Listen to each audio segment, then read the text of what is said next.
Good morning, everyone. Thank you for joining us for today's workshop. Before we get started, I wanted to go ahead and mention a couple of things. For today's questions and comments, um, everyone will be able to unmute themselves. So if we have questions at the end of each of the presentations, you can unmute yourself. If it gets a little bit confusing, we may have people use the raised hand feature a little later, but we'll try to go ahead and just use the unmute feature. And we also have the chat box that we'll be utilizing. So if you would rather use that, we'll be watching that. If you're calling in, you can use *6 to unmute yourself, or you can use the *3 to raise your hand. And as always, if you have a question, you can always email it to me and I can forward it on. So with that, I will turn it over to Sam Reynolds. Sam? Yes, good morning, everyone, and welcome to the Non-Point Source Grant Workshop. I'll tell you, we're really excited about this grant workshop. The last time we've actually done a grant workshop in Region 6 was back in 2015. And even then, it was a joint effort. So this is the first time we've really had an opportunity to work with our tribal community directly. And so we're really hoping that you're going to gain something out of this. One of the reasons that we're putting this grant workshop on is because we have had a tremendous amount of turnover in the tribal communities, and we would like to try to provide some stepping stone for tribes to go forward. We understand that sometimes people leave, there's no continuity, and tribes, new personnel have to try to fend for themselves to learn, what the programs are all about. So we're hoping this will give some help in those areas. Also, I just want to state that the Cherokee tribe has assisted us, the EPA, in putting on this workshop. They have been a tremendous source of help.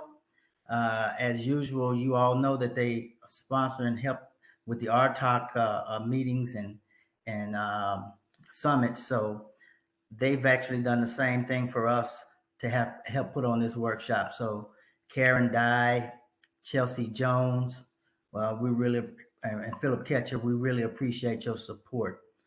And also, I have with me my illustrious colleague who has done a lot of good work helping put on this workshop, and her name is Latasha Roberts, and she's part of the tribal team and under the water division also. So we have worked together and to try to bring you a power-packed agenda today. Now, some of the things that we're going to be covering today, and I'll just go over the first day's agenda, is we're going to have welcoming orientation from 8 to 9. Then we're going to have EPA updates with Claudia Haas, the branch chief for the assistance programs. And also at 9:25, we're going to have Robert Cook come in and talk the technical aspects of 106 grants. He is with the EPA Water Quality Protection Section. And we're going to break from there at 10 o'clock. And then at 10:15 to 11 o'clock, we're going to talk a session with Philip Ketcher from Cherokee Nation. He's going to talk managing a 106 program. And then from 11 to 12, we're going to have Kenny McIntosh and Valenthia Epps, who actually comes from our grants management office as a grant specialist. And they're going to talk about how to construct a grant budget and narrative, and how to fill out an SF424A. From there, we'll convene to go to lunch for an hour, come back at 1 o'clock, and Selena Mandrano from the listing and TMDL section will talk about attains. And then Miss Dr. Sala Sinkayi will come in and talk about quality assurance. So that will take us through the day. And so I talked about how great Cherokee Tribe is and all the wonderful things that they have done. And so at this particular time, I would like to introduce their Secretary of Natural Resources to give you some opening remarks. His name is Chad Hasha. Go ahead, Chad. I'm turning it over to you. Good morning, everyone, and welcome to the Region 6 Non-Point Source Grant Workshop hosted by the EPA and Cherokee Nation Environmental Programs. We're looking forward to meaningful and interactive discussions throughout the next 3 days on various water and grant management topics by EPA officials and environmental professionals from a number of different tribes. Over the next 3 days, participants will be learning all aspects of grant preparation, budgeting, and managing a Clean Water 106 program, and how to leverage those funds into 319 non-point source projects. The Clean Water 106 grant has been a program that tribes have used for years to assess and monitor streams within our reservation. This workshop will help tribes use the information gathered using the 106 grant to build 319 program for various projects. And again, with the ultimate goal of helping to protect and restore water bodies within our tribal reservations. When it comes to water quality, particularly in reservations in northeastern Oklahoma, it's something of paramount importance, and making sure that all tribal citizens within a reservation have clean access or have access to clean potable water is something that's certainly very important to me and also to our environmental program. So I hope that you all have the opportunity to collaborate and work together on over the next few days on this workshop, and I hope you all enjoy it. And thank you very much for the opportunity today.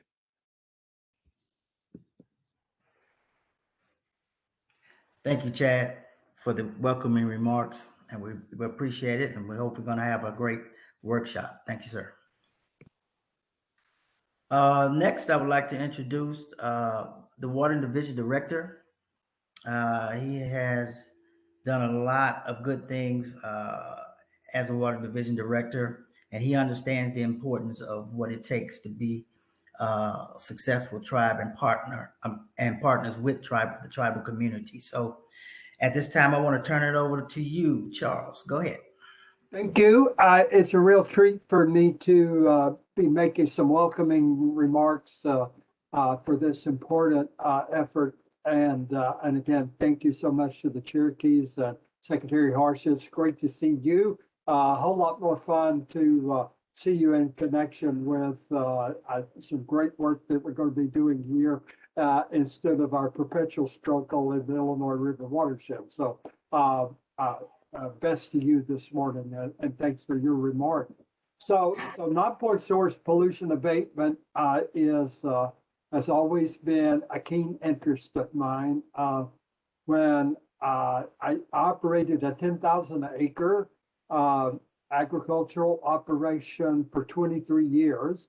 And on the day I turned 50, I decided I was interested in working in the environmental area. I thought I'd been working pretty much in the environmental area, operating that 10,000 acre farming operation, but I wanted to really get into the environmental area because the fascination I've sort of had from the 70s with the Clean Water Act. And so I started working for Research Institute, and of course, that quickly meant that we were looking for our funding for some of our research work, and so I was able to work in the non-point source area and take advantage of some of the funding that EPA made available for that. So what we're talking about in this workshop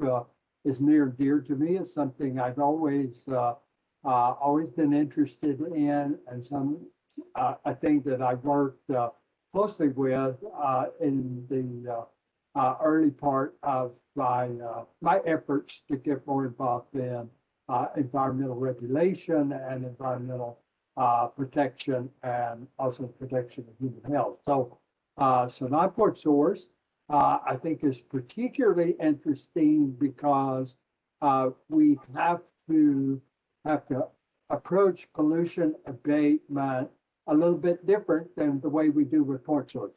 Point sources, we have a permit, we have permit compliance, we set permit limits, and work that through. With non-point source, we have to be relying a lot on our persuasive skills. We have to help people be interested in non-point source pollution abatement. And so for me, it's very encouraging that we've got a good crowd here for this conference, wanting to talk about grant funding.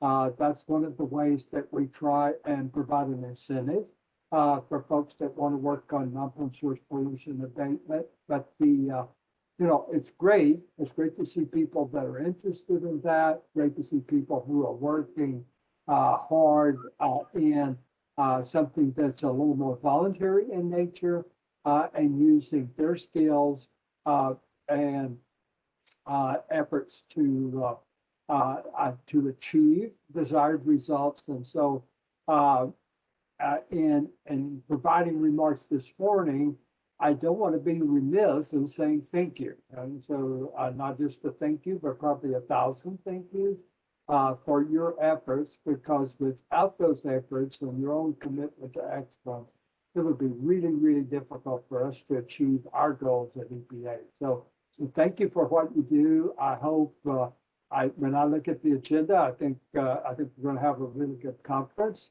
I think it's probably overdue, and so I'm glad we're taking it on, and again appreciate all the help that we're getting from our partners to be able to do this. And so best wishes for a great conference. And as always, anytime you feel a need to connect with me for any help I can provide you as a division director, I'm happy to do that. And so Sam, I'll pass the mic back to you, and thank you.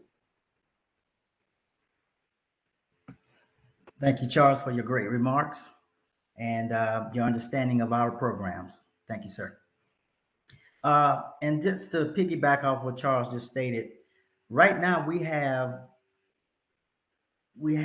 51 TAS 106 programs. So you've qualified for the 106 programs.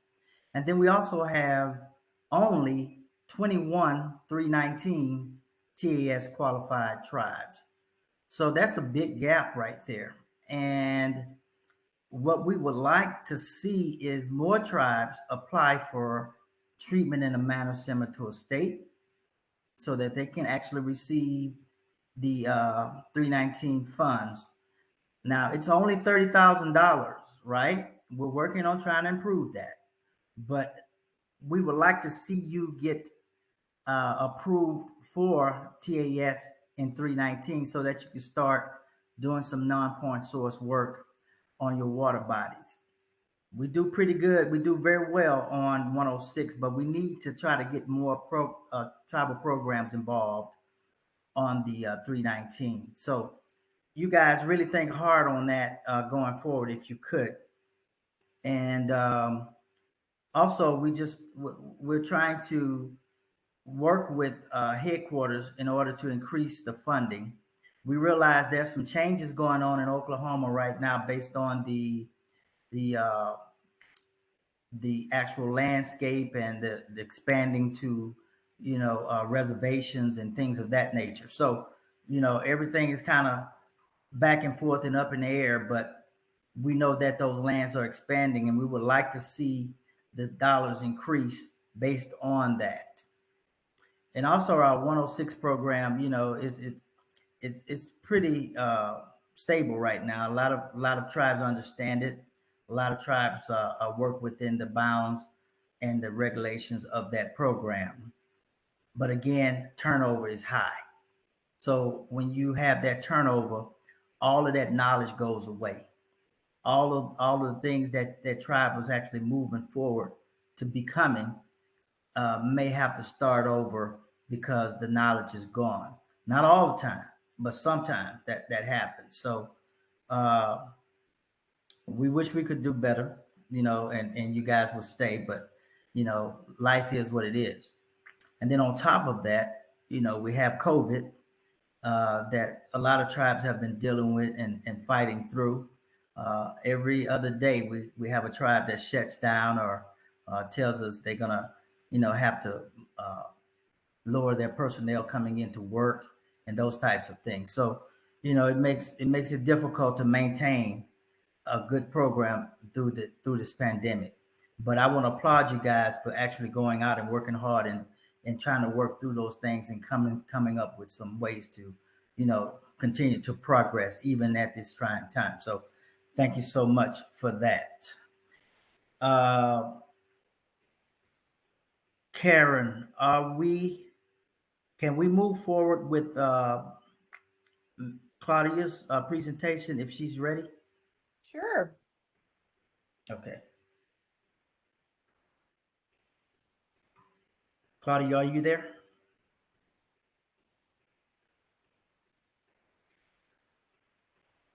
Hi, Sam, I'm here. Okay, so I'm gonna start the video just to say hello, but I know that I don't have the bandwidth to do both. All right? Okay.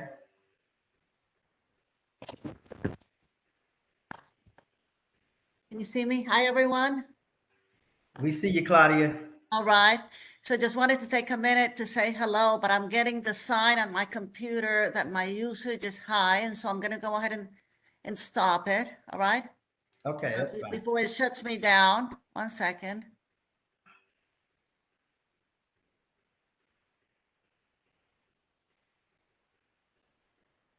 Okay, and I'm going to, second.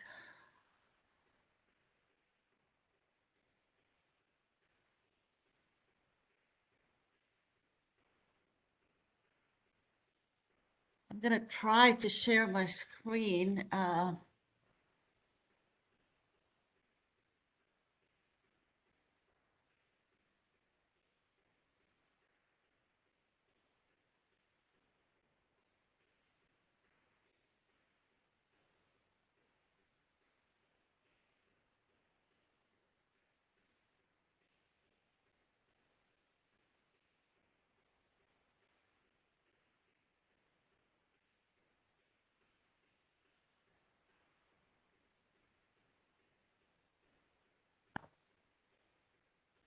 Okay. Can you see it? Yes, we can.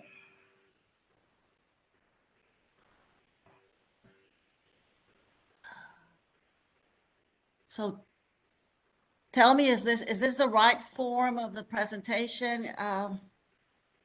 Yeah, it looks like it's the right form to us. All right. Claudia, this is Karen. If you would like, you could go up to slideshow and click on slideshow. Slideshow. It's just down below that and over to the right. Yep, there you go. All right, okay. All right. Okay, so thanks, and please bear with me. My bandwidth here is pretty low. But anyways, I wanted to greet everyone this morning. Thank you for coming. Great turnout. Sam, you said over 50 folks. So, 54. all right, all right. So I have worked with many of you in the past. My name is Claudia Hosh. I'm the Chief of the Assistance Programs Branch in the Water Division. We have about a little under 45 people in our branch, and we do lots of things. We have all of the water funding, so I get to work with you on all of the water programs. We also have all of the infrastructure programs in the region. We have the coastal and marine programs. And of course, in that particular section, we have the non-point source program as well as the folks in the grant groups. So I have worked in the past also in the NPDES program. That's where I met many of you, and working with TMDLs and water quality standards issues. So I wanted to thank you all for coming. and give you a warm welcome and especially thank Karen and other folks from the Cherokee tribe, Sam, Latasha, and I believe Nicole also helped out in organizing this workshop. We know that there's a lot of work that goes behind the scenes to make these things happen. And after this last year of not being able to do these things, even doing virtually, is exciting. So as other folks have mentioned, we have a great agenda. There are some favorite topics of mine that I'm going to make sure I don't miss. Good panel discussions. So I look forward to learn a lot from all of the speakers in the next 3 days. So today I'm going to be talking about, let me see if I can, I'm going to be talking about a couple of key agency priorities that are impacting really, that are going to be permeating through all of the work that we do here, here at EPA and in the region. Climate change adaptation and environmental justice. Climate change adaptation in particular is dear to me. I'm the point of contact for the region, and I've been working with EPA headquarters. There's a lot of work that's going on in that arena. But at the end of the day, we're here to talk about the Non-Point Source program. And so I'll share what the program at the headquarters level is looking at. We have been working on these issues, I think, probably since August, all right? And so there has been work going on, but it's going to be work that's going to be ongoing at least through 2026. So for the first time, EPA's strategic plan includes a strategic goal that's solely focused on addressing climate change. So in the past, it had been addressed, but not as a specific goal. So in the current draft EPA strategic plan that's on the internet for FY 22 through 26, goal 1 is tackling the climate crisis. And then also, it is unprecedented. Another strategic goal, goal 2, is to advance environmental justice and civil rights in all that we do. And so, just wanted to talk a little bit about that. So goal 1, tackle the climate crisis, includes 3 objectives related to mitigation, one, and another one related to international treaties, et cetera. But goal 2, objective 2, accelerate, accelerate resilience and adaptation to climate change impacts. It's really what I'm talking about today. So we define that as delivering targeted assistance to increase the resilience of tribes, states, territories, and communities to the impacts of climate change. As part of the strategic plan, or tied to the strategic plan, EPA in October of 2021 finalized an EPA climate change adaptation action plan that included a number of priorities. And the first priority was integrate climate adaptation into EPA programs, policies, rulemaking processes, and enforcement activities. So again, the call to action is ensure that we are thinking about climate adaptation in all the decisions that we make, in all of the actions that we take, in all of the rules that the agency will propose. All right. Also, as part of the climate adaptation action plan, a key priority is to consult and partner with our states and tribes and stakeholders at large to strengthen the adaptive capacity and increase the resilience, of the nation, in our case, of the region, with a focus on advancing environmental justice. So there's a lot of work that's being done across the agency to advance this particular objective. For example, all of the programs in the agency, and by programs, I mean, for example, the Office of Water, right? So they're looking at all of their policies, guidance, technical procedures, methodologies, tools. What can they do to integrate climate adaptation into all of these that will then, of course, will be implemented by the regions. So the Office of Air is doing the same. The Office of Enforcement in headquarters is doing the same. The Office of Research and Development is doing the same. And then the regions, each one of the regions is also developing an implementation plan related to how can we start implementing in the region, how can we start integrating climate adaptation into the actions that we do. So I've talked about this before in one of the RTalk meetings. There's a schedule for that.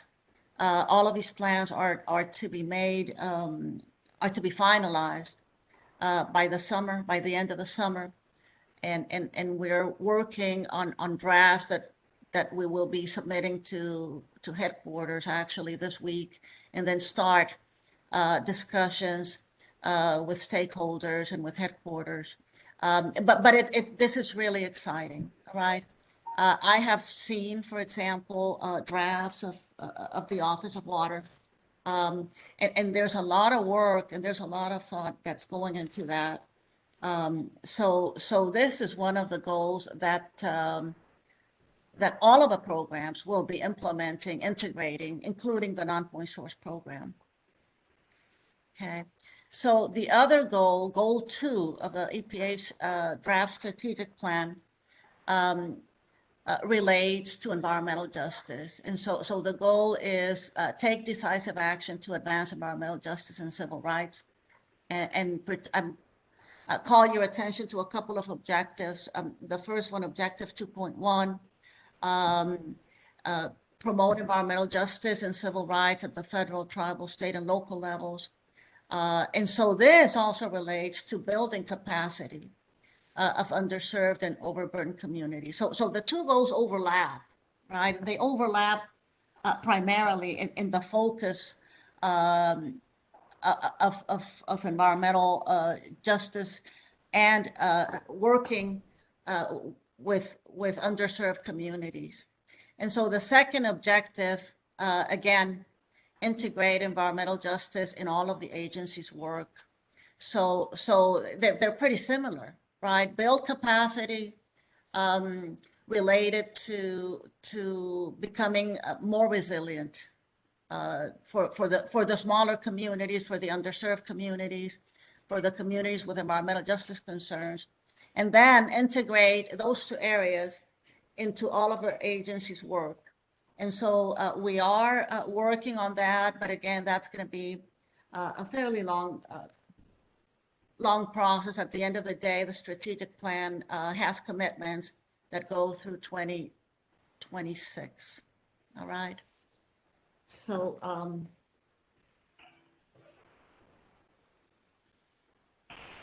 how does the non-point source program advance these goals? And so the office of the non-point source program in headquarters has been working with the regions since early fall, late summer, to look at these two priorities and how they how the program could further them, how the program with government, with our large to advance these two areas. However, one thing that kind of came across loud and clear is that because this is not a regulatory program, because this is a program that brings stakeholders to the table to work on watershed-based planning, to work on what works best in a specific areas. It is probably one of the programs that has been more inclusive in the region, in the regions, and across the nation. So folks have looked at how you know, these partnerships try to ensure that everyone affected in the watershed has a voice in the process. So all along, it has been doing more work related to bringing folks in, related to working with, with underserved communities, and even to help them become more resilient, more so than other programs. Okay. However, they have put together some ideas that probably we'll be talking here today and later in the 3 days. So it is exciting. The work that's being done, again, developing new tools, developing, looking at the policies that have been in place in the past and see how they need to be tweaked to address this. But all in all, I think the program has a good story to tell when it comes to bringing people to the table. So that was one thing that came across. We have been doing good things, but what else can be done? So when it comes to the technical aspects of the BMPs, they did look at, what do these plans typically involve? What are the best management practices that are used, and how do they relate to climate adaptation? And so they looked at co-benefits, right? So there are multiple benefits from a single BMP, all right? So you guys do a lot of work related to managing peak flows and related to flood events. At the end of the day, that's what non-point source is, stormwater that brings pollution. So you are already looking at mitigating that, all right? Now, climate adaptation, of course, as we have a national discussion, there are different vulnerabilities across the nation and even across our region, right? So on the western part, you have more risk to drought, wildfire. Then you go to the Gulf Coast. Of course, we have hurricanes, flood events. All right.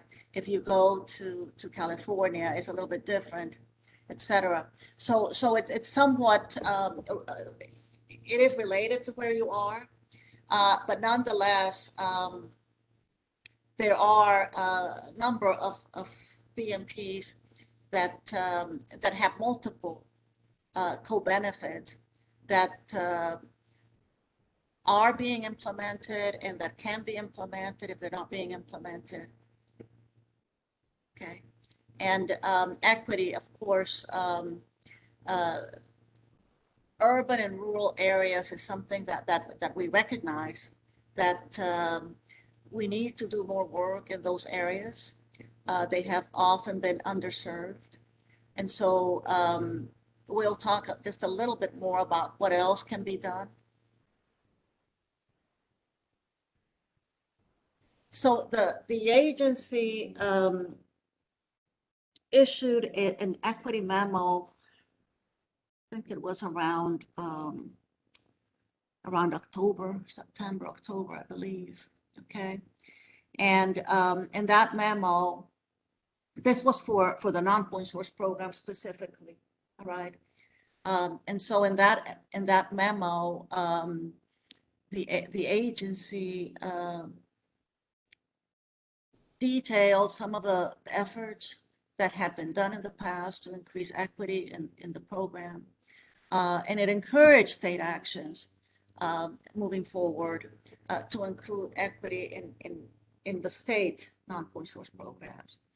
So for example, it encouraged the states to bring the tribes to the table and work with them in their watershed plans and when they go out for requests for proposals if they were not already included. Okay. They also encouraged all grantees to conduct capacity building on disadvantaged communities, to work with them on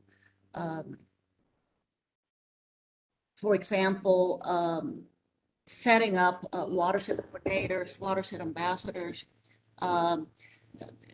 to train them on community engagement, okay, to prioritize non-point source projects in areas that could benefit disadvantaged communities, and also by, for example, by co-benefits. You know, let's pick some BMPs if we can, and if it's reasonable and appropriate, that have multiple co-benefits.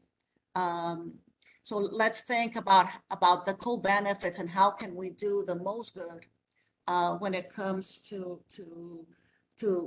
becoming more resilient. And so so the agent in that memo, the agency highlighted some of the work that had been done in the past, the successes. It did provide some examples for you know, for states and others to be looking at, and provided some information about some tools and mapping that they may want to be looking at as they move forward. And so there's good information in there, all right, but it's really just a start. It's really just a start to start talking about these two goals that are so critical in all of the work that we do right now. Okay. So we encourage the states and the tribes to be looking at climate change when they are when they're developing their watershed plans, when they're looking at their non-point source management program at large, okay, to be talking to our folks and looking at what BMPs provide the most co-benefits.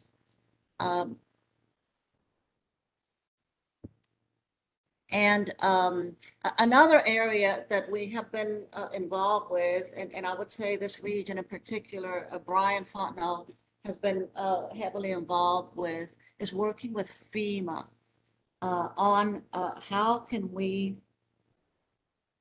partner in the hazard mitigation plans that are, you know, that FEMA provides grants for, and that you know, that states and communities have to do, right? How can we partner to leverage funding? For example, we have been working in an area here in Denton County where we're trying to incorporate green infrastructure and BMPs in an area to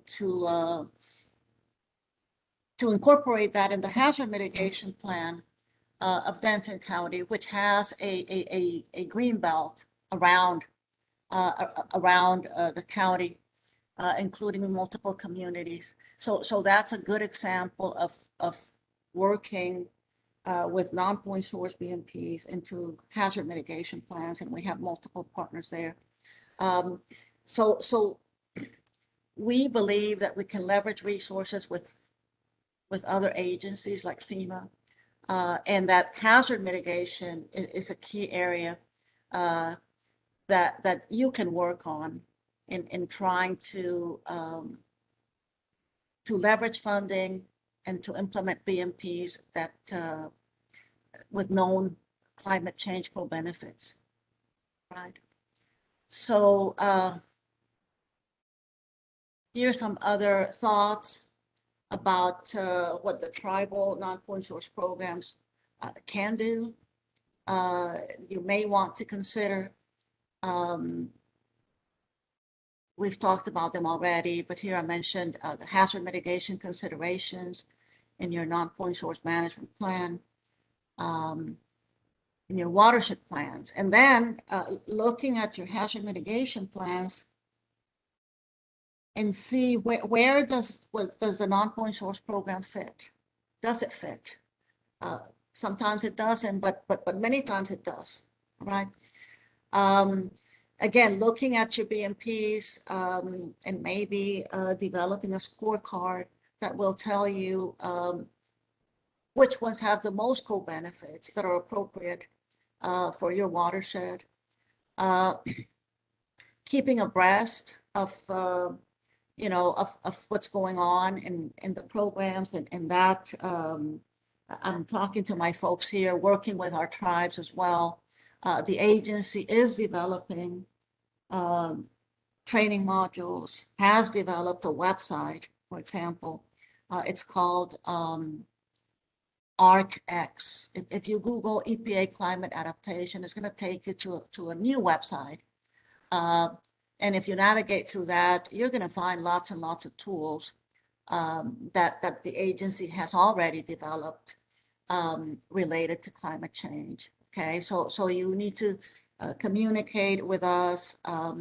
We will be conducting outreach at some point, particularly with the tribes, on the climate adaptation needs, on tools and resources. Okay, but for this particular program, the Office of Water has developed really good training, and that's included in that climate adaptation site about climate adaptation and water, right? So again, as I mentioned earlier, this was just the beginning of the beginning of, or we're still in the planning stages of what we can do to implement these two priorities. Look forward to working with you and your staff and our folks to implement some of these BMPs, to see how we can optimize your programs, to incorporate particularly climate adaptation approaches and practices, and help the tribal communities become more resilient. So with that, are there any questions?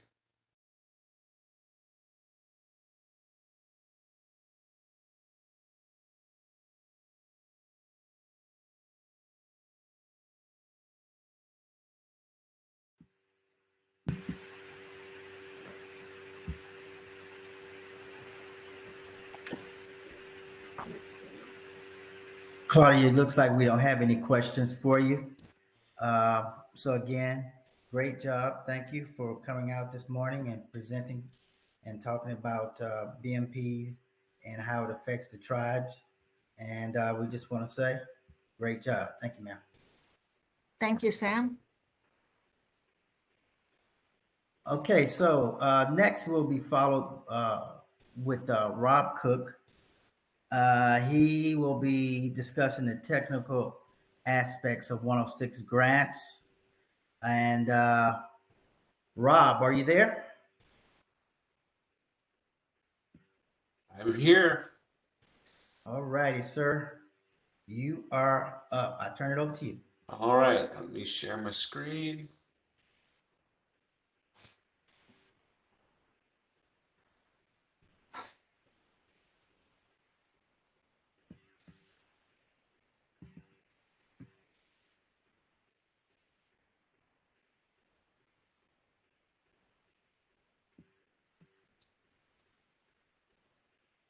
Let me know when it's up. See it. All right, great. Let me start the slideshow. Get rid of this. Okay.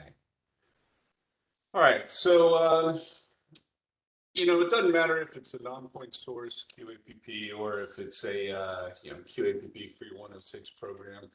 You're going to want the same elements. So this morning, I just wanted to have a conversation about what your technical reviewer looks for in the QAPPs. And just as a reminder, when you contact the EPA, we realize that most of your connection is with the project officer, but there is a technical side of the house. And so we work hand in hand with the project officers on the more technical aspects of the program. So usually there's a technical reviewer to look over things, like the QAPPs or final reports. And then again, we coordinate with the project officers. So this morning, I just wanted to have a conversation with you all about, as a technical reviewer, what we typically look at in the QAPPs, and just kind of give you a little insight on the lens with which we view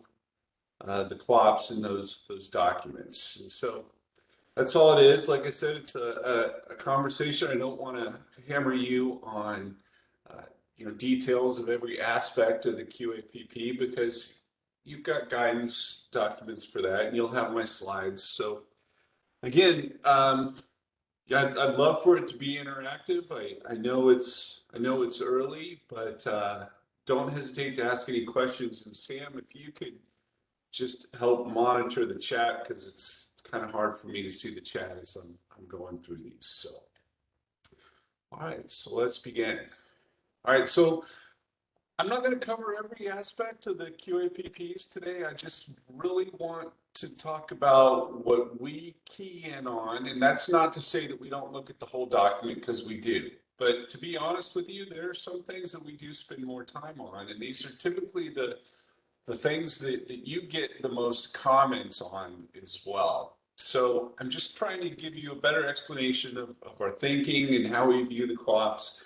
And in no way am I de-emphasizing the other portions of the QAPP that I will not talk about today, because those are important as well. All right, so close your eyes for a moment. If you have your coffee, take a long sip of your coffee and imagine that you just matched all 6 or 7 letters of the state lottery. And this is what you're doing. Think about it.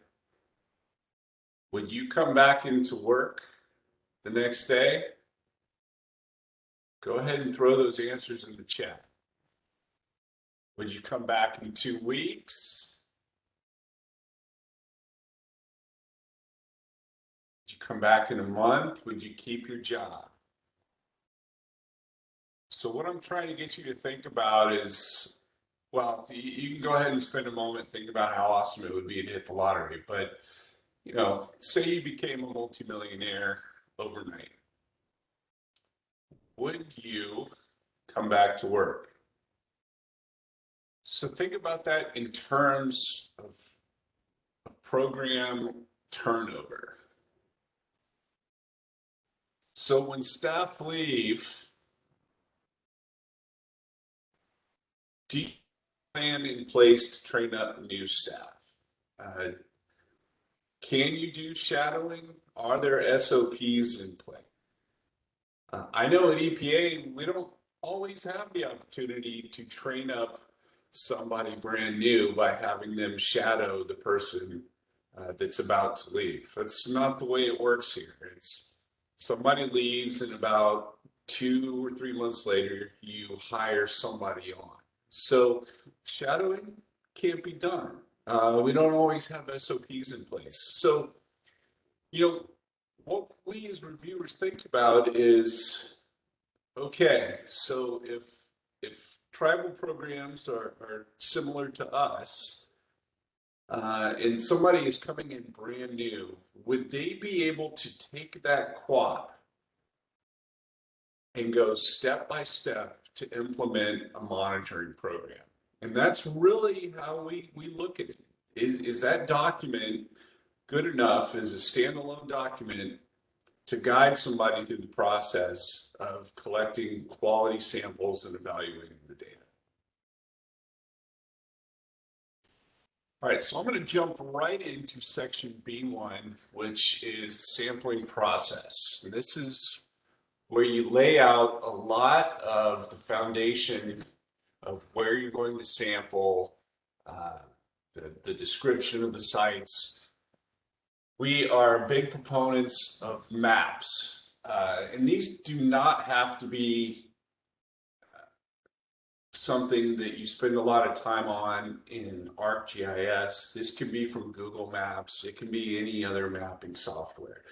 But again, we want to make sure that a map is something that you could give to somebody brand new off the street, and they would have a reasonable chance of being able to go straight to those monitoring sites.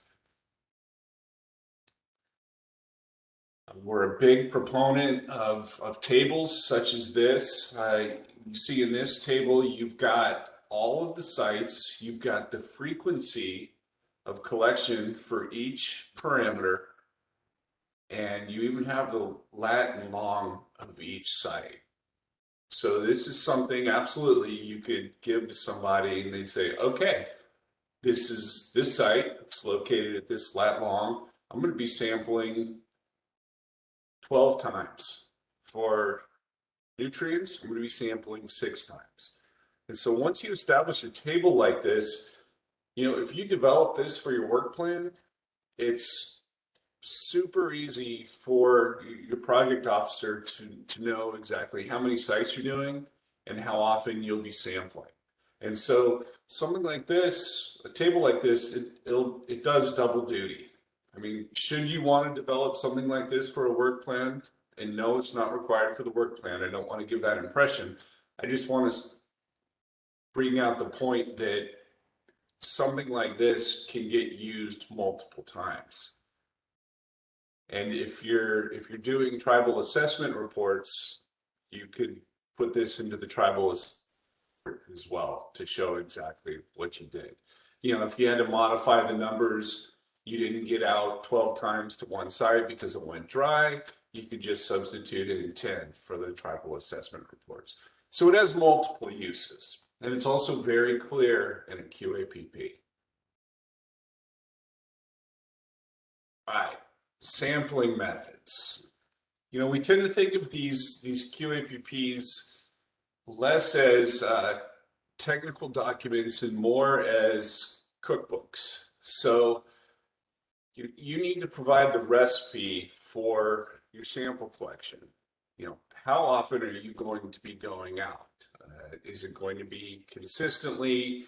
Are you going to try and space it out every 30 days for monthly samples? What time of day? Time of day can make a difference in terms of dissolved oxygen. There are daily fluctuations in most water bodies. So if you have a big concern over dissolved oxygen, you probably want to try and keep your dissolved oxygen measurements at the same time of day. And we can talk more about that as technical reviewers later on if you'd like. We want to consider flow as well. If it's just rained and the water's raging, do you want to wait until that comes back to more baseline? So these are the types of details that somebody coming off the street would want to know. If you don't get specific on flow, they wouldn't know that you really want to collect that during base flow conditions, and then collection might be taken during high flows. And heck, there may be a safety component with collecting during high flows that you just don't even want to mess with that. And that's completely understood. You know, where in the water body do you want to do this? Do you want to make sure you get out where the water's flowing and avoid the backwater areas?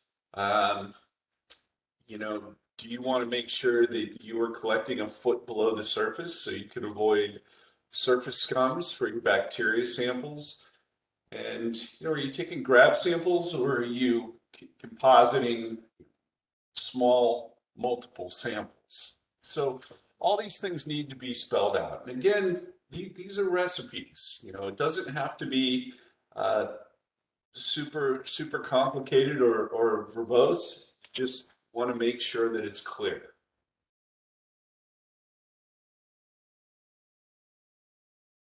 You know, so you want to identify the equipment that's being used. You want to describe your sample collection process. You know, are you collecting a foot below the surface? Hopefully no one's saying we're mouth pipetting everything into the bottles. You want to just be very particular. Remember, your goal here is to collect a quality sample. And so if you do not specify these things, you're leaving a lot open to interpretation, which introduces variability into your samples.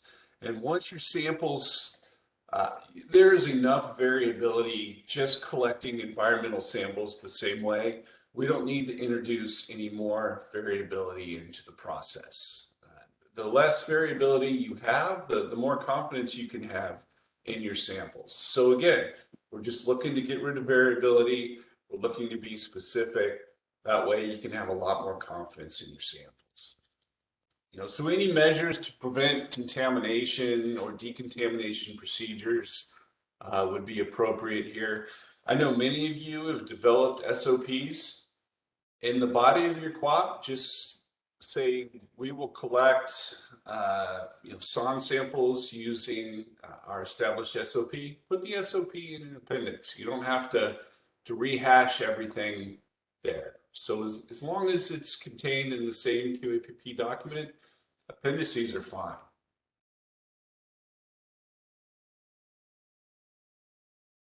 You know, it can be a big deal to identify sample containers. I'm thinking specifically of bacterial samples. I know most of you, for bacterial samples, you will use the IDEX equipment, which is great.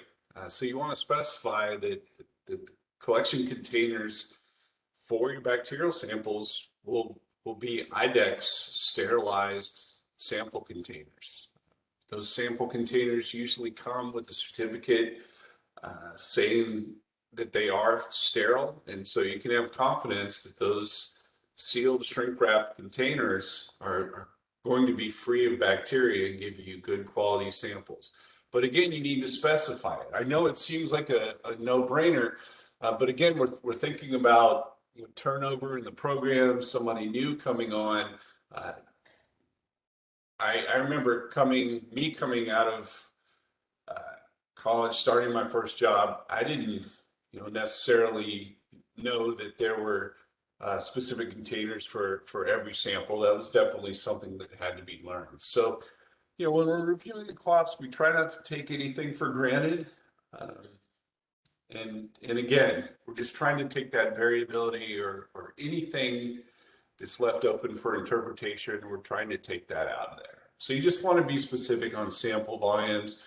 If you're using an outside lab, they may require a certain sample volume. Even for things you're doing in-house, you probably need certain sample volumes. Preservation methods is particularly important if you're collecting metal samples.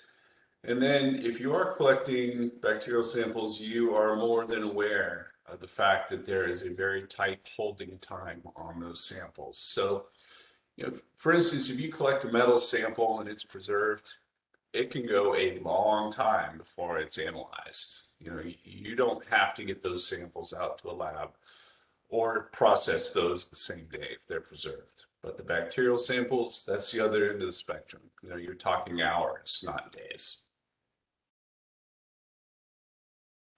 So this is just an example of what you may see in terms of different types of containers and different types of preservatives and holding times. Again, you'll see in that first row, metals, maximum holding time maybe 6 months. You go down to E. coli there. It's very specific that it's sterile, plastic or glass, and you've got 8 hours. So again, this table is just to show you the variability in containers, holding times, preservatives. All right, so let's talk a little about quality control. And quite simply, this is just to let you know how much confidence you can have in your data. There are some environmental samples that are incredibly variable. The E. coli, if you've done a side-by-side collection in the field and then run those samples through your IDEX, you know that there is a ton of variability in bacterial samples. That's just inherent. I mean, you can do a lot to cut that down, but at the end of the day, you're still going to have a lot of variability. But for other things, metals, nutrients, you're going to, it can be pretty tight when you're comparing 2 different samples. And so the objective of this QC samples is just to give you an idea of the variability in that sampling. And if that variability, is that something that you can live with, or is that something that makes you say, I don't have too much confidence in this sample? So that's the purpose of the sampling, is just to give you an idea of the uncertainty associated with your data. If you were sending your data to a lab, they will run their own QC. So that would not necessarily affect you. They are doing that for their purposes, so they know that they can get a feel for how well they are doing their job.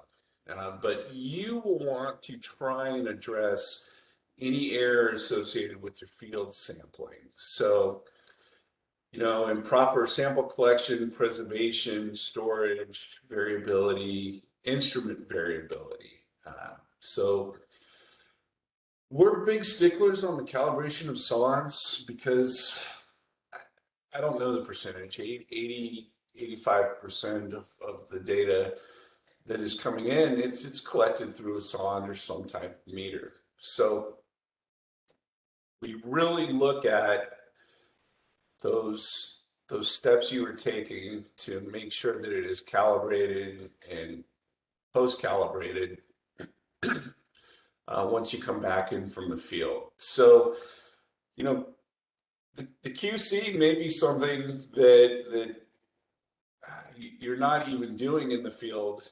It could be something that you're doing in the laboratory. So common QC associated with the sonde, calibration and post-calibration.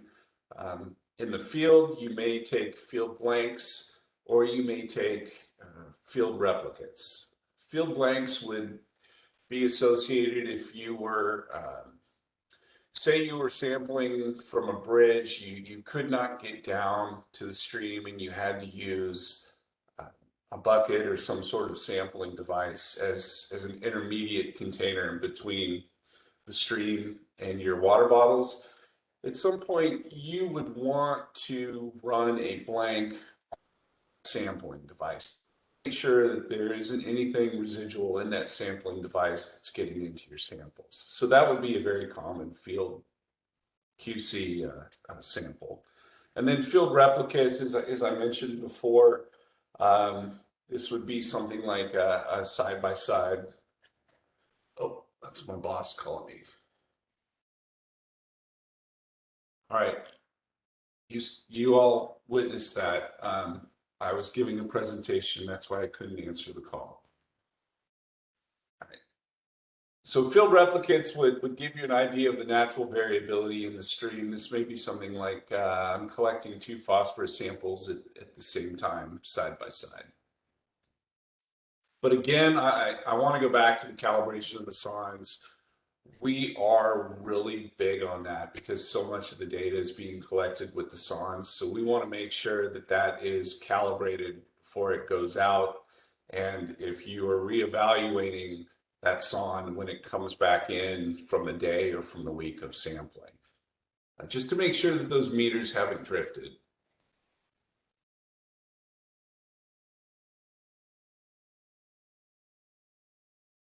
All right, so again, I discussed blanks, to make sure that the intermediate sampling container is not contaminated. And that looks specifically at bias, just to make sure that you're not introducing anything in there that may be influencing your samples. So the field blank, I say at the bottom of that bullet, maybe E. coli too for a field blank. If you are collecting straight from the stream using your IDEX container, then really you do not need to run a field blank. And I say that because those IDEX bottles come with a certificate verifying that those jars are sterile. But if you were using an intermediate, yeah, you would definitely need to make sure that you are not introducing anything into the sample. Metal samples are notorious for having slight levels of contamination in them. So field blanks, if you were using an intermediate for a metal sample, be darn sure is clean. So field blanks, really, I associate those with quite a bit with metal samples because they are notorious for having trace amounts of zinc or lead or something like that. So.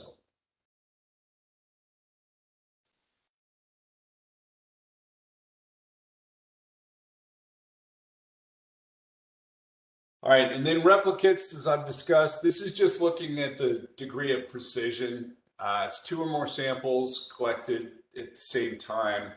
So you're trying to get a feel for how much variability is there in that water column, in that stream. If I collect 2 at the same time, am I going to get a really high value? Am I going to get a really low value?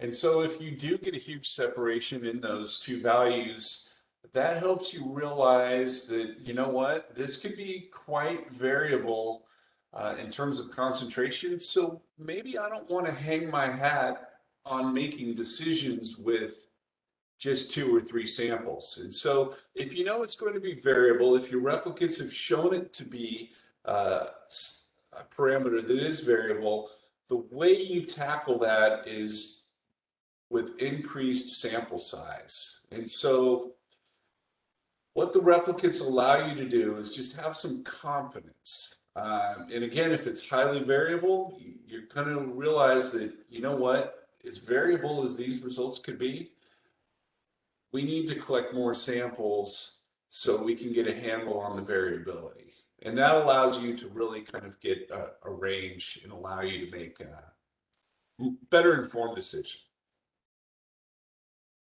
Most of you identify looking at the variability using a relative percent difference. I brought this up for one reason. The RPD, usually most folks identify about a 10% for this, but I would encourage you to not identify 10% for E. coli. I think you could ramp that up quite a bit more. So keep that in mind if you're doing your co-op. If you keep blowing your RPD for E. coli and it's 10%, you're like, man, I can never get 10% RPD on my E. coli samples. Give us a call. We can help get that to where it needs to be. It should be significantly higher than 10%. Again, I'm only talking for E. coli at this point. So, All right, so in the QAPP, we'd love to see something about how it's going to address your data assessment. So we want to see, what are your goals? Do you want to make a use attainment decision? Then that should be in your QAP. And you should say, this is how I'm going to make my use attainment decisions. This is what I want to get from the data, and this is how I'm going to analyze my data to make the decision.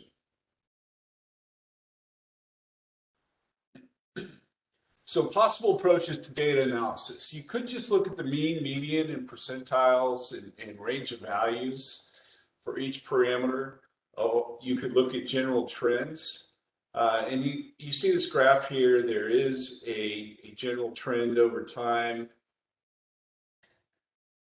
And you see all these data points, and they're showing you what's going on with dissolved oxygen at a certain site over a number of years. If you want to make calls on use attainment, this is where you're going to have to identify some numeric thresholds. So looking at our graph right here, you say, okay, well, yeah, it looks like there's a trend for the seasons. Say you want to make a call on whether or not you're meeting the use for aquatic life for dissolved oxygen. Well, you'd look up what the standard is, or what your criteria is. Let's say it's 6 in this case. So now you take and you put a line right here under 6, and now apologies. And now you know that all of your sample results are over the limit. Excuse me, I shouldn't have said over the limit. Are greater than the standard, and you know that it's meeting the use. So throwing in those numeric thresholds gives you a much more comprehensive look at what's going on.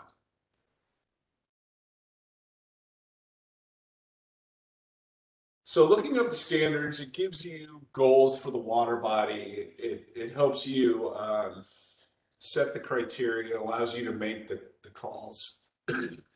Excuse me. If you're in the Attains pilot right now, you're already doing this. This is something that you've gotten very comfortable with, and actually, even if you're not in the Attains pilot, most tribal assessment reports I've seen have been very, very good at bringing in the criteria to be used in making a call. Is impaired, not impaired.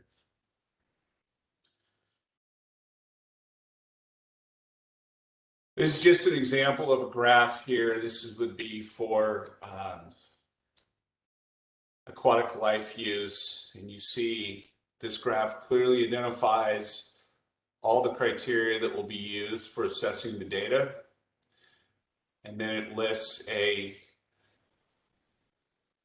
decision criteria. So if it's less than 15% of the samples exceed the criterion, we're going to say that it's meeting the use. So again, nice use of a table, very easy to understand. Somebody brand new could say, okay, this is what I need to use to identify attainment of my goals. It's just another one showing the same for E. coli. It very clearly states what the numeric benchmark is and how they will assess whether or not we're meeting our water quality goal. All right. So again, I want to say with the hello, I am new, look at the QAP as that guidance for a brand new person. Try not to take for granted that, oh yeah, we just know this already. And I'll be honest with you, that is a trap that I've fallen into myself. I've written a few QAPPs, and I have to go back through them after my first, second, or even third draft and say, wait a second, if I was to leave, somebody brand new coming in wouldn't know what that means, and I've had to flesh it out quite a bit more. So just think about the wheres, the whats, the whens, the hows, and then some more hows and some more whats, and you should be fine. where are you sampling? When are you sampling? How are you sampling? How are you evaluating your data? And what criteria are you using? You want to really avoid committing to go through the sample design process at a later time. And what I mean by that is, if you're writing your QAPP and you're saying, well, we'll figure that out later, that's kind of a red flag. And by kind of, I mean is. You want to have it fleshed out in this document. If you're unsure of how to implement some type of sampling, don't commit to it in the QAP, or reach out to your technical contact at EPA and we'll work through it with you. You want to make sure you're describing the collection activities that you're doing, and try not to introduce a lot of things that you're not doing. If you want to try and describe every monitoring process that you may use, put that in an appendix, and then that way it's there for you at a later date. But make sure that in the body of the QAP, you're only talking about what you are going to do for that period of time. It can get very confusing when you're reading the QAP and you say, wait a second, I thought I was doing this, and now it says, when I'm sampling for this, I should be doing it this way. Am I sampling for this? So just try and keep it clear. And make sure that what you said you're doing in your work plan is covered in the QAPP, and that's where those tables that do double duty can really help out. Try not to write too much if you can sum it up in a table. Tables are great. You do have some resources available to you. I believe Saul will be talking a little bit more about this later. And with that, I will leave it to questions.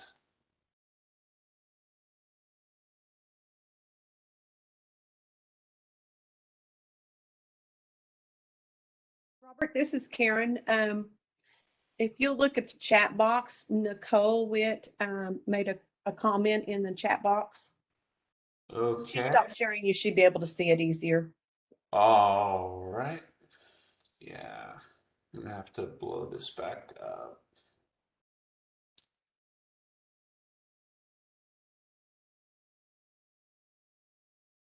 Oh, there it is. It's the big red button.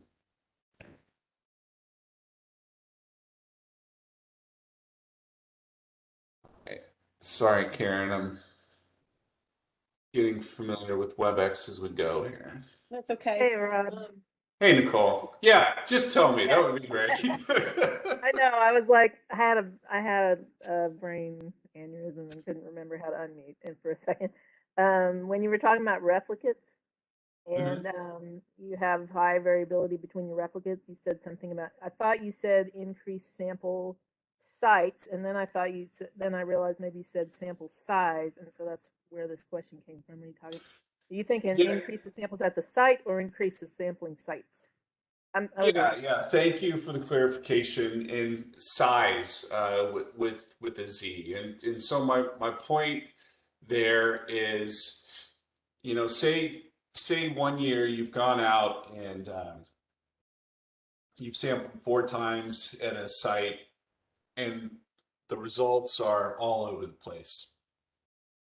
Excuse me, I think I'm about to sneeze. As your program evolves and you're learning your water bodies more, you're seeing that some sites are really variable in terms of their results. And let's just pick a parameter. Let's say dissolved oxygen or even total phosphorus. You're seeing values that are huge swings. That's a good time for you to say, maybe I need to sample more. And even if it's let's talk about in terms of your field replicates. You're seeing some pretty high variability there as well. You know, maybe you might want to collect more frequently there, or if you're seeing really high variability in your replicates, you may want to look at different ways of sampling at that site. You know, you may want to consider taking something like a composite sample if you're seeing huge differences, like a phosphorus sample or something like that. But all those things can be discussed with us. I mean, we are available all the time. Phone call, email, whatever you want. I really worry, you know, about us not being accessible. So I just want to say that we are committed to being accessible and answering these questions, and we really see it as partners in the process, and not as you know, somebody that just says no to a QAPP or something like that. It really is a partnership. This is Philip with the Chickasaw Nation. I have a couple of questions or comments, and I appreciate your work. 'Cause, you know, you are my technical officer, so I appreciate the work that you do. I think for one thing that it's in a sense that we're only addressing. I don't think we should only address where tribes are having high turnover, because I see a lot of people on this call that has been with tribes for a long time. So I think that that should shift to a certain extent, and then possibly even having partner tribes where you know, hey, if you have turnover, this tribe is known for turnover, this one's not. Maybe we should partner them up, and that way, when there is turnover, you can actually have like somebody to kind of help you through that time. Um, Also, and one thing you just said is like a partnership. I think that like a training slash partnership, if you could hold that specifically for tribes, I think it'd be helpful in a sense is that, and maybe even work with a couple of tribes before that time, that you could probably have, hey, I'm going to go out to Chickasaw Nation, work with Philip on his co-op, and really dig down into what he's doing, not to say you're doing this wrong, but let's really build on it to make it quality. And then let's maybe have a training after that, or partnership with other tribes, and kind of see how we can bring not only just my co-op but other co-ops together. But I know that's had been an issue for like maybe well, for some tribes who've been collecting data and have data sets for 10 years. Obviously they don't want to change their co-op, their whole co-op, you know, because they have all this data and they want to keep collecting it the same way. So I think that could also be addressed, or maybe some of those, you know, different procedures could be, you know, integrated into maybe a larger co-op. But I do think that, you know, as far as contacting you specifically, you know, and that's another thing, is that a lot of times they want us to go through our project officer, and I might have a question, like, for example, I'm looking at a discrete analyzer, and I know it's more of a technical question. I might want to just, I mean, I think that tribes should have the freedom, in a sense, maybe to email, hey, are you available for a call? Contact you, you know, maybe even CC the project officer. So that way we kind of open those lines of communication with, you know, our technical officer more. I think that should be more available to the tribes. And so that way it would help us in, you know, as far as in the, you know, in the long run, as far as help the more, and again, I'm addressing tribes that are not have high turnover. I'm talking about tribes who, you know, and I don't want to separate them either, but in a sense, again, there's several people on this call that's been with tribes for a long time. And so I think that we need to move on, you know, forward, you know, as far as our monitoring and our data and everything else. So, and also about Attains, you know, I'm in Attains, we have Attains, and I know they want you to have your own assessment methodology. And I said this to yesterday in Attains call, is that the assessment methodology really is your co-op. So there really shouldn't be two different ones, because whatever you're going to do, you should come out of your co-op for your assessments already. So that's really addressing Attains, the Attains program. So it's something that that maybe we should talk about as far as that is our methodology, like you said, how we're going to say whether they're meeting requirements or use support, within our QUAP. And another thing, as far as investigative, like monitoring, let's say I'm doing a first order stream and I want to see, and I'm finding issues, but that's what's on my QUAP. But within that time, I want to go investigate where that's coming from. So I'm going to go up to a second order or even a third order stream to see where that's coming, to see potentially where I can find the inputs. So maybe we should have something built into our QUAPs as well to be able to do some investigative sampling. Yeah. And So, go ahead. I'm sorry, Bill. Please continue. No, go ahead. I think I had a couple other things written down, but I think that's good. So all of them great points.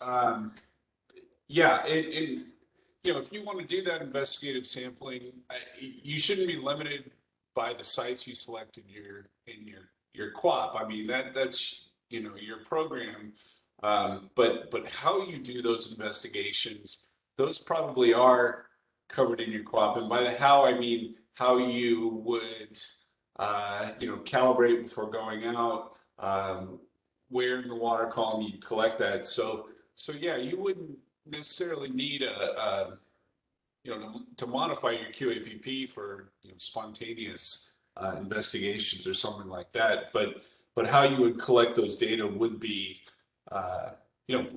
likely covered in your QAPP, because you want to compare those data to what you're seeing downstream at your sites. I agree we shouldn't be limited to just tribes with high turnover. In my intention wasn't to address those tribes, and I'm glad you brought this up.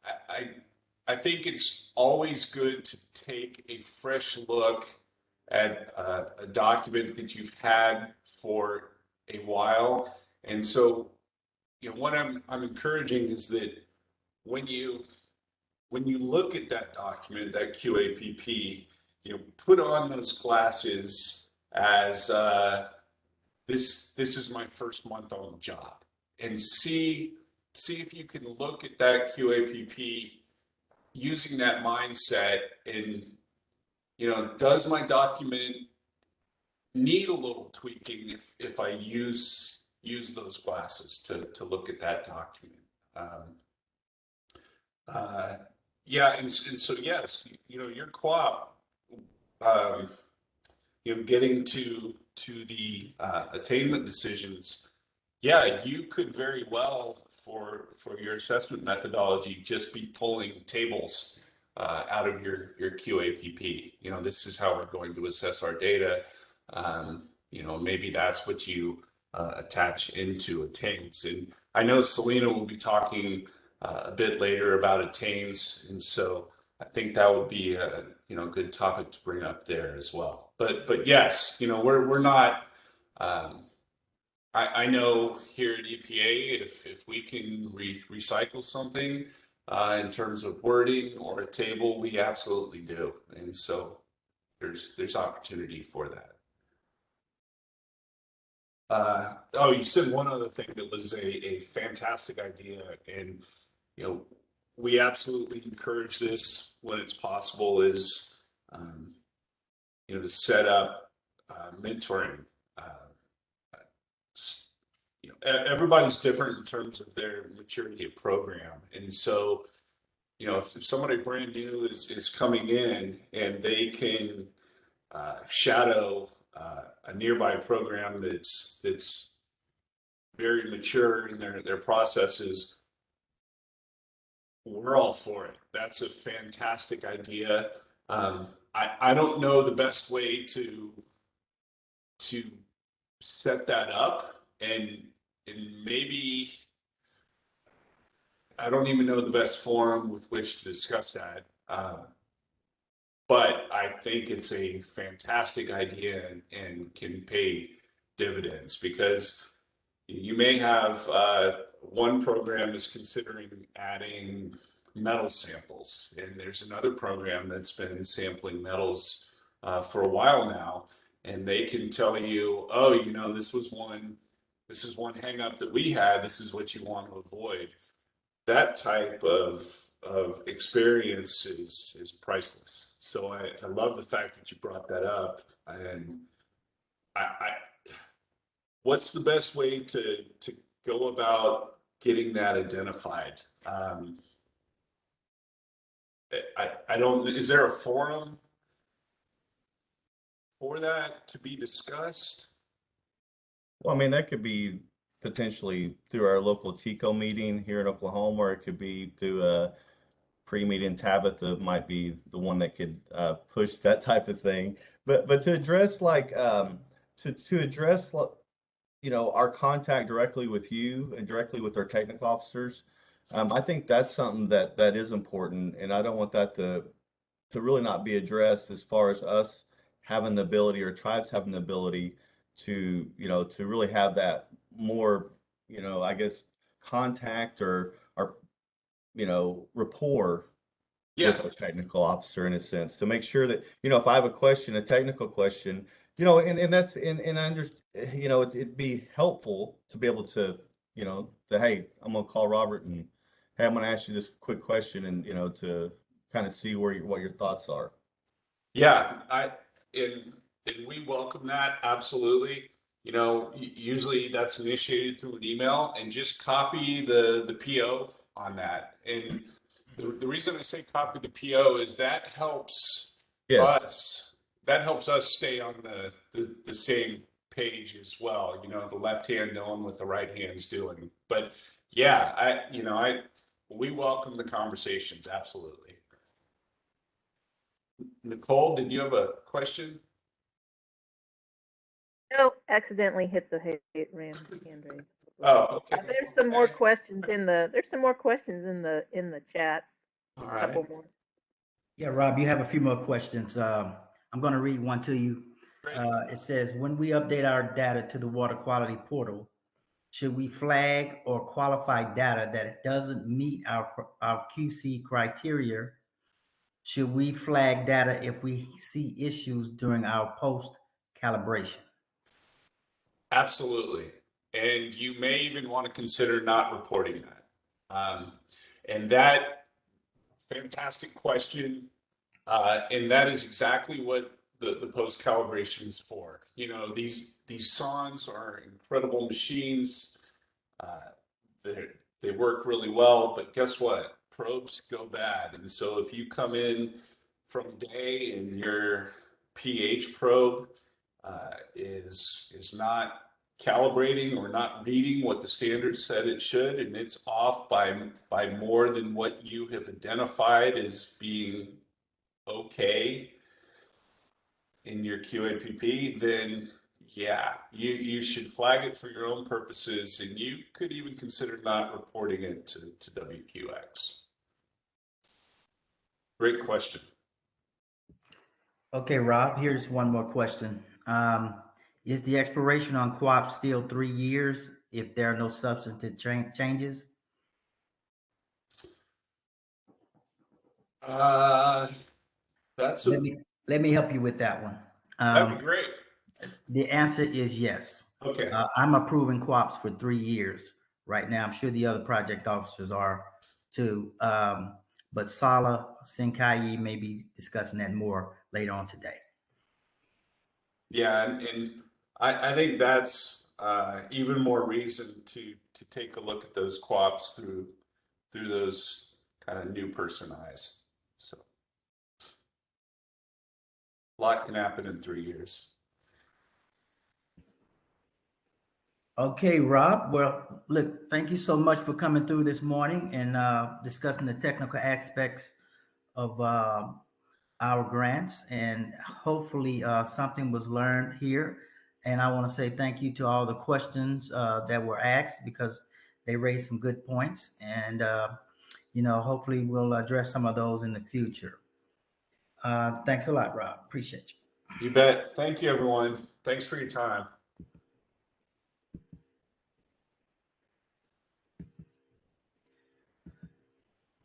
Okay, so we're running a little ahead schedule right now. We're supposed to start our next session at 10:15, and we don't want to. We want to honor you guys' time, so we're going to go ahead and take a break now until 10:15. If everyone could be back at the computers and back into the program at 10:15, it'll be appreciated. Thank you.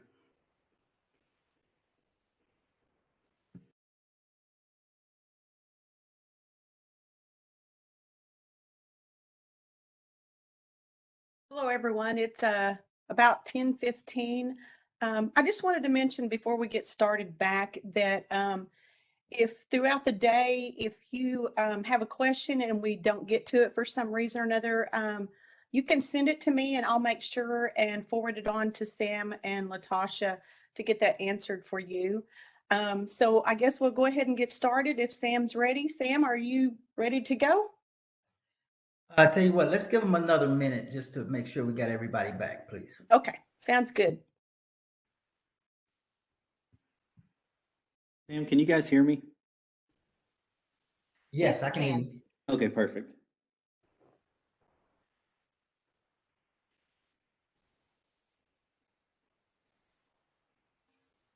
You have your hand raised. Wow. Let me fix that.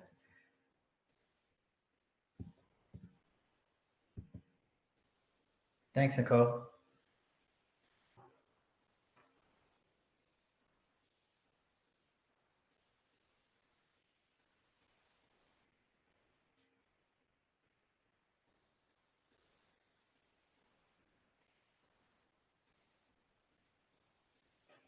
Okay, welcome back, everyone. I hope you had a good break and are now ready back to listen to the next presenter. The next presenter will be Philip Ketcher. He's with the Cherokee Nation. He's a water technician, and he's been with them for a long time. He's been doing great work over there, and he's gonna talk about managing a 106 program. So, Philip, I'm gonna turn it over to you. Thank you, Sam. Let me get my screen shared here. Just one second.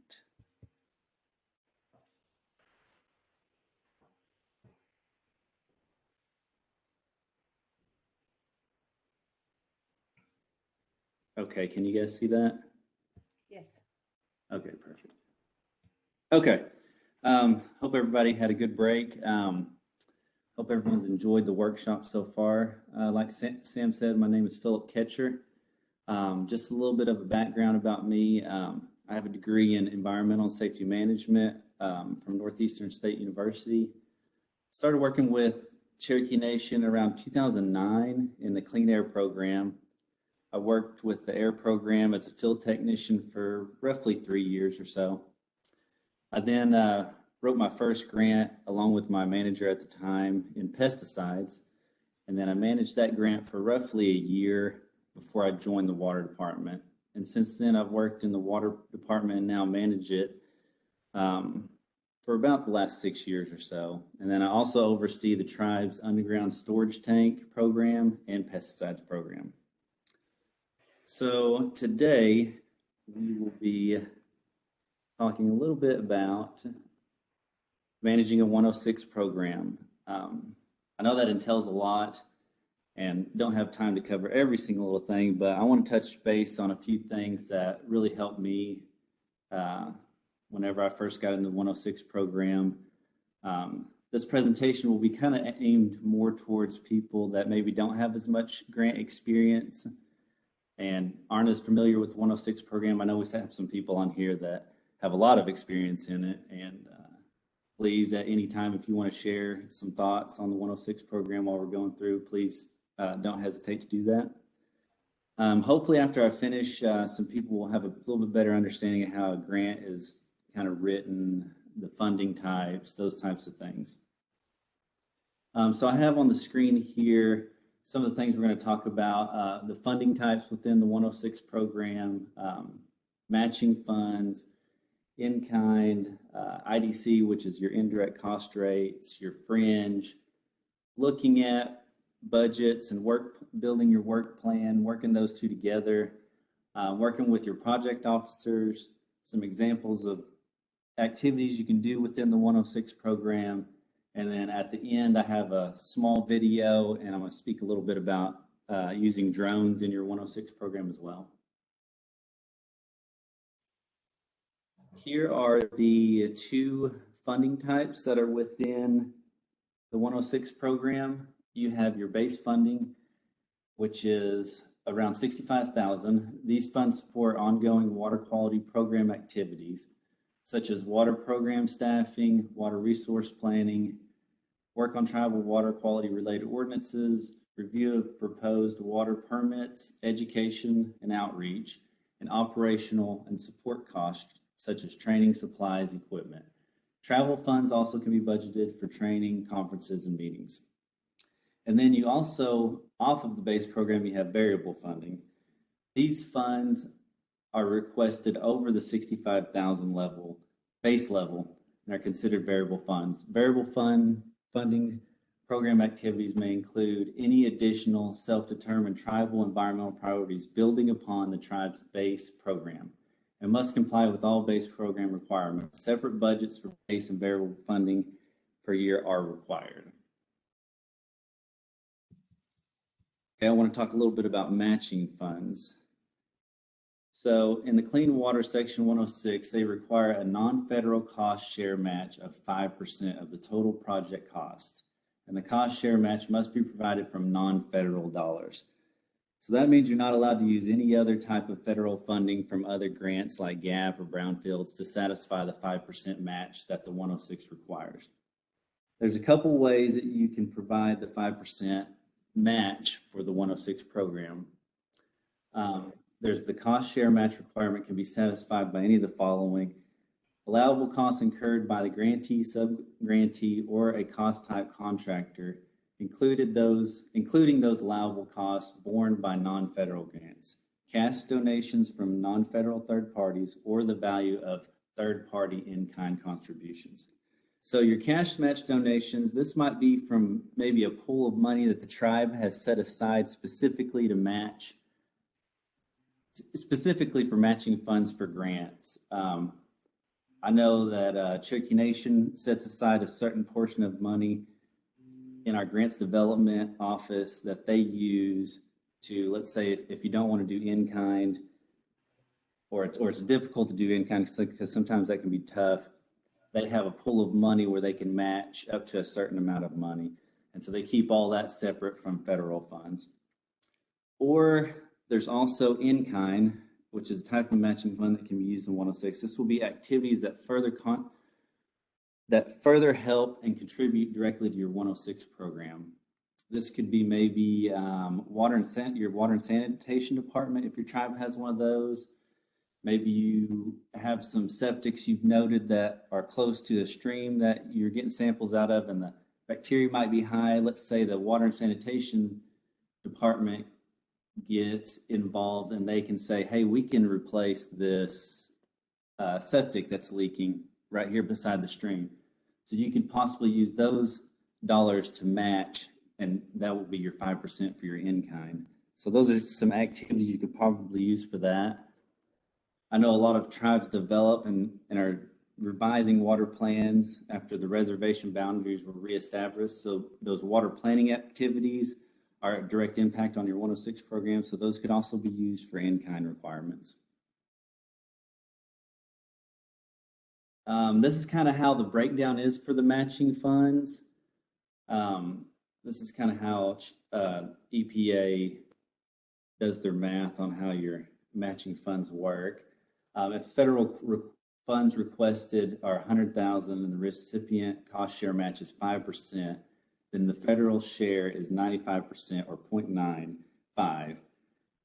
And then you have 100,000 divided by 0.95, and that will give you your total project cost. And so the $5,263 difference is your cost match. Sam, correct me if I'm wrong, but aren't tribes also able to get a waiver if they want to waive that 5% cash match, like some type of hardship saying they're not able to provide that 5%? As far as the waiver is concerned, yeah, as far as all the way down to $0, That's kind of hard to do for a 106 standalone grant. Now, Okay. as you know, if you're a 106 within a PPG, the laws have been changed now and the policy's been changed to eliminate any match for any program that's within the PPG. So that may be something that some of you tribes want to look at in the future if you got other EPA grants. Thanks. Thank you, Sam. Okay, we're going to move on. Next is kind of your direct costs versus your indirect costs. Your direct costs are those costs which are allowed to be reimbursed under federal guidelines and which can be identified specifically within a particular award and accounted for separately with a high degree of accuracy. Your indirect costs are those costs incurred by the awardee in support of general business operations, but which are not attributed to a specific federally funded project. These are just a little bit different here. Here we go. Indirect cost rates. We'll talk a little bit about it first. Indirect costs are costs an organization incur for common or joint objectives that cannot be readily and specifically identified with a particular grant, project, or other institutional activity. Typically, indirect costs include the cost of operating and maintaining facilities, equipment, grounds, depreciation of uses, allowances, and administrative salaries and supplies. These costs are usually charged to the grant as a percentage of some or all of the direct cost items in the applicant's budget. Your indirect cost rate is an agreement between the tribe and EPA. It's negotiated every single year, and the rate does change pretty much every single year, and it will be you will have to reflect that in your budget and or work plan. Sorry, just a second. Computer's acting wild. The IDC, that information you're going to have to get from your tribal administration or your finance department. Since it changes every year, that's pretty much the only place you can get it from. And let's see the next slide. Here are some of the things that that is subject to IDC. Personnel, fringe, travel, contracts under 5,000, supplies, and other. Those are all subject to your IDC rate, which can be, anywhere from 10% to 12%. And then the items that are not subject to IDC is equipment over 5,000 and contracts over 5,000. So those wouldn't be hit by your indirect cost rate. Okay, the next thing we'll talk about is fringe rate. Fringe rate is a percentage given by the tribe that covers benefits that aren't normal wages, such as your insurance, your 401k, any type of pensions, leave, those types of things. Those will be part of your fringe rate. This rate varies within departments normally and by employee, because the longer you stay working at the tribe or an entity, normally the higher your fringe rate goes because you normally get more benefits, let's say more sick leave or more vacation, those types of things. This rate also changes every year, and it'll need to be updated with your grant as well. So an example of how fringe rate is kind of calculated, let's say a tribe pays $17,000 a year for all your benefits outside your normal salary. So you take that $17,000 and divide it by your salary, and let's say it's roughly $37,000, somewhere around there.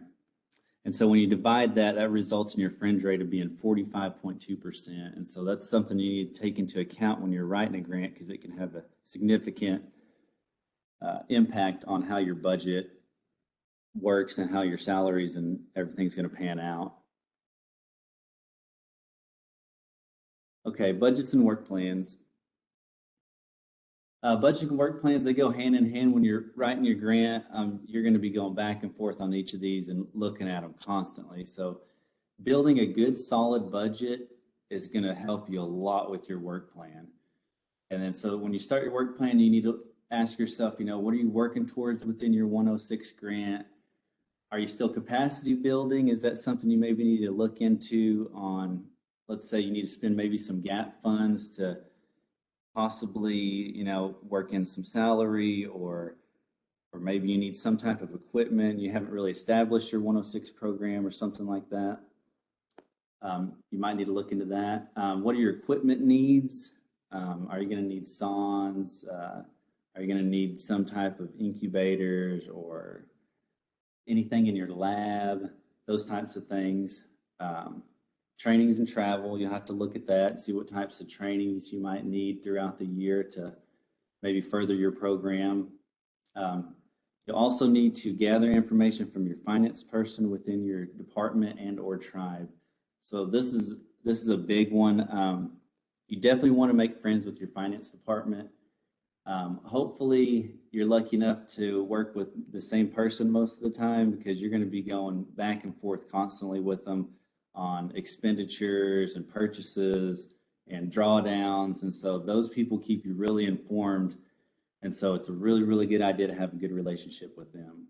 And then also it's a good idea to build a solid Excel spreadsheet for your budget. This will be your best friend throughout your building your budget. And if you've worked in Excel very much, it's not too difficult to start learning. It's kind of different at first, kind of figuring out formulas and stuff, but once you get it built, and it's really easy to tweak, and man, it makes your life a lot easier.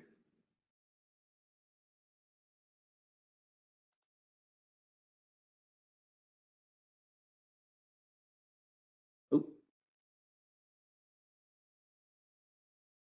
Okay, sorry about that. Okay, one of the first items that you'll be doing on your budget will be it'll be under the category other. It'll cover your utilities, your building space, insurances, fuel, internet, program vehicle, your janitorial services if you have those, and your communications. This is information that you'll need to get from your finance department, because normally they'll keep track of this from previous years. So you can work with them, and they can run you, maybe they can print you off maybe some sheets that show a breakdown of each month of what maybe the space cost is for each grant that's in your department, and or just if you share with other departments, let's say housing is in your department or in your building and you're in your building, how that cost is split up. Like let's say if your building lease or space cost, your utilities. Some tribes might be renting spaces that's not owned, the building might not be owned by the tribe, so you'll have to take that into account. And then the tribe might also charge each grant office space and those types of things, so you have to look into that as well. And then you also have your insurance for vehicles, your equipment. Maybe if you have a separate like small building that has maybe equipment and stuff in there that you keep, there'll be insurances on that, and they'll be able to give you a breakdown of all those types of things.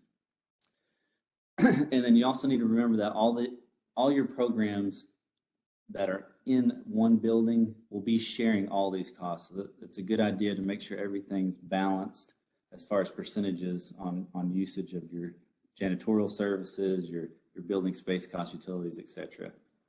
And then you also need to look at what you're going to be, how you're going to maintain your program vehicle. Is it a shared vehicle with another program? Maybe they're paying a percentage and you're paying a percentage. You also need to look at like how much fuel you'll be using each year. I mean, that's kind of hard to estimate, but it's a good idea. Like maybe your 106 program's been going a while, so you can look at like past fuel spent, and then also you'll need communication. So if that's, whether that's like a cell phone, office phone, those types of things, you'll need to cover those as well. And then you also have supplies, and that will be equipment under 5,000, your lab supplies, your field bottles, unless those are paid by your lab. Your quality control, quality assurance things, maybe standards that you'll be needing that will cover those. For maybe you run turbidity and alkalinity in your lab, or let's say you run IDEX equipment, so that'll be, maybe you need standards, known standards, those types of things from an outside source where you can, quantify your data. And then also you'll need safety equipment, life jackets. We get sun shirts as well, because you're out in the sun a lot. And then also you need your sampling gear and your office supplies. That'll also be covered in all of that.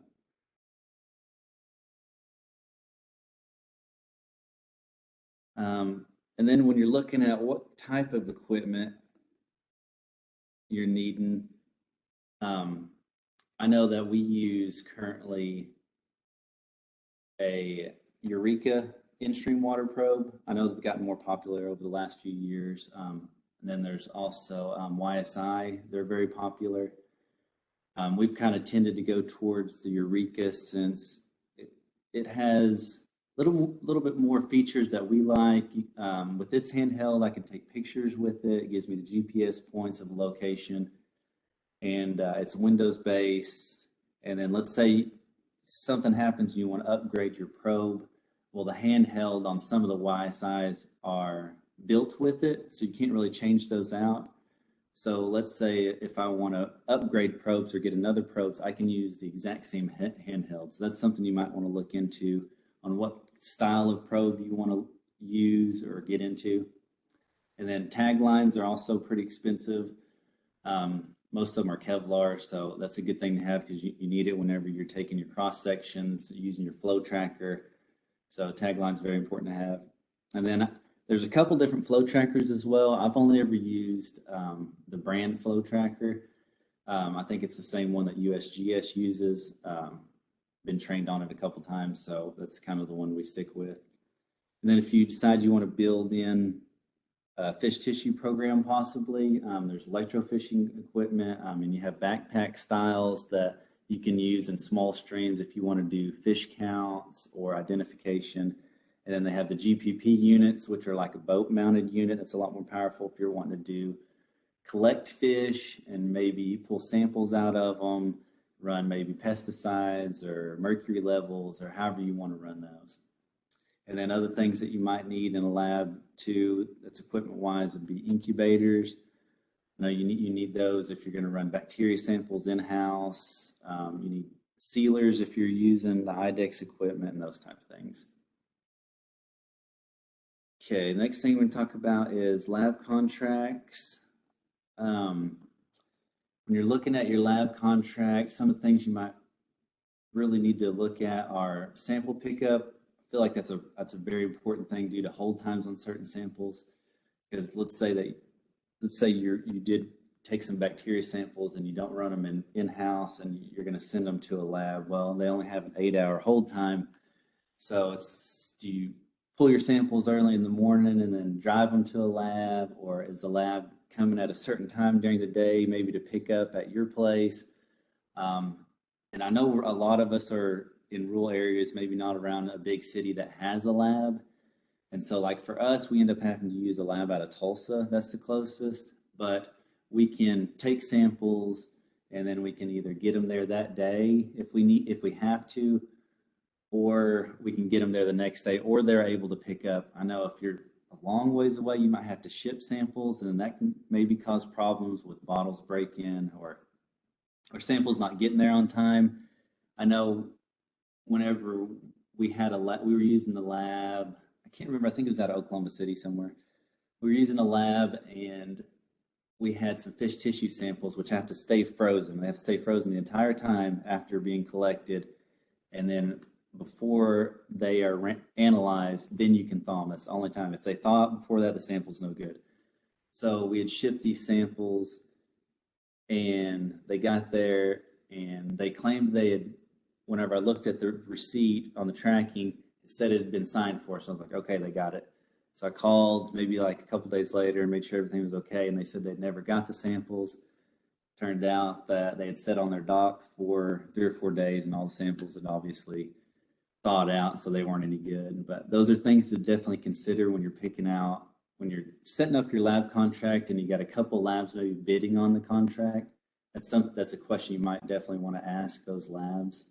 Then also, are they going to provide bottles? Do you need to buy bottles? Most labs will provide bottles. It's normally in the cost of the contract whenever you're setting that up. Are they going to provide trip blanks and then QA/QC, which most of them do, especially if you have a good one, if they're certified and everything. And obviously your cost and see what's next. Okay, now we're going to look a little bit here about budgets. Here's an example. I got a little breakdown of an example budget. This is kind of how I build it, and then I'm going to bring up another one just a second. Sorry, that's still the wrong one. Hold on just 1 second.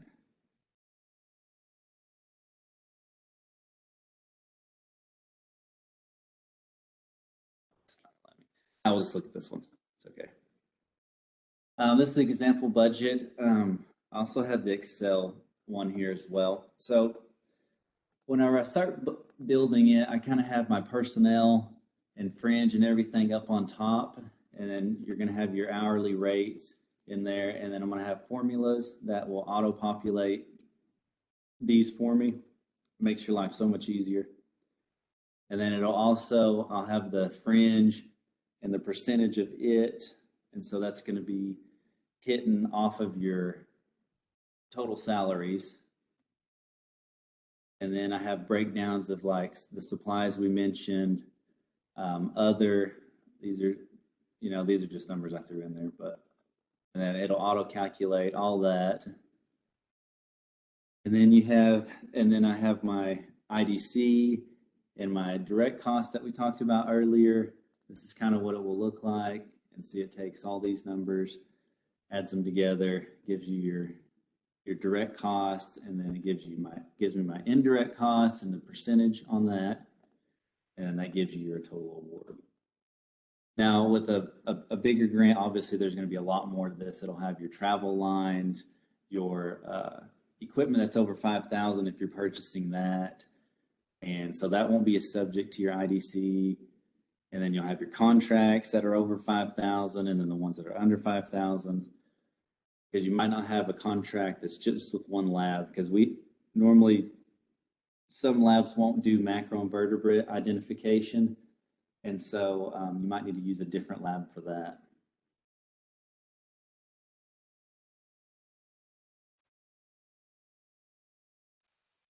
Sorry, just a second. Okay, and another line item when you're building your budget is travel and trainings. Lots of good trainings out there. I know right now travel and trainings are limited due to COVID restrictions, and a lot of trainings have gone virtual, kind of like the workshop we're having today.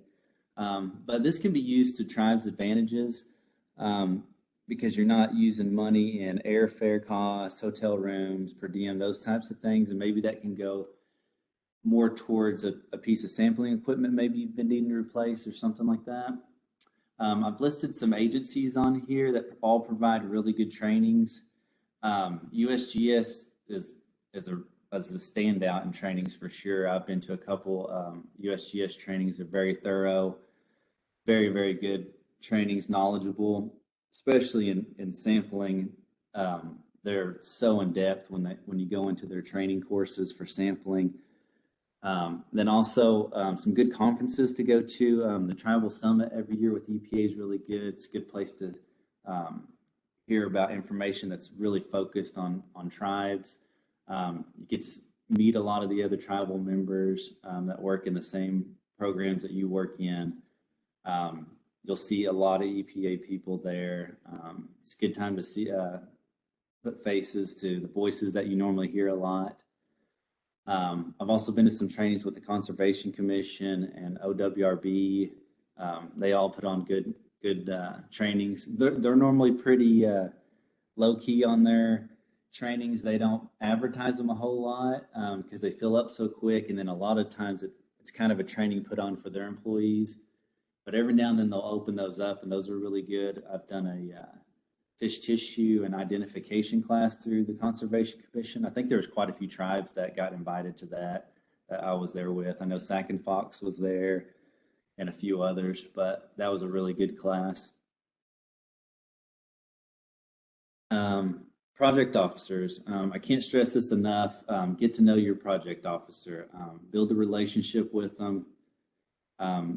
You're going to be talking to them all the time. No, Sam didn't pay me to say this at all. But that it's very, very important to have a good relationship, because they also might see funding opportunities that you didn't see and say, hey, you might look into this grant as well. Might be something that might benefit your tribe. It's also good to discuss deadlines with them, funding, work plans, budgets. If you have any questions, I mean, it's easy to pick up the phone and call your project officer and talk to them. They're there to help you.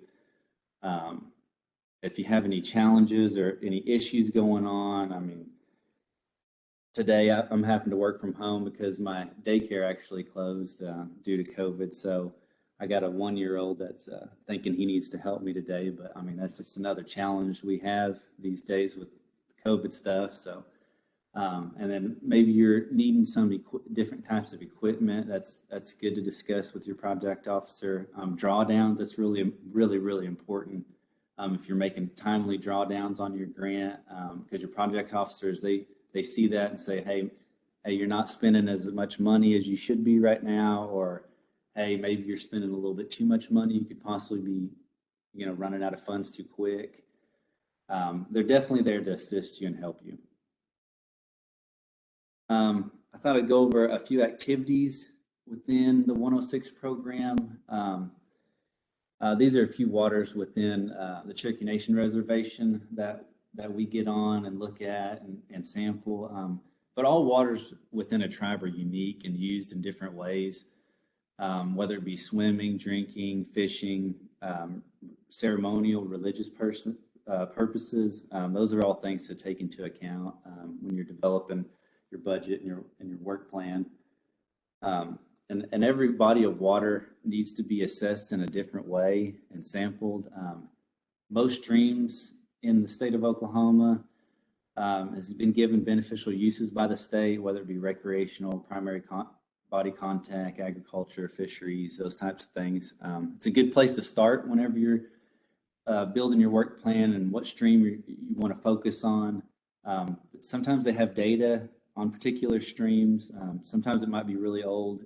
They have a rotating schedule, but some streams might not be touched for 10 years. And that might be something you want to look at, or your tribe's got a stream that they want to look at. Maybe there's not as much information on it.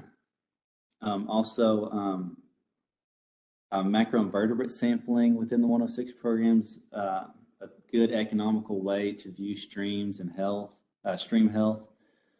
There's several metrics that help determine stream health by analyzing the different macros that are found in the streams. Normally, macro sampling is cheaper than doing water sampling analysis for 12 months on a stream. I mean, I know it's just a snapshot using macroinvertebrates and it doesn't tell you everything, but it can give you a really good idea of how healthy the stream really is. And then also there's fish tissue programs. We have one where we go out and shock different streams because the state really doesn't have a whole lot of data on mercury in fish and streams. And so most of their data is limited to lakes. I'm not sure really why that is. I know it is a lot more difficult to get bigger shocking units on streams. It's a lot more work. So I don't know if that's part of the issue with that, but I know there's lots of tribal members, especially with Cherokee Nation. Our tribal citizens eat a lot of fish out of streams. So that's something that you might want to look into when you're building your 106 program and work plan. And then also partnering with other entities. Sorry, I'm running out of time now, but partnering with entities. I mean, we've partnered with Army Corps of Engineers, the city of Telecall, which is where our tribal headquarters are, Northeastern State, which is the university. We go there and do educational outreach with students. We collect macros, show them stream sampling, let them use equipment because these kids might eventually want to go into this field of work. And then also working with tribes within the region is always a good idea. And the last thing I want to talk about was drones. I have a short video, but I wouldn't really have time for it. But drones are great. They become extremely popular, very useful tools for environmental departments, specifically water programs. They've become a lot more affordable now. They're a lot easier to use.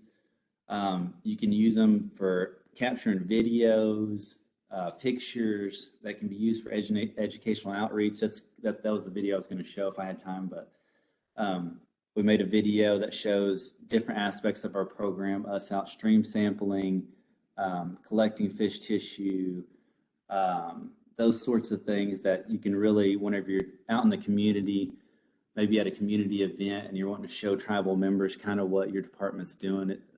Having a video and pictures, people love that kind of stuff, and it draws their attention. And it's a lot easier to explain your stuff whenever they're giving you really good attention. Also, drones can also be useful when you're looking at your streams for projects for 319, because there might be an area you haven't been able to cover, maybe on foot, maybe it's difficult, maybe there's a section of land that's owned by a different property owner, maybe it's not owned by the tribe. You can fly the drone and get an aerial view and say, hey, this stream is eroding away this piece of property. And so you might go to them and say, hey, maybe we can get some funding through 319 and maybe restore your bank, do some bank stabilization, those types of things. So they can really be useful. You can also use them for site recon. If there's an area that you're looking at getting at, maybe there's a stream that's way back somewhere that's difficult to get to. Maybe you fly the drone over there first, and that can help you pick out an area of where you need to get through to get to that stream. And that's pretty much it for me. Let's take a few questions real quick. I know we don't have much time, but if anybody's got any questions.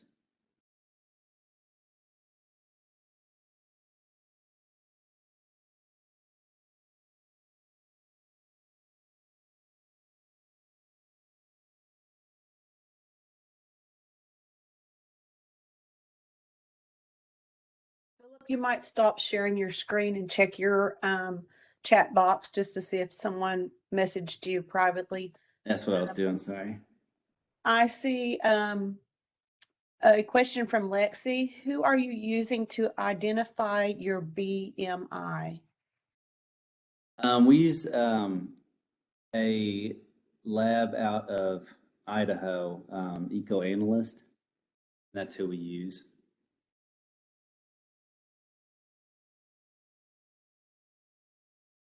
Also, there's another question in the chat. What type of drone do you use from Stephen? Chelsea, are you on here? I think it's a DJI Maverick Pro. Is that right? She had to step away, but Okay. I think that sounds I think correct. that's what it is. And it wasn't real expensive, and it takes great video. I wish I wouldn't have went a little bit long so I could have showed you the video, but it takes really good video and pictures. And it is so simple to fly. Within 10 minutes, anybody can fly. It hooks straight to it has two different types of connections where you can hook it to either an iPhone or an Android. So it can use either. So it just plugs in, the controller hooks onto your phone. You use your phone to view. And it has separate controls outside of your phone, but it holds your phone and you can use your phone or the controls to fly it, take pictures, videos, those types of things. Sorry, I know I covered a lot of things, but hopefully there was some good information in there. I have a question for Sam. And Philip, great presentation. So Sam, can interns be put on your 106 grant? Like for a certain amount of hours? You're muted.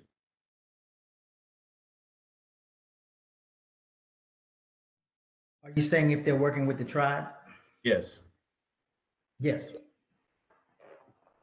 Okay, thank you. And then Philip, hey, and then Sam, if he has time, I'd like to see that video. I'm not sure if anybody else would, but I think that'd be pretty good to see that. So if we have time, if we can't do it now, later. Yeah, he doesn't have time now. Maybe later on, if Philip would come back, maybe tomorrow, if we have more time, he could show the video. And if not, we can just make it available after the workshop for you. Yeah, I'll be on here the next 2 days. So if there's a chance that we're a little bit ahead of schedule, then I can show it. It's about 6-7 minutes long. Okay, great. Any further questions for Philip?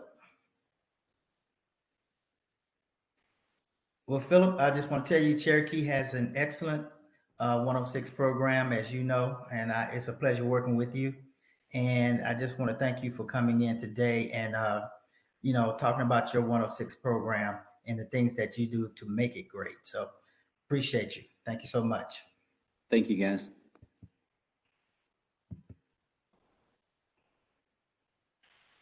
All right. So our next presenter is Kenneth McIntosh. Kenny, are you here? Morning, Sam. Yes, I am. Great, great. So Kenny's going to be talking about constructing a grant budget narrative and an SF 424A. Kenny works in the grants management office. He is a grant specialist. And so when you guys actually submit your applications to the project officers, and we in turn, well, you submit them to grants.gov. Kenneth is one of the first ones to actually see your application. He'll notify us that they're in grants.gov, and then we'll move them to our system. And then we'll start, he'll tell us if everything is correct with your application, if you need something with your application, and we'll adjust it and to whatever he's stating that he needs us to do. So sometimes you may feel like, okay, so you submitted the application, we'll reach back out to you. It's because we have a system in place to catch errors and some other things if they're needed, so that we can continue to process your grant. So with that said, I'm going to turn the next session over to Kenny. Kenny, take it over, please.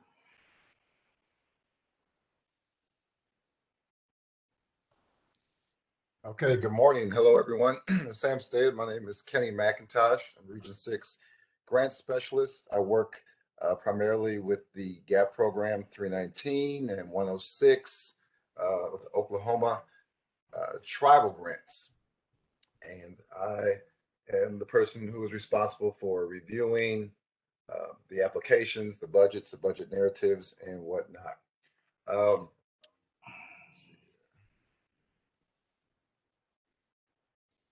Sam, am I just sharing my screen or is Karen running the slides? I'm not sure. Yes, Kenny, if you would please share your screen.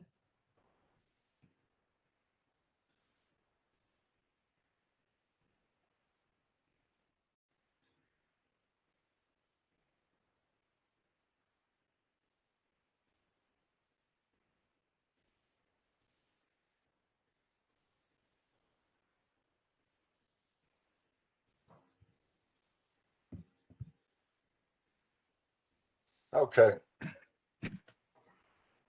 So here we are. What is the budget narrative? And a lot of this information Philip just covered.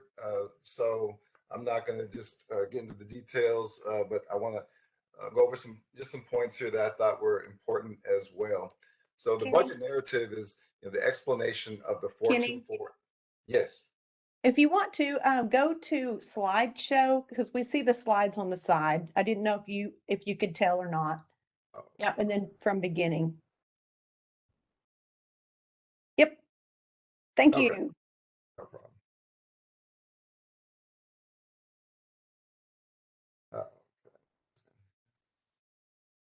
Okay. So the budget narrative is the explanation of the 424A, and it just basically prints or paints a picture, excuse me, of what's in the 424A.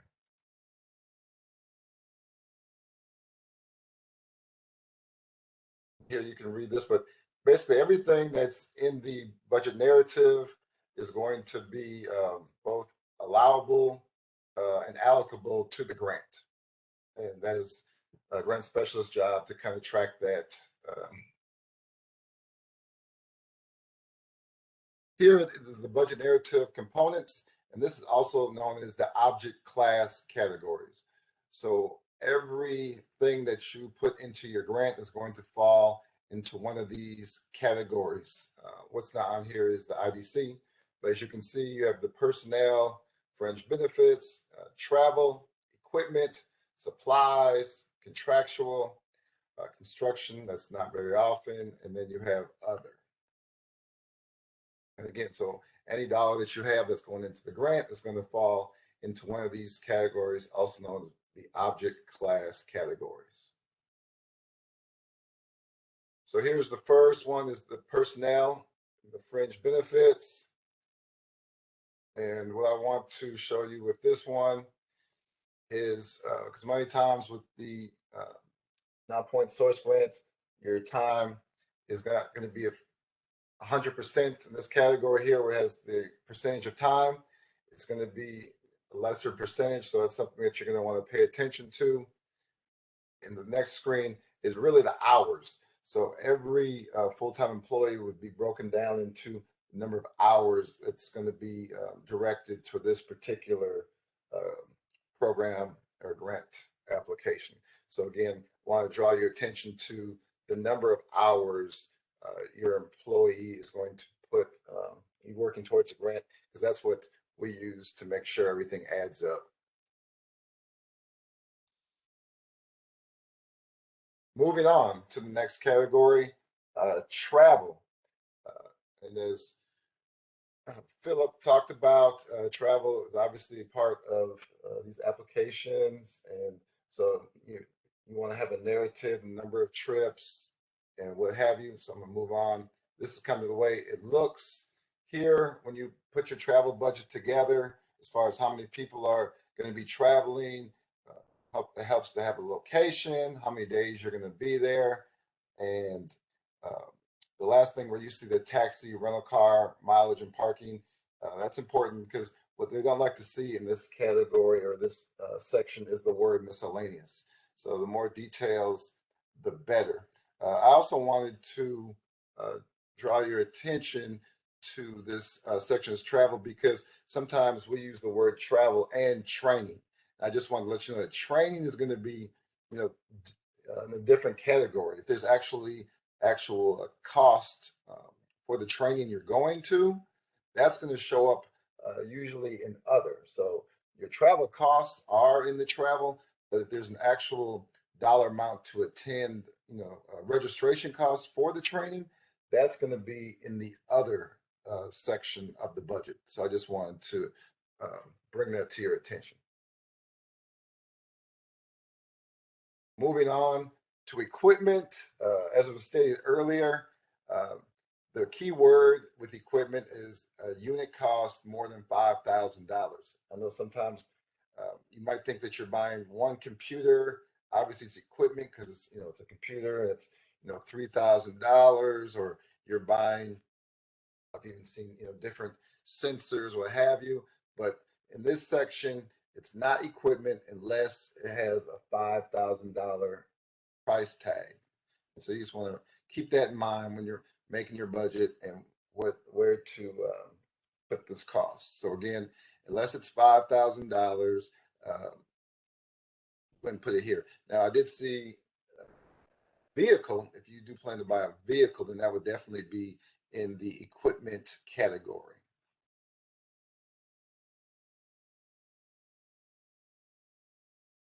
So moving on, this is just an example of what might be in your equipment category. And you see the costs here are above $5,000.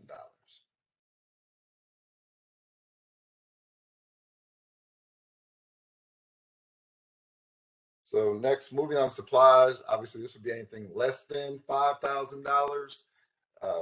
Your office supplies, sampling supplies, personal equipment, and we do need an itemized breakdown for your supplies. So you just wouldn't put $3,000. You would break it down to what is going to make up that cost.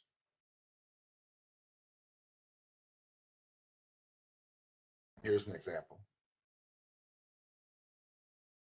So you have a cost per unit, how many units, what have you. You can kind of see how this example is illustrated.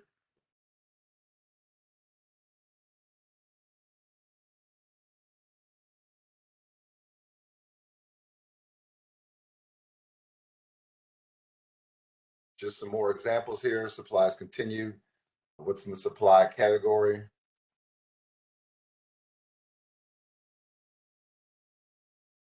Moving on to contractual. This is obviously self-explanatory with the word contractual, but specifically speaking, this is probably where you would have, or not probably, this is where you would have your laboratory fees. So when you reach out and develop the relationship and you figure out who you're going to use for your laboratory analysis, those fees would be listed in the contractual category.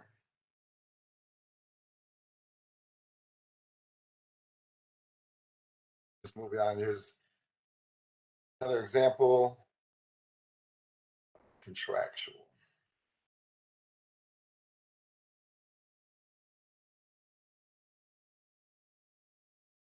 This is construction, but I'm not going to get too deep into this because it's not very often that we see this money in the construction line item. So moving on to the next object class category, which is other, includes direct costs that don't fit into any of the other categories. And so examples of other are insurance, telephone services, postage, and advertising. And there's not really a hard cut rule between some of the things that go in between other and supplies. I've seen some items that can actually go into either category, so don't lose any sleep as far as the supplies or other. Some of those can go in either or.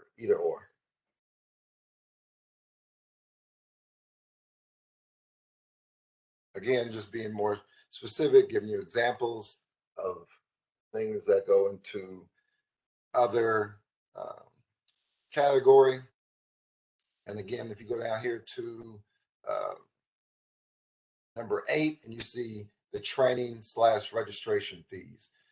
So when we talked about travel and training, this is where you would put in, if you were going to a conference and there was a registration fee, would be the appropriate place for the registration fee.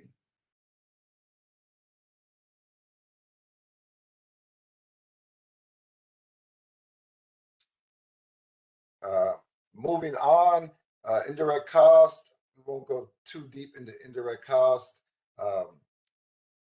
but your indirect cost rate is actually, you get that from your finance department. As far as EPA is concerned, and me and Sam going through your grant, you just want to be aware of, do you have a rate, what your rate is, and is it current?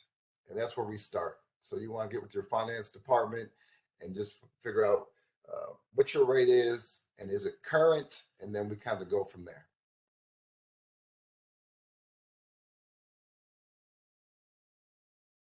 And this is the term and condition of the IDC. So you look at it. Obviously, this is very wordy, but we can direct you to your term and conditions in your grant when it gets the details of using the indirect cost for your grant program.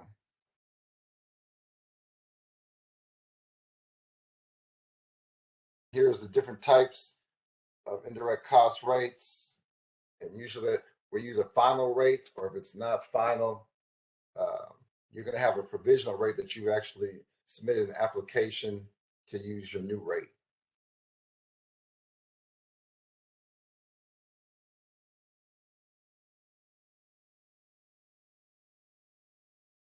Again, and Philip went over this, how you calculate your indirect, but it's your total direct charges multiplied by your rate. So it's going to be less any contractual costs and less any equipment costs. So it'd be your percentage times your direct costs. Again, to minus contractual and minus equipment.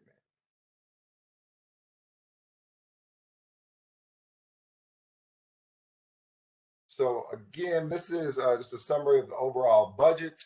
As you can see, these are the object class categories listed below and how they would go into your grant. The second column, which is important too, when there's a match required for the particular grant that you're applying for, you want to break out those match dollars into the appropriate object class category as well. So if the match dollars are coming from personnel, fringe, whatever category is appropriate, you want to place them there. And so all those numbers are laid out and the budget can be even, will match the 424A and the budget narrative. Here's an example of that. So your 424A, as you can see, the second column is the match column.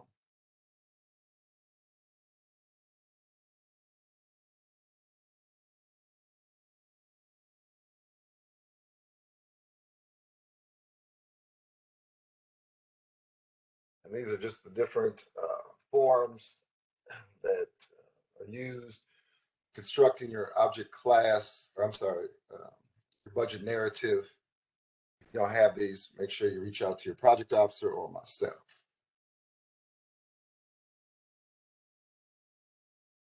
Here are just some general notes. Make sure when you're filling out your 424A and your object class category that you round to the dollar. We don't use any cents, and it'll kind of make the system, you know, kind of kick back, not kind of kick back, but it just creates problems when we're putting the numbers back in on our end. So do not put any cents in there. We only use round numbers as far as just whole dollars. Number two, you want to make sure that your cost is allowable. If you have any questions about this, contact your project officer, but everything that goes into the grant has to be an allowable cost. Number three, if you're not sure which object class category something goes in, feel free to reach out to your project officer or myself. But for the most part, it's pretty self-explanatory. But like I said, supplies and other, there's certain things that can be in either category. And lastly, it's the indirect cost rate. And just you want to make sure that you have a current rate and your application matches your approved rate.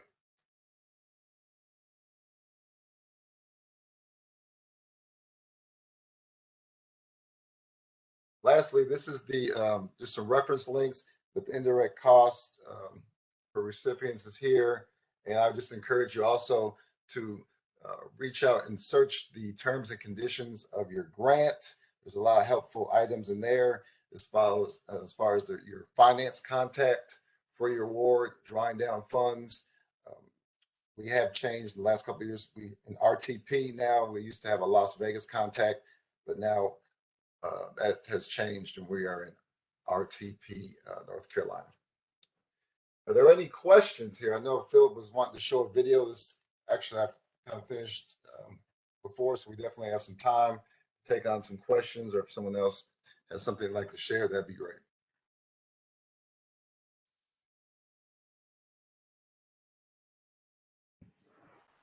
Are there any questions for Kenny? And let me just add something real quick, Kenny, if you don't mind. I just wanted to make a statement about the actual budget narrative. You know, one of the things that normally happens with the tribe, and we have to send the tribe a message to resubmit that budget narrative once they submit their application, is they may have a line item in the budget narrative where they're going to actually purchase, let's say, for instance, pens. And they may say pens at $80. Well, it's a few things that are missing there. And we'd like for you to make sure you fill those out. And that is, let's say pens, but then how many pens, right? And then what's the unit cost for each pen or each box of pens or whatever. And then have your total at the end of $80. So that way, when Kenny looks at that budget narrative, he can see exactly what brought that cost up to to $80. So that's one of the things that we have to turn around and ask you for ask you to fix. So if you can make sure you keep that in mind when working on your applications. Okay, so does anybody else have any questions for Kenny? I see a question from Tabitha in the chat box. Might be helpful to mention what a tribe needs to do if their indirect rate changes during the project period. I guess that's more of a comment. Well, I can tell you if the indirect cost changes during the project period. I've had a few tribes reach out to me, and we readjusted their budget based on that change. So don't be shy about that. That's a good statement, Tabitha. Appreciate it. Are there any other questions for Kenny? All right, Kenny. Well, thanks a lot. We sure appreciate you coming out this morning to support us. And we're looking forward to working with you on our next round of applications. Thank you, sir. Thanks, everybody. Have a great day.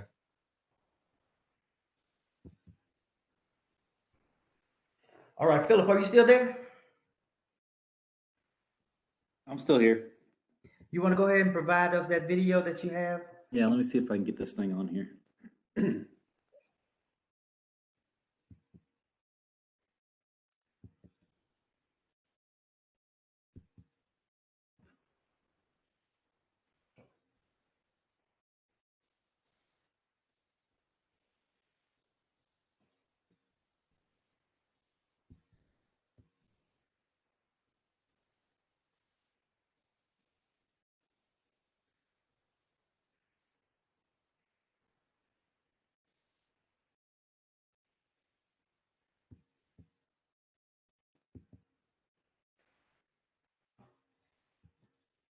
Can everybody see that?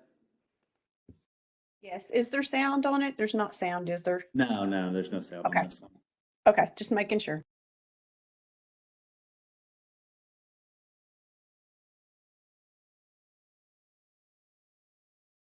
And this drone isn't super expensive. I think it was maybe $1,000 or maybe a little less than $1,000. I know you can get them that are real expensive that have like mapping capabilities and stuff like that. But this one mainly just captures video, pictures. But it's really useful, especially if you're looking at bank erosions or you want to look at a segment of stream. Maybe you can fly up. Maybe you've had a problem with like bacteria upstream, and you're looking for maybe reasons why that is, because maybe your other site's not having that problem above that. And so let's say you fly the drone up there to get a better look, and there's 40 head of livestock standing in the stream. Well, now you know kind of the reason why you had such high bacteria on that sample.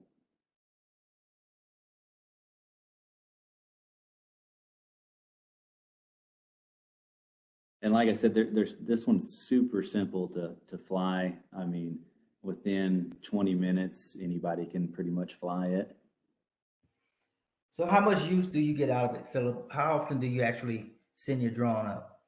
I normally try to take it out about every quarter, maybe every couple months. I try to get it out there and take pictures of the stream segment I've been on, just so you can compare them, for back-to-back years, see how the stream has changed. So I normally try to get it out there that often. And then I know that some of the other departments get a lot of use out of it too. I think the Brownfields department, I think they're the ones that actually purchased it.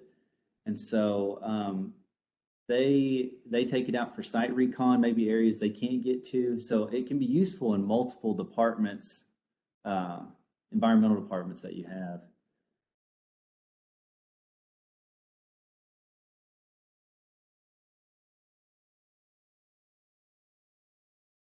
You do have to know a little bit about drones because there's like an app that you download with this one, and it asks you like so many questions every time before you fly it. So it gives you like little tests so you're up to date on drone flying knowledge.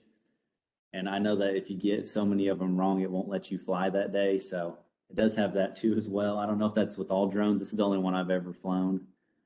But obviously So- this isn't drone what- footage, but Yeah, so what you're saying is is there training required in order to fly the drone? there's certain aspects of drone flying where you do have to have a drone pilot's license. You have to kind of look up the rules and regulations for that on your own. I know you can't fly if you don't have a license. You can't fly over like a group of people. You can't fly so close to airports. You can't fly so high. You can't fly at night. So that's definitely something to be aware of if you do get one. You'll have to read all those regulations before you start flying it. And then it also gives you like, let's say you're flying it and the wind's really high. It'll start giving you warnings like you need to bring it down so high or bring it back down, maybe land for a while because the wind speeds are too high. You can crash it. Those types of things. Because I think they've also used it to go down and survey roadways with it. I think the tribe has some more expensive ones that's not in our department that they use for mapping our landfill. I've never seen those in use or gotten to use those, but those are another style, but I know those are a lot more expensive. And then this right here, you're just seeing some fish tissue sampling that we did and some electrofishing on a small lake within the reservation. Yeah, these are great.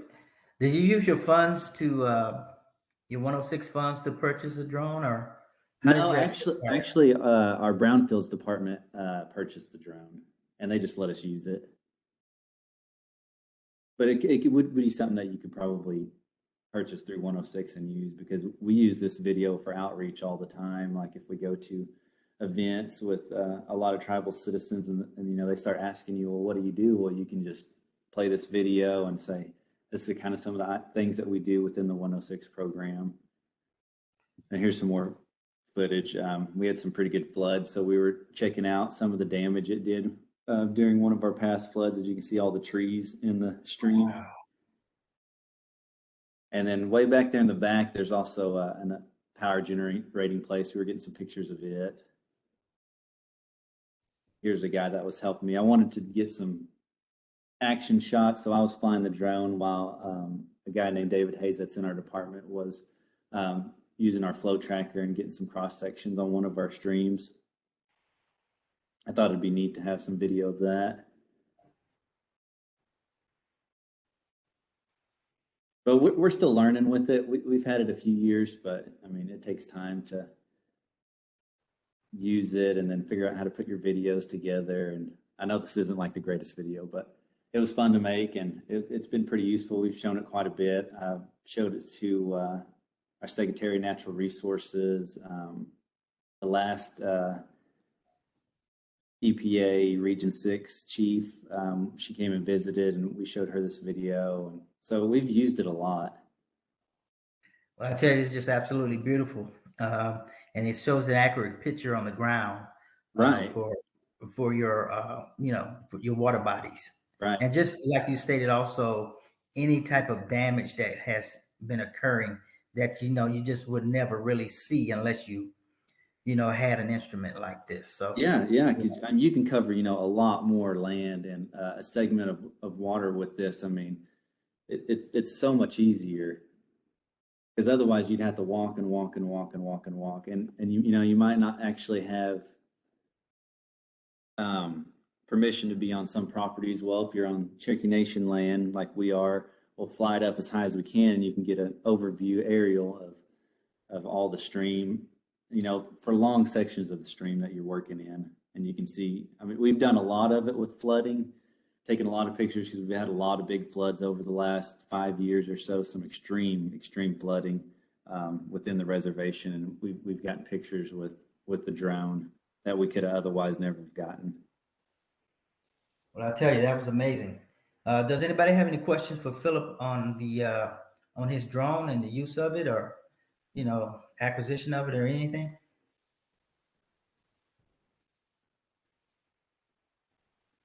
And Miss Nicole, do you hear me? Yes. Okay. Some other people might have more questions, but I'm just remembering when drones were kind of making an entrance into grants and stuff. It was kind of a flurry of activity, and this might, if Kenny's still on, this might be a question that he might have some insight on. Is there any kind of justification language or anything that we would need to be looking for or advise people on, or any sort of information that we would need to make sure we had to be able to approve a drone purchase? I know it's if it's inexpensive enough with bond or supplies, but we may still have to. There may be some questions we would.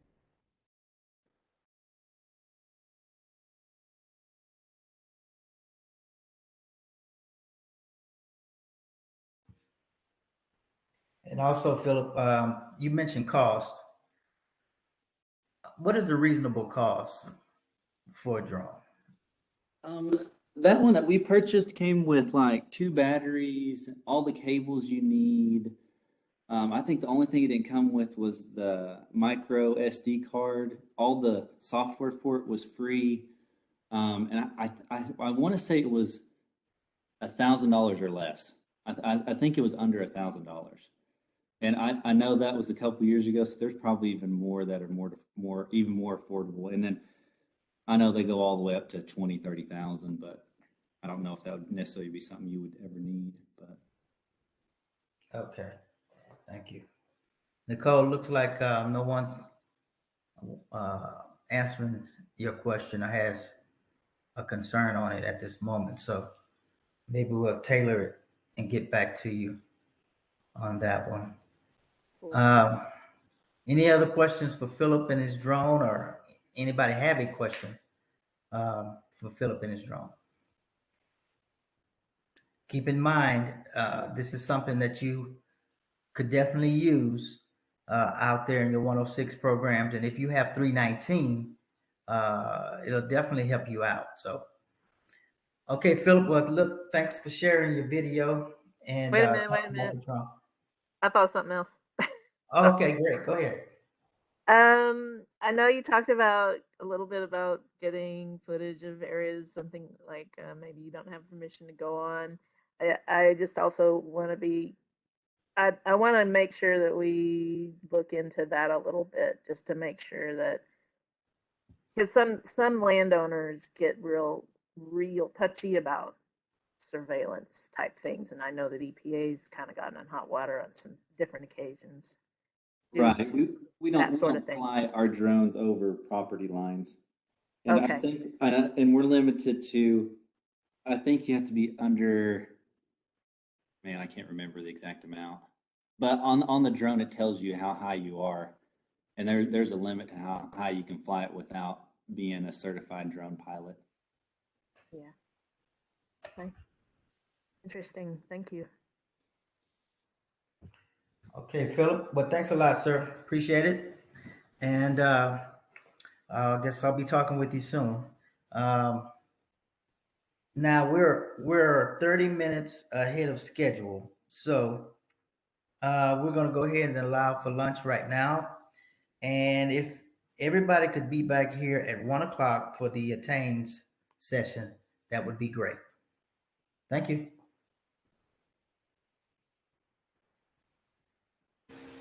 Okay, it looks like it's 1 o'clock. Sam, are you ready to resume? I am. Let's wait about another minute though before we start, if you don't mind. Okay, sounds good.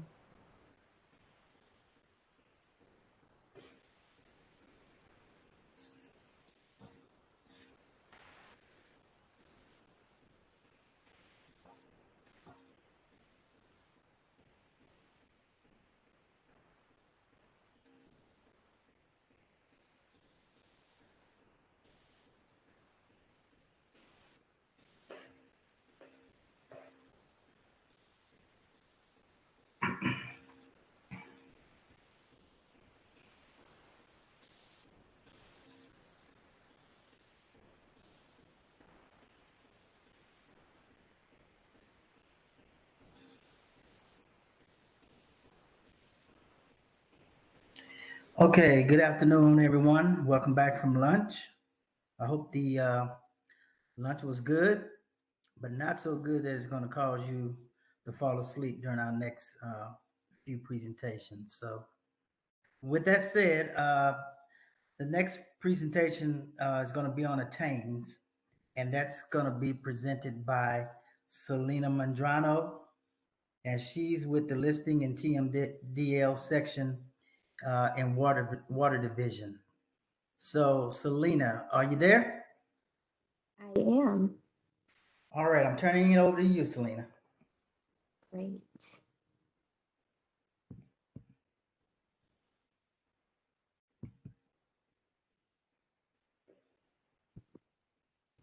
All right, can you guys see my screen? Yes, we can. Okay, everyone, as Sam said, my name is Selena Madrano and I'm with EPA Region 6 Water Quality Protection Section, and we do monitoring, assessment, listing, TMDLs, and we do some tribal technical reviews as well. So we do a lot of stuff, but I am here today to talk to you about attains, which I'm here, someone requested that we speak about. So seems like we have quite a wide range of people of experience on the phone here. I see a lot of experienced people and I see some names I don't know. So maybe you have or have not heard of attains before, and we'll kind of go from start to finish with it.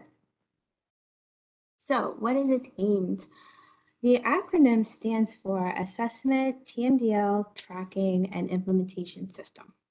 Okay, so what is it? Well, if you go to EPA's website and look up attains, it says it's an online system to access information about our waters. Okay, great. Well, some of us are users of attains, so that's not exactly what attains is to us. It is a system that we use to track our attainment or water quality attainment decisions, right? So that's how we use attains. And the public can then use attains web services in terms of How's My Waterway to look at the condition of our waters. So who uses attains? Well, we actually have 20 pueblos and tribes in Region 6 that are either using attains or learning how to use attains. And note that in parentheses, there's only 27 nationwide. So we've got a lot here in Region 6, and you guys are really leading the way with using attains. So kudos to you guys.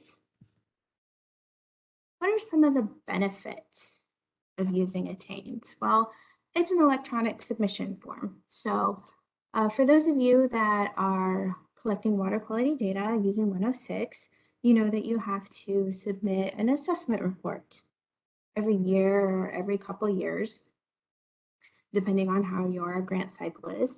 Well, you can do that electronically with attains if you'd like. Another benefit is online access. So if, for instance, your computer decides to shut down on you, you can log on to attains from another terminal. If you remember your username and password, very important. But your report isn't going to be lost if something happens to your computer. Time savings. Attains does offer a huge benefit in time savings. We'll talk a little bit more about this later. There is a little bit of a heavy lift on the front end, but it does offer overall the savings as you progress through the cycles. Easy updates. It's very easy to update your assessment report in attains. So keep that in mind. Attains also allows for continuity through your cycles. So it does track from cycle to cycle, so you can run a cycle comparison report and see what's changed with your waters in terms of their attainment decisions and their parameters. Those that use attains have also reported that they have a better understanding of how to perform data analyses. So that's always a good thing. Easy visuals. Attains has several reports that that it can spit out for you basically from the information that you put in. I'll demonstrate some of these later. attains levels the playing field between states and pueblos and tribes. And I just want to point out, it is the same system that you guys are using. There are a few changes and updates that make it tribe and pueblo specific, but it is the same system. If your information is in attains, it's an easy way for headquarters to report out on the condition of all waters to Congress, which happens periodically. And like I said, it does make this information available to the public through How's My Waterway, and I'll demonstrate what that looks like so you're aware. No surprises on that. So for those of you that are new to Attains, there are some pieces of information that we need to gather in order to make using Attains easier for you. So I'm going to go through those. The first is going to be defining your designated or beneficial uses. And if you want more detailed information on what those are, you can go to this citation here. It's the Code of Federal Regulations, and it's 131.3 in Chapter 40. Designated uses or beneficial uses are those uses that you want your water to be used for. And here's some examples. This is not an exhaustive list down here, but these are some examples that you might be familiar with. You might apply a designated use to all of your waters, or you might designate a use to some of your waters. For instance, something maybe like primary contact recreation, you might want to put that on all of your waters because you know that people are swimming in all of your waters, for instance. Whereas aquatic life use, you might have different tiers of aquatic life use. Maybe you have cool water, cold water, warm water. There are different tiers that you could potentially use to apply to your waters. And maybe those don't apply to all of your waters. Maybe they only apply to a subset of your waters. Another piece of information that goes with your designated use is going to be your criteria. And again, here's that citation in the Code of Federal Regulations if you want to go read more about that. But your criteria are elements of your whole water quality standard, just like your designated uses are part of that component. And a criteria can be a concentration or a level, or it can be a narrative. But what it is it represents a particular quality of water that you want to achieve so that you know that your beneficial or designated use is being met. So when these criteria are met, most likely your designated use will be protected. So let's go into that a little bit more because I said there are different ways to do this. There's numeric criteria. Those are going to consist of a magnitude, so how much of something. They're also going to have a duration, so how long of something. And they're going to have a frequency, how often, how many times. So let's look at this a little bit more in detail here. So down here at the bottom, we have dissolved zinc shall not exceed 90 micrograms per liter as a 1 hour average more than once every 3 years. So our how much, our magnitude is going to be that 90 micrograms per liter. Our duration or how long is that 1 hour average. And our frequency is going to be more than once every 3 years. So putting that all together, this little blurb for dissolved zinc has all three of these metrics that would constitute numeric criteria: magnitude, a duration, and frequency. A narrative criteria is going to be a string of words. They may be descriptive, they may be vague. It just kind of depends on what you're looking at. For instance, a narrative criteria might be no toxics in toxic amounts. Kind of vague, kind of specific.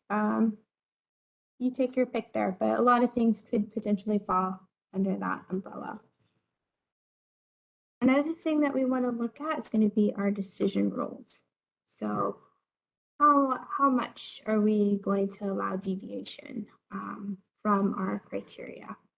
And so I think many of you are probably familiar with a percentage, especially a 10%. So no more than 10% exceedance of our criteria of our target value there. Rate of occurrence, we just saw this one, no more than once in 3 years. This is often used for things like toxics or maybe even nutrients. Outside of a range. So this most common example for this is going to be pH. And we've got a little pH blurb down here.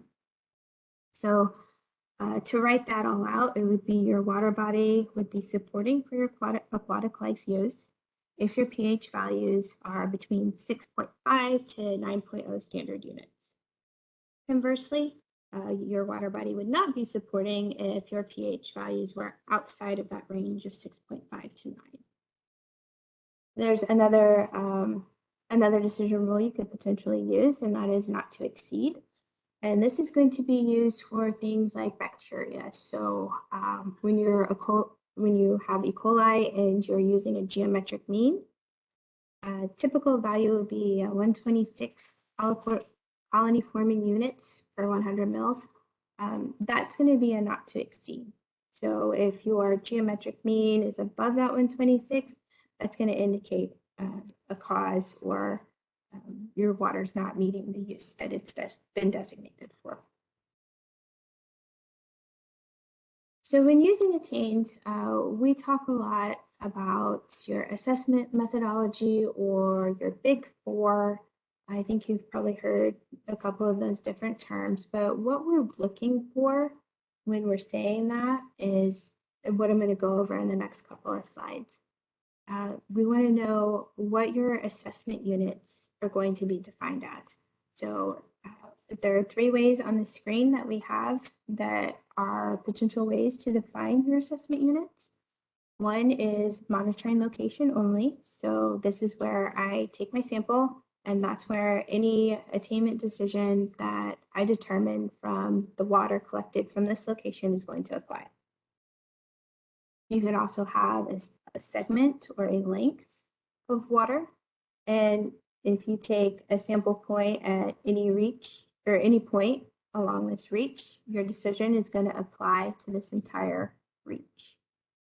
Same, you can have an area. If you take a point in this area, your data collected from the inside this area is going to apply to that whole area. Now, your assessment units, you can define those. You can have a mix of these if you like. And a very common mix that we see is monitoring location only with a lake area. It's very common. Another thing that we're going to ask for are what are the parameters that you're going to be sampling for? And along with that, how many of each of those parameters, how many sample results is it going to take for you to make an assessment?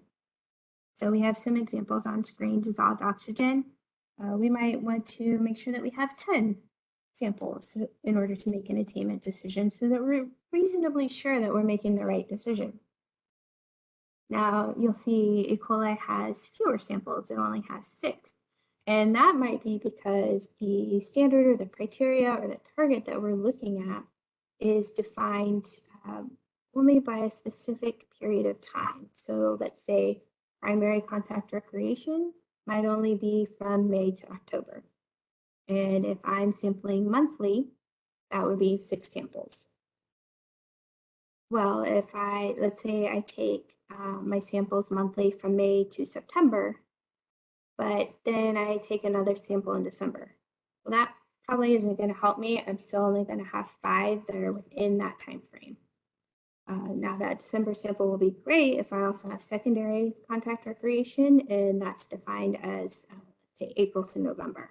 So that's where we would use that point. But these are just some things to think about. These numbers here, they might not be what you have in your CLAP as your total number of samples that you want to collect for that year. You might want to put 12 in there because you're going for once per month. So it's okay if these don't match up with that exactly. But just be sure that you know what this number is, and you can put that number in tables so that you don't lose it. And like I think we said earlier today in another presentation, make sure that someone can follow your plan.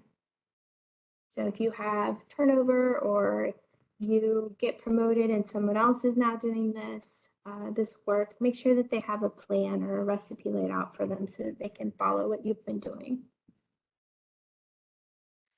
Other things that we look for are what are the actual criteria that you're going to be using, or that target number. So following with our example of dissolved oxygen in E. coli, our criteria here are going to be 6 milligrams per liter for dissolved oxygen. We want to be above that. And for E. coli, we want our numbers to be below 410 colony-forming units per 100 milliliters. Another thing that we're going to ask for are those decision rules. And so here are some examples of decision rules. So in order to determine that our water is supporting its use, we want to make sure that less than or equal to 10% of our dissolved oxygen samples are below that 6 milligrams per liter. Conversely, will not be supporting if greater than 10% of those dissolved oxygen samples are below that 6 milligram per liter mark. So we want to have all of that handy and ready to go so that we can use it in order to make our attainment decisions, so that we can easily put that information into attains. So just to kind of give you a visual, if we imagine this is our sampling area, we've got 7 stations on 3 different streams. We've got Big River here, Clear Creek, Muddy Creek, and a lake. First thing we're going to do is we're going to assign our beneficial uses, and you probably have this information somewhere. The idea here is to make sure that everything is in one location, very easy to access. And here we've assigned warm water aquatic life use to all of our waters, as well as primary contact recreation. So you might come up with a table that looks like this. This is a little busy, so I want to narrow it down so that we can focus on the individual parts in here. So we've got our assessment unit name, so this is our stream name. We've got our assessment unit ID, so this is a unique identifier. We have our designated use. We're just going to look at warm water aquatic life use here. Then we have our parameter name, dissolved oxygen. Here we have that minimum number of samples that we want to hopefully have in order to make our attainment decision. We have our criteria, 6 milligrams per liter for dissolved oxygen. And here we have our decision rules. Again, we're using the 10%. So if less than or equal to 10% of our samples are below that 6 milligrams per liter, we're going to say our designated use is protected. We're meeting criteria here. And if we're above, if greater than 10% of our samples are below that 6 milligrams per liter, we're going to say we're not meeting our designated use here. So we have all that together. Let's look at it in attains. Once you put everything into attains, once you put it in there, it's going to be in there. So that's a good thing. You won't have to go through a whole lot each cycle. But the first cycle, you will have to put all of your assessment units and all of that information in there with them. And then you'll need to move over to your assessments tab. And this is what it might look like. You'll have your assessment unit ID, assessment unit name, water type, some other information in here.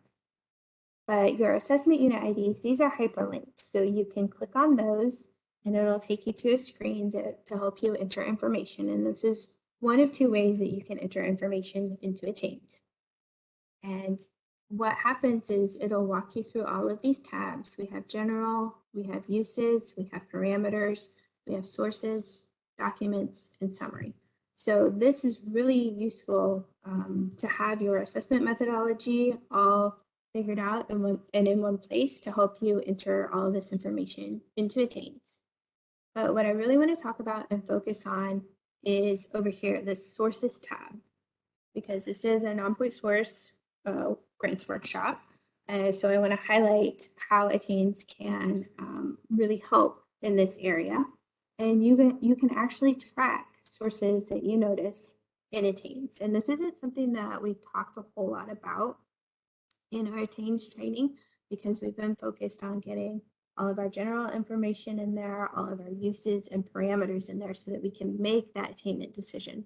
But there are other avenues in attains, such as the sources, where we can track really helpful, really interesting information. So basically what you would do is you would fill this out, you would identify your source. This is actually a drop down, and there are over 200 different source names in here. So hopefully you can find one that that you can use for your purpose, that's suited for your purpose. So once you find your name, you can put whether or not the source is confirmed. Something that's confirmed might be something that you see. For instance, you see that, I don't know, let's just say there's cattle in the stream. So you see animals in the stream, this might contribute to an E. coli problem. So yes, you saw that, you can confirm that. Or maybe just based on land use in the area, you suspect there's runoff. So you could put runoff in there and say, no, I didn't actually see it run off, so maybe it's not confirmed, but it's suspected, so it's a probable source. You also have this box here of available causes. And so if we were doing that first example with the livestock, I could put in here my E. coli. I could add that to this, and that would populate in attains. If you would hit this add button, your information would show up here, and you would get another drop down area open up where you could actually add some notes. So you could say verified on such and such date, whatever is helpful to you. And I know some of you experienced attains users do batch upload. So I want to show you what that spreadsheet looks like. You have your assessment unit ID that's going to connect you, as with all the other tabs, to the proper assessment unit. You have your source name. I just pulled out some random examples so you can see some of the options that are available. And again, there's over 200. This is whether or not your source is confirmed. It's just a yes, no. And if you wanted to, you can add your source parameter name and comments. So there is a comment field here in the batch upload that you can make use of. And so I want to show you what that looks like in your summary tab. So when you go to the end of your summary tab, where it shows you all of the information that you've entered for this assessment unit, I pulled out two source informations from two separate assessment units. You can see this one has two assessment units identified within. You can see this one has several, and you can see none of these happen to be confirmed, and they didn't happen to put any comments in. That's fine. That's okay. But I want to show you something else.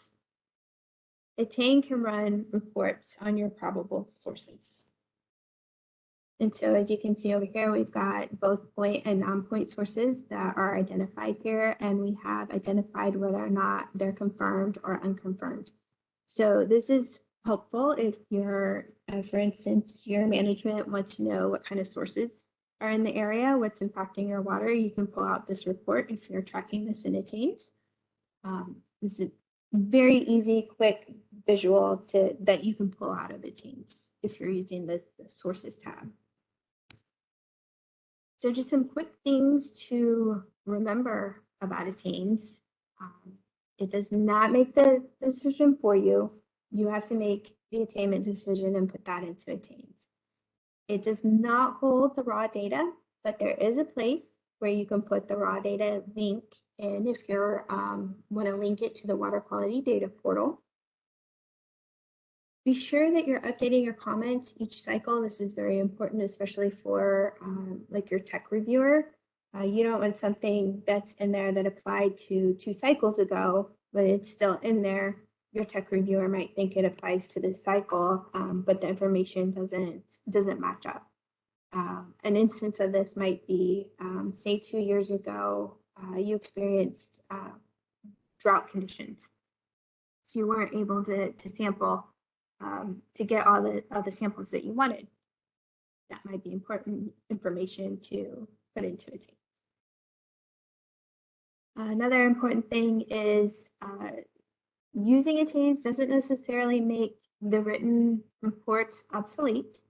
Be sure that you are talking to your project officer and make sure that you're turning in everything that you need to turn in. Very, very important. Another important thing to remember is to go ahead and attach your assessment methodology, your Big Four, or if you have all that information in your PLAT, make sure that it's attached to your Attains submission. And be sure it's attached before you promote it. You want to make sure that all those documents, anything that's important that you want the technical reviewer to see, are attached before you promote your cycle.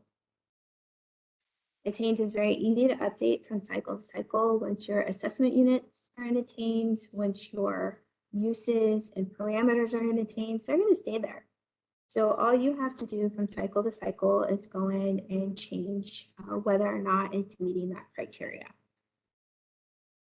Another thing to remember, if you want your tech reviewer to be automatically notified by the Attains system that you want your cycle to be reviewed, promote it to organization public comments or organization final action submittal. So the system will automatically email your tech reviewer and say, hey, I submitted my report. Please go ahead and review this. There is a difference between public comment and final action, and the difference is relatively minor. For public comment, let's say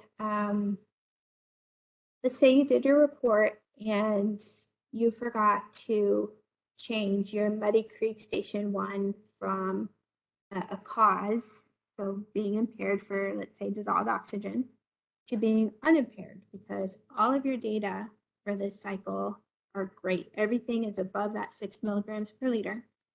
So we're no longer impaired. We're meeting criteria. We're meeting our uses. And let's say you forgot to flip it and the tech reviewer catches it. Well, they can just send you an email, say, hey, Muddy Creek for Station 1, dissolved oxygen, it looks like it's a cause, but I think based on these data that you have that it's actually meeting criteria, can you just go ahead and flip it? And you have that access still. You can go ahead and make that change. Now, if you updated it to organization final action submittal, it's going to be basically the same process. There's just going to be an extra step on our end. We're going to have to send it back to you. It's not a big deal. It's just you're going to get an email that says, hey, EPA sent this back to you. You'll also get that communication from us saying why we sent it back to you, so that you can make that change and then go ahead and send it back. So not a big deal, can do either one. Either one sends us an email. There is another option where you can just share your cycle with EPA. And this is recommended if, for instance, you're having issues and you need EPA to come in and help you. We can sit there, we can share screen and help you with it, or we can look at it and try to figure out what the issue is. But we aren't notified that you have shared that cycle with us. So if you want your tech reviewer to know that you shared your cycle, you're going to have to send them an email, give them a call, make sure that they know somehow, because unless they go in and start poking around, which I don't think any of us have time to just poke around anywhere, we're not going to inherently know that. So those are just some things to be aware about. And I want to talk really quickly about some new features in Attains. There is now a help module in Attains. And if you haven't looked through this, I recommend that you do, because there's a lot of great information in here, especially if you're a visual person. This has a lot of how-tos in these different tabs, and these tabs match right along with the different tabs in Attains. So we were working mostly in the assessments tab today, so we would probably, if we had any issues, we would want to look under that button. A lot of great information here. But if you're not a visual person, if you learn better or just need something done really quickly, if you have a mentor, ask your mentor, ask your tech reviewer at the region, or ask headquarters. You know, we're all here to help. Another cool feature that has been added recently are these little information bubbles. So you can hover over this and it'll give you information about this field. So this comment field here, it says should be about the assessment, so the overall assessment here.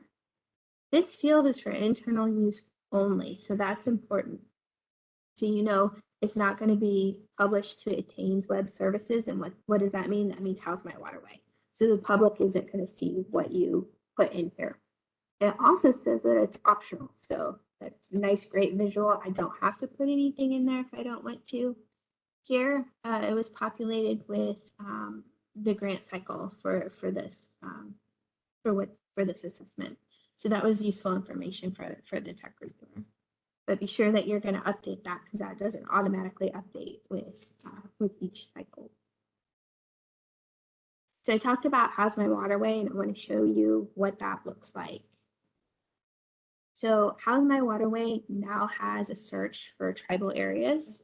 So if you go to how's my waterway and you pull this triangle down, there is a specific search for tribal areas here. And it didn't have that before. And once you do that, you put in your pueblo or tribe that you want to look at. And you'll probably have several options. So you'll probably have to click through which option that you want to find, that you want to look at. Sorry if you can hear my dog. And if you're looking at this at your map and you don't know if you're looking at tribal areas, you can click on this button up here. This is this flattened diamond button up here, and you can scroll down to tribal areas, and you can see I have mine on because my little eyeball doesn't have a line through it, and I want to leave that on because I want to see my areas. And I chose this area because it has a mix of state and tribal assessments. So I wanted you guys to be able to see that on the screen, and you can tell that over here in these records, and you see this one says a tribal water body, this one says a state water body ID.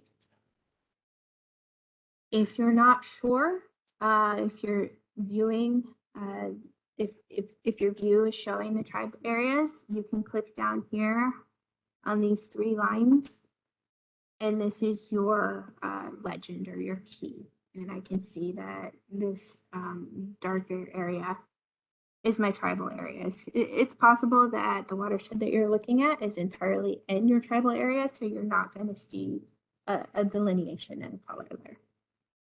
So those are just some quick navigation features in there.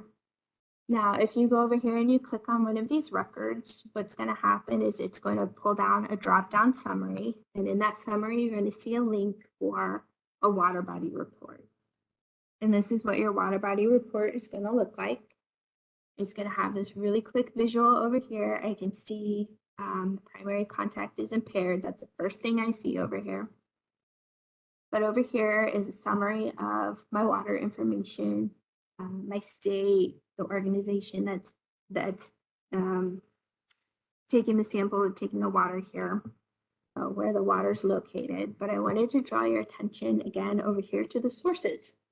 So if you're using the sources tab in Attains, that information, some of that information is going to pop up over here and be visible. So if, for instance, maybe the non-point sourced individual isn't the same person as the Attains individual, sometimes I'm sure you will be, but maybe that Attains individual isn't in the office, you need some information, you can go to How's My Waterway. If they're populating that sources tab, that information is going to populate here and you can see it. So progress with Attains. We started the pilot project in 2016. We had several in-person trainings. We had pueblos and tribes from regions 5, 6, and 9 that were participating. They had the benefit of having access to regional and headquarters staff to help them through this. And on top of all of the training that they did, they also attended training to become mentors. So we have put a lot of resources into this project. And over here is another example of a a report that Attains can run, an easy visual that it gives you. This is a designated use chart. You can see 25% of their designated uses are fully supporting. Easy, quick visual if you have management asking questions about what's going on with your waters. Where we are right now, we're in phase 1 of the rollout, which started in 2020. We got additional tribes from regions 1, 2, 5, 6, and 9. We have been having monthly training calls because we were not able to meet in person. And our new participants were teamed up with mentors from the pilot group. So remember I said that the pilot group received training to become mentors? These were your mentors. Again, everybody still had access to regional and headquarters staff to ask questions. Very important. In here is another example of a report that Attains can print out for you. This is a parameters graph. So we've got our parameters and we've got cause, meeting criteria, observed effect, or insufficient information that are displayed. Again, just another quick, easy visual from Attains. In the future, where do we want to go? Potentially, we want to get more participants into Attains. We want to continue to do our trainings. We want to continue to improve upon the resources that we have available to assist in learning the system. And for instance, the help module is really increased the number of resources or the type of resources that are available to those learning how to do Attains. What this might look like in the future, this is modeled after the 2020 phase, the phase 1 of the rollout. Headquarters wrote a solicitation letter, distributed it to the regions, and the regions, the project officers, sent it out to the pueblos and tribes. We're looking for, at that time, we were looking for a letter of interest from the Pueblo tribe. We were also looking, our headquarters was looking for a regional concurrence that the prerequisites were met, and we'll talk about those in a minute. And at the time, they were saying that your assessment reports would have to be submitted annually. I know that in our region, we have some where your grants are on a 2-year cycle, so you're not submitting annually. And we have begun talks to see how we can accommodate that, so stay tuned. And these are the prerequisites from the 2020 solicitation letter. So meeting all of your grant requirements, and your project officer will know that. That you're actively submitting your water quality data to WQX. That you are able to perform those water quality assessments, which you should be able to do. You've been doing that in your assessment reports, whether you're submitting them in Attains or not. And linking your parameters that you're monitoring to the uses that you have designated for your waters. Also be committed to developing or revising that assessment methodology, or as we've called it previously, the Big Four. This information might already be contained in other documents like your CLOP. And it's not expected that you'll have this in place beforehand. This will be part of the training. So we'll work with you on that. And the last thing is have adequate time to participate. This does take a lot of time on the front end. I'm sure all of our pilot tribes and some of our phase 1 tribes, pueblos and tribes can tell you that. It does take a bit of a startup investment.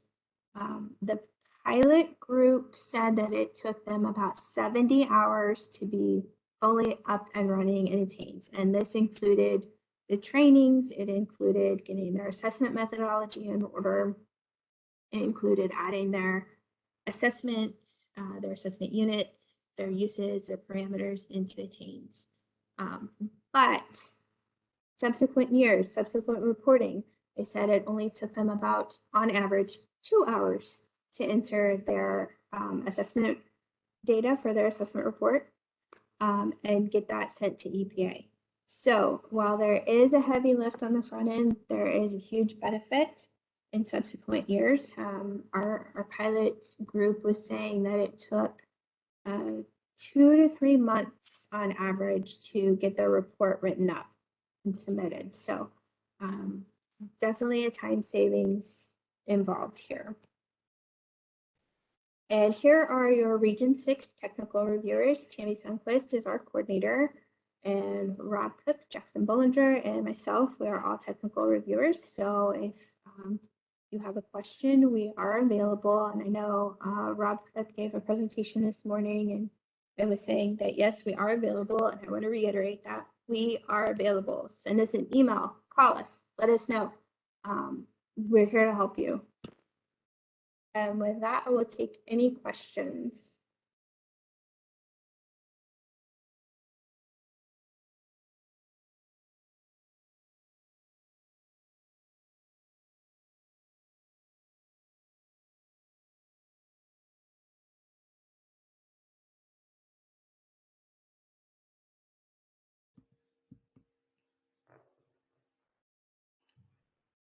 Selena, that was an excellent presentation. Do we have any questions for Selena? Selena, I'll tell you, I have watched this program develop again, like you stated, around 2016, and you guys are moving and doing some great things and keeping this program moving forward. So I know there's a whole lot more to come. I know you're working with headquarters back and forth. I noticed that you only mentioned a couple of, well, three regions in addition to Region 6. Is every region actually working in Attains right now, or is just a few? So every region is working in Attains in terms of their states, but not their pueblos and tribes. So it will be great if we could work towards that. But again, as you'll notice, startup takes a while. So we only have so much capacity. So in this phase 1 rollout, I think we're looking at accepting maybe 15 tribes, or pueblos or tribes, and we didn't actually have that many have interest and want to participate. So it does take an investment, not only on the participants' end, but on our end as well. But we are willing to put that time in and take it in small chunks, but we would like to work up to everybody. Lofty goal might not happen, we'll admit that, but hey, I'll put it out there.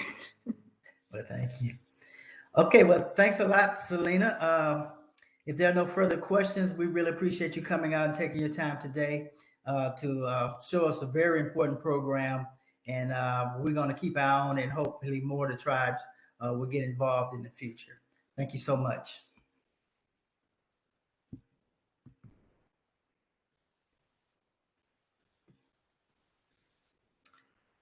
So our next presenter, and we're running a little early here, about 15 minutes, is Sala Sinkayi, Dr. Sala Sinkayi. She is the Regional Quality Assurance Manager, and she'll be talking today to you about quality assurance requirements. Sala, are you there? I am here. Can you hear me? We can hear you very well. Perfect. And Karen Dye had told me what I needed to do to ensure that a video would play on my side. Do I need to click the automatically optimize, or optimize for text, or optimize for motion and video? I think it's the last one. Yeah, and you might click on the little speaker icon next to it. It'll have an X through it. You want to click on it so there's not an X. That way we can hear the video, the audio part. Okay. And so I'm going to go ahead and share my screen now. And is everyone seeing what I'm sharing here? Yes. Okay, perfect. So I think the other thing I probably need to do is turn my camera off so that I don't use a lot of bandwidth or anything like that. So let's see if I can do that. Really relatively simple. Do you have any suggestions, Karen? Down at the bottom, you should have a little bubble that says start video, and you can stop video. See it next to the mute button down at the bottom? Let's see.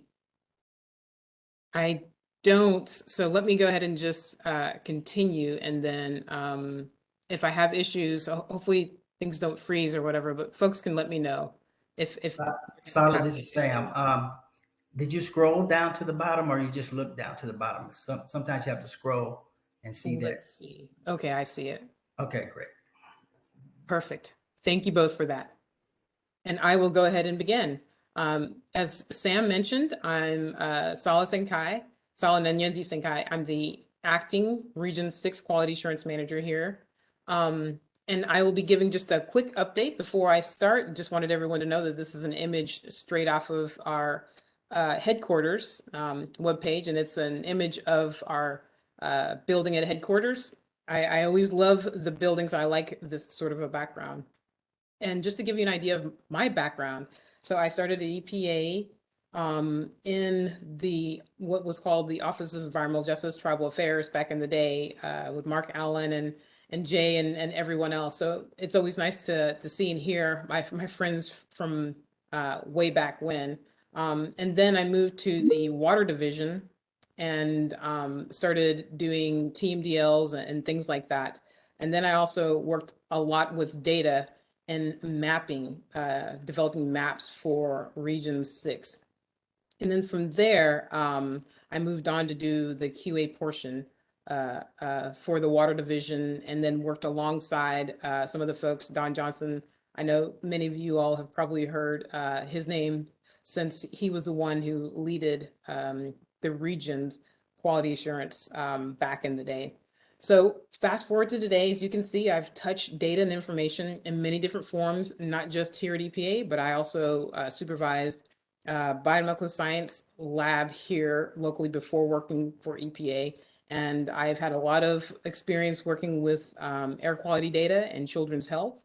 That was my dissertation when I was working on my master's and PhD. So with that, I'm going to go ahead and get into the updates that I have with respect to QA, not just in Region 6. I will be talking a little bit about our Region 6 quality program, in addition to some things that headquarters is sending us down the pipe as well. And then I'll get into QMPs and QAP elements, the Region 6 quality page. I'll also update folks on the QA training that we actually have out currently right now. It's a similar version of what we had last year, and it seemed to work really, really well. It's online. And then I'll give you just a taste of what we're doing in our Region 6 Q track. And finally, I'll do, after a short presentation summary, I'll do just a real quick demo on some apps that we've been developing here in Region 6. And then I'll follow that with the Q&A. I know everyone knows this, but EPA's mission statement is to protect human health and to safeguard the natural environment, which consists of our air, water, and land, basically everything upon which life depends. And we do this by enforcing the laws that protect the environment, and also we respond to emergencies. We do cleanup of our land and water and air, wildfires and things like that. So there's just a lot of things that we do. And in doing these items, we definitely collect a lot of data alongside our partners, right? So recently we had a reorganization, and QA went from the management division to our lab division. So the quality assurance program is now in the lab agency-wide. And just wanted you all to know that our QA policy started way back in the 1970s. So essentially what happened was folks started sending in a lot of their information to the agency, and we realized really quickly in the 1970s that we probably needed to find a way to get some consistency with respect to the data that was being sent to us. So I just wanted everyone to know of the Enterprise Quality Management Division. They actually just had a really big 3-day training themselves out of headquarters last week. And I know several individuals from Region 6 attended that. So thank you for doing that. But So the Enterprise for Quality Management Division, or EQMD, again, is within headquarters, and they provide requirements for quality management systems for all environmental information and technology programs performed by or on the behalf of the agencies. And they also oversee QA in all of our regions, our national programs, and also ORD, our Office of Research and Development. So the next thing I'd like to just quickly mention here is EPA does have what's called a quality system.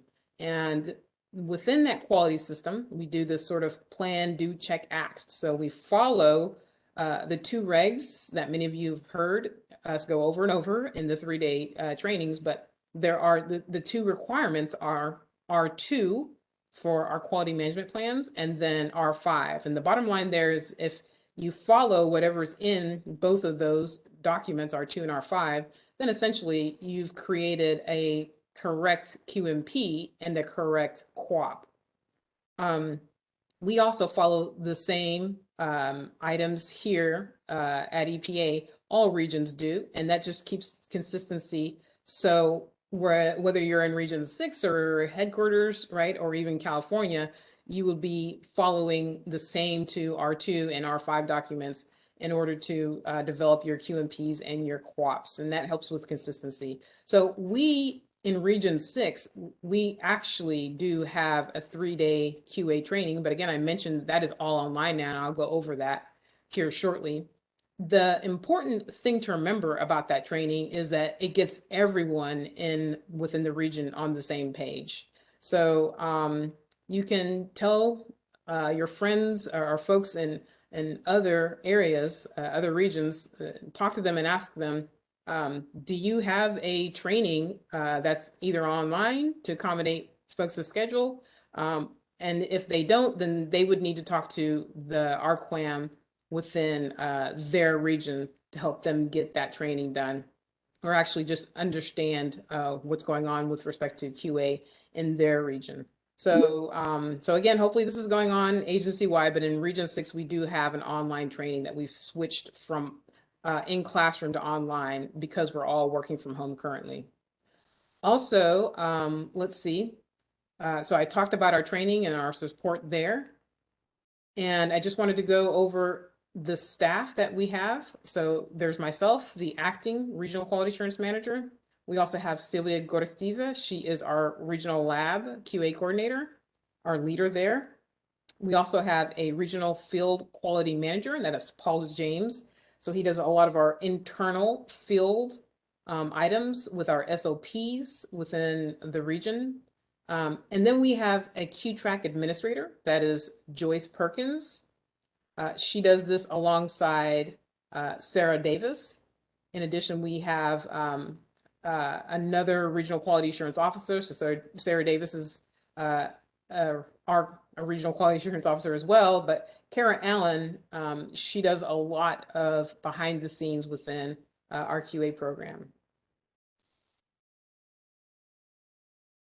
So next, I kind of wanted to give everyone sort of a taste of what should go in a quality management plan, and then also a quality assurance project plan, or a QAP, so QMP and the QAP. There are 10 elements that you must have within a QMP, and then there are 24 QAP elements. I'm going to read over these just so everyone knows or will have seen them once before. The good news is I'll also later on in this presentation provide a checklist for both of these. And as I go through, just note the similarities between what's in a QMP, what's required to be in a QMP, in addition to what's required to be in your QAP. So as you're looking through the requirements for the QMP, the first item that you should note there is that you would have to have something that updates us on your management and organization, And so what that means is basically tell us how you are organized, right? And you'll see more about what should be in this type of document. You should definitely have a list of all the individuals who will be signing off on your document. In addition, those individuals and an EPA individual's name should also be there. And I've been telling folks, you know, my name is kind of long. I'm the acting regional quality assurance manager, and I do approve QMPs for the region. So if it's too complicated to put my name there, then please just put EPA approving authority or something to that effect, and then I will go ahead and sign off in that area. So your leadership will need to be signing the document in addition to an EPA employee. And once the EPA employee has finalized things on their end, then at that point you are good to go, right? At that point, everything starts. And whenever I approve these, I do put that information within the approval email that I send out. You'll also need to have something something like a with respect to the quality system components, something like an org chart that literally tells us where folks are and what they do. Not only the org chart, but in addition to that, you'll also need to sort of describe those roles and duties somewhere in that section. And then in section 3, personnel qualifications and training, again, here you're just going to update us on all the training requirements that your group currently has, so that you can get the job done, right, with collecting that good information for the agencies. And then with respect to number 4, procurement of items and services. And so that's pretty much self-explanatory, right? How does the money go back and forth? With respect to section 5, you're going to document your documents and records. Like, how are you holding on, retaining these records? How are you developing these documents and things like that? And also electronic signature comes into play. That's the new thing, because again, we're all sort of working from home and doing things more online. Speaking of working from home and doing things more online, computer hardware and software is another section that you will need to have in your quality management plan, in addition to planning. And this past year, I spent a lot of time reviewing over all the QMPs that have come in to ensure that folks are telling us either they're using the graded approach for their planning process, right? Or systematic planning. These are some of the things that EPA does when we start our planning process. Basically, the graded approach simply just means use what's necessary, do nothing more, right? So if you have that written within your QMP, then you're good. If you don't, please take a look at it, update it so that you can get that language in there. And that'll be very, very useful to you in the future and to us, so that we all know how the planning process and how the implementation of work process goes within your organizations. And then number 9, assessment and response, right? So what assessments do you do and how do you respond to those assessments? And then number 10, quality improvement. So how are you going to improve next year, and so on and so on. So as I go through the 24 QUAP elements, you'll notice that they are very similar. There are a lot of similarities here. So they are separated into 4 groups: A, B, C, and D. With respect to A, there are 9 elements. Things like title and approval sheet for your QUAP. So the QUAP is going to tell us what you do when you actually go out into the field to collect that good information. And you're still going to need that title and approval sheet, and it should be signed as well, right? You're also going to need a table of contents. We typically look through the table of contents and we ensure that whatever's in the table of contents matches up with the document. Very simple, right? Also a distribution list. Whose names on there can we go to find out more about your project? So that's what's really important about your distribution list. Your project task and organization, problem definition, background, the project task and description, quality objectives, criteria for measurement of your data, special training and certifications. So I'm saying training again. You'll notice whatever is in the QUAP a lot of times is also in the QMP. So if you can get your QMP correct, the QUAP is a little bit simpler. Some folks are going even further and developing SOPs on some of these specific tasks. I'm not saying that that's an important part right now. If you feel that you are okay with drafting up all of these documents and you've got all the information you need within them, and so you're good to go, then that's fine. What we're doing at EPA Region 6 is we're also developing SOPs, so we're not having to draft up the same language over and over. We're referencing those SOPs, but that's something that we're doing internally. So if you feel like you have the correct information within these documents, then you should be good. So I'll go on to part B here, where it talks about data generation, acquisition, and there are 10 elements. Sampling process design is 1, sampling methods 2, sample handling and custody 3, 4, analytical methods 5, quality control 6, instrument equipment testing, inspection and maintenance 7, instrument equipment calibration and frequency 8, inspection acceptance for supply and consumables 9, non-direct measurements, and 10, data management. And again, I'll show you where you can go, and that's my main goal, so that you all know where to go in order to figure out what needs to go into these elements, right? So we don't need to memorize it right now. I'll just show you where to go. That way you can always go back to those references need be later on in the future. So section C, assessments and oversight. Again, we're talking about assessments, and we did talk about that in the QMP as well. And then reports to management. And then section D, we have data validation and usability here. So data review, verification and validation. Number 2, verification and validation methods. And then number 3, reconciliation with user requirements. So those are the elements that you would need to have in both of these. And again, I'm going to show you where you can go to learn more. Now, this is our homepage for Region 6. Keep in mind that our homepage comes out of headquarters, so they have 10 of these for the quality programs within the different regions, and simply states that the environmental data of reliable, high quality is the goal of Region 6 quality program. To achieve this, the quality assurance staff works closely with various program staffs to ensure that program and project plans submitted by the grantees are of the highest calibers. The folks that we work really, really closely with within Region 6 are the project officers. So the project officer is going to know pretty much everything about the projects.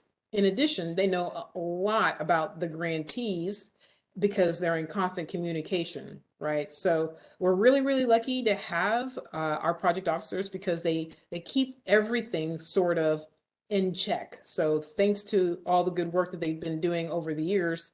Also, just note in Region 6, a lot of our quality assurance project plans have actually been delegated to our POs for their approval, okay?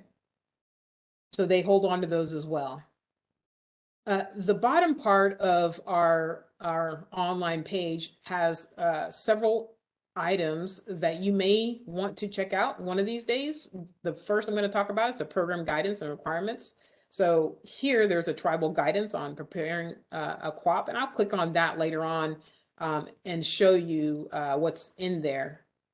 Additionally, we have our QMP that's online. So if you ever have any questions about a QMP or you wanted to know more, simply click on that. You can review ours to see what we have in it, and I'll show you that here also lately. And then we have this new section at the very, very bottom, which many of you have visited already, where it's the EPA Region 6 Quality Assurance Training for EPA employees. So it's a longer training because it talks about our internal process, and then we've stripped out the internal process, and we've provided a training for non-EPA Region 6 employees.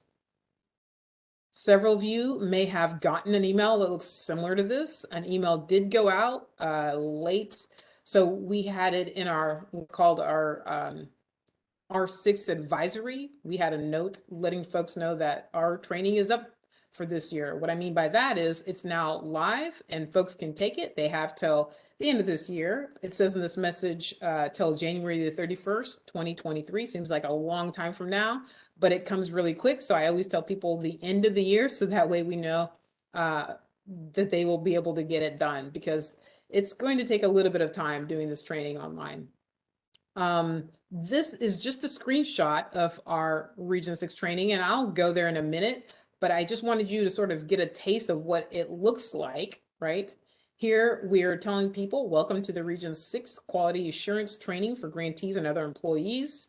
We also have a similar welcome here, letting folks know that it's a computer-generated quality assurance online training course. So this training will satisfy your regional training certification renewal requirements, in addition to fulfilling Region 6 employee and QA refreshers. So I just wanted folks to see that, because it looks really, really relatively similar to what we have for our Region 7 QA training for Region 7 staff and grantees. In fact, they actually pretty much copied everything on our training and then input the words Region 7 and then also added their processes. So they did a really good job of actually sitting down and looking at what we put in and then sort of replicating it.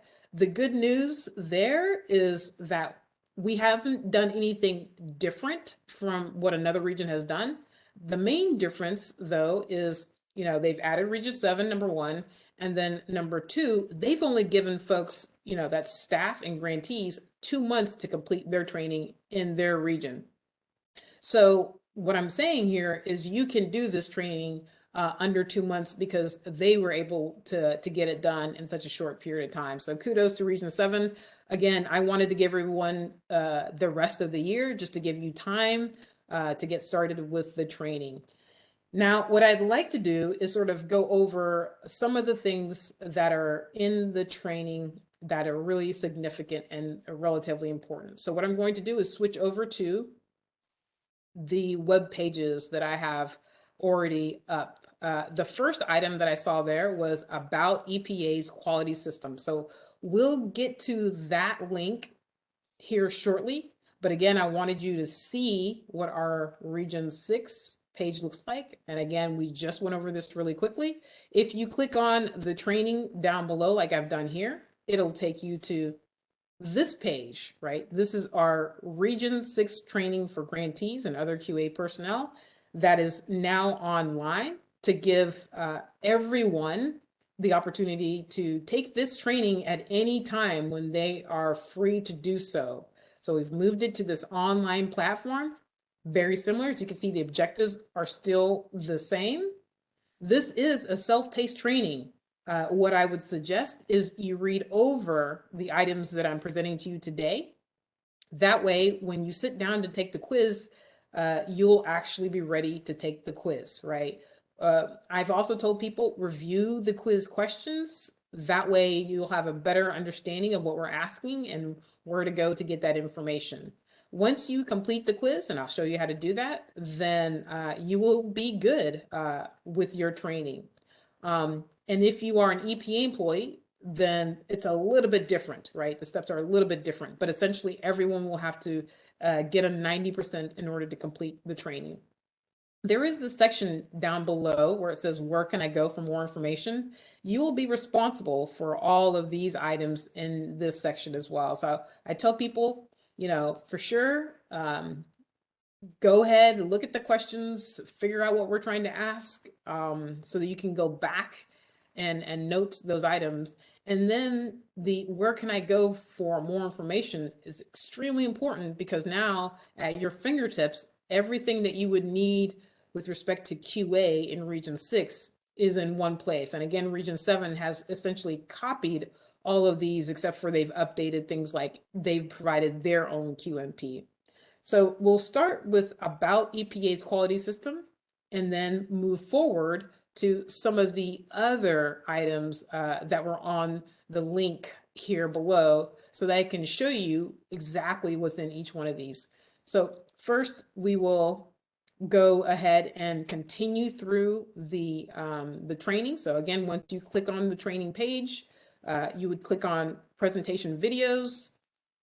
It'll take you to the second part of the training. And here you would just read through these items. There are 9 set of videos. There's a little bit more because like this last section, when you click on this link, it'll take you to another page where there are several videos there. But in all, the videos will take you less than a day to watch. So there's going to be an overview, an agency-wide overview. Then we talk about Region 6 and what we do here within the second tab. Then if you're an EPA employee, again, I mentioned there are different steps to take. You would click here and go to our Fed Talent. But if you're not, that same video is online here. In addition, we have Office of Water. They were really, really nice to basically summarize the CWOP process and steps. So there are several videos from them. We've recently updated our QMP. To learn more about that, you would click here and watch this short video.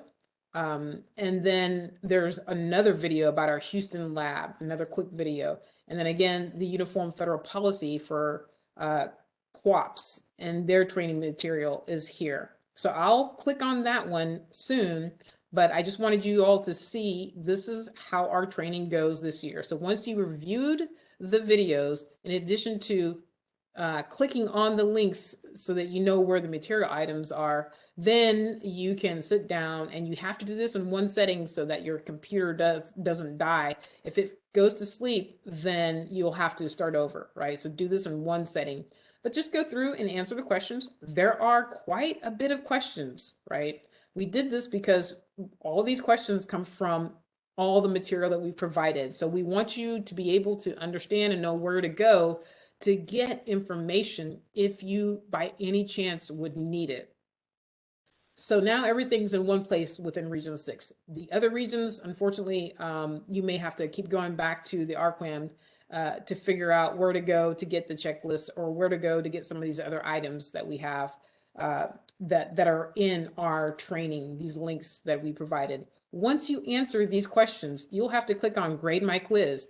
If you make a 90% or above, a pop-up will appear where you'll have to add your name, your organization, and your contact information. Once you add that information, you will click Submit. And once you click Submit, then a nice little certificate of completion will pop up on your screen. And at that point, 2 people at EPA Region 6 will be notified of your completing the training. Myself, in addition to one of our computer programmers who set up this whole training.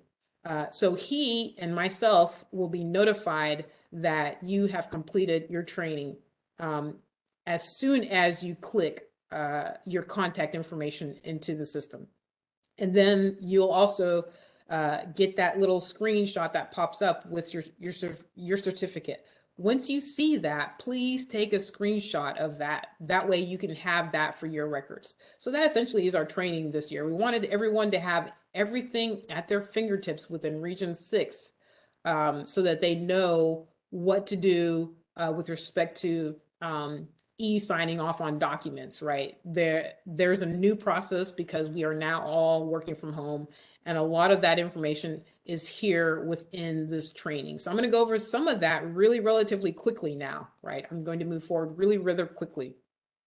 So if you recall, one of the items that we were going to talk about was about EPA's quality system. So that, in addition to the agency-wide documents, are what we're going to focus on next. If you click on that link, it'll take you here about EPA's quality program. And this is where you would go to learn more about EQMD that I mentioned, our headquarters program. Then if you click on agency-wide quality program documents, there's a place for our non-EPA organizations. You would click here and it would take you specifically to that location. So you could learn more about the R2 and the R5 that I spoke of earlier. Something also good about this page is, and it's getting updated, a lot of the things that I'm talking to you about right now were developed like in 2002, quite a while ago. So a lot of these documents are being updated currently. just know that there is a guidance for QAPs, a guidance for QAPs. If you click this is G5, it'll actually take you to the guidance that I'm about to show you here in a second. But there's a lot of good information. If you ever want guidance on anything QA related, I would definitely start here.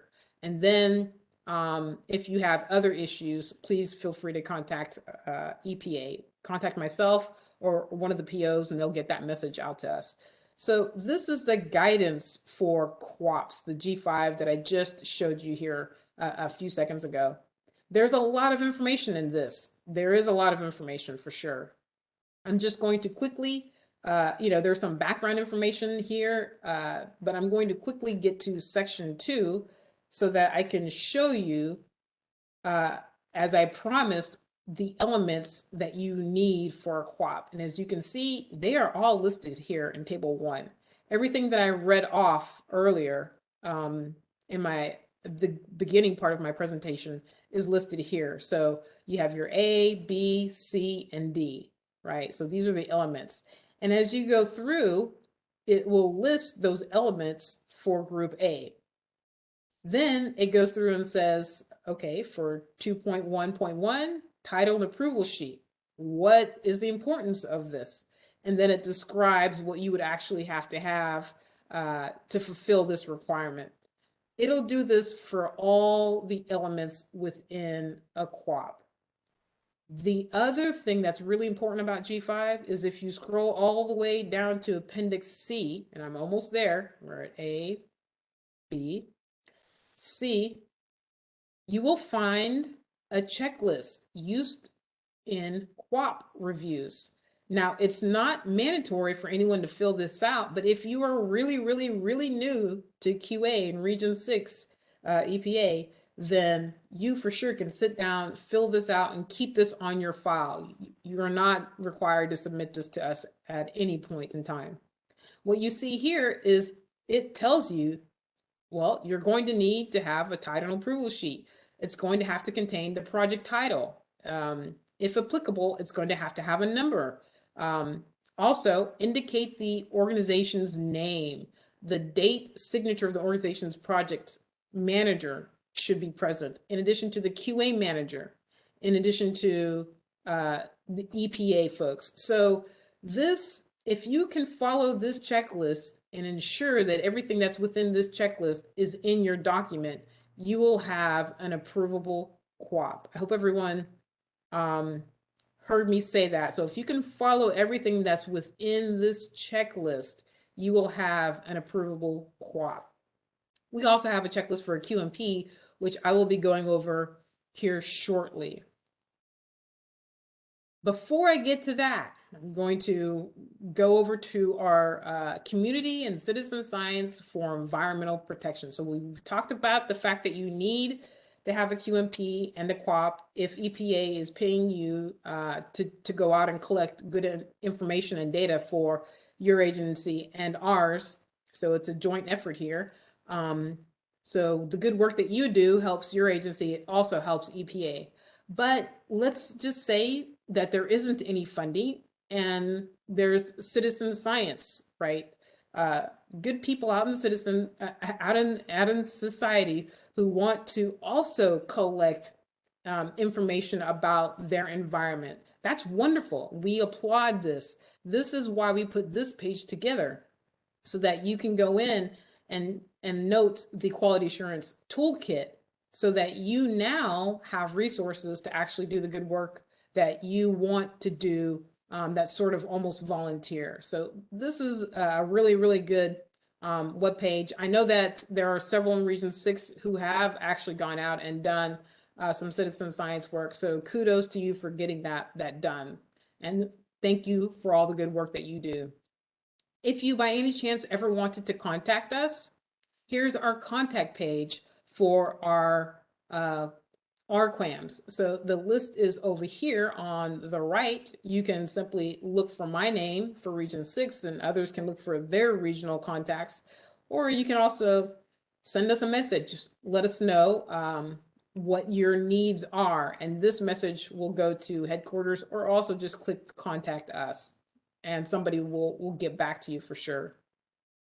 So because I've mentioned that a lot of things have changed since we were all working from home, and a lot of those processes we've documented within that training that I just went over, but also this is a good resource. It's called the Current Information Directives. So what it does is it lets you know of our new directives that are out there. And I'm just going to quickly go over some of these.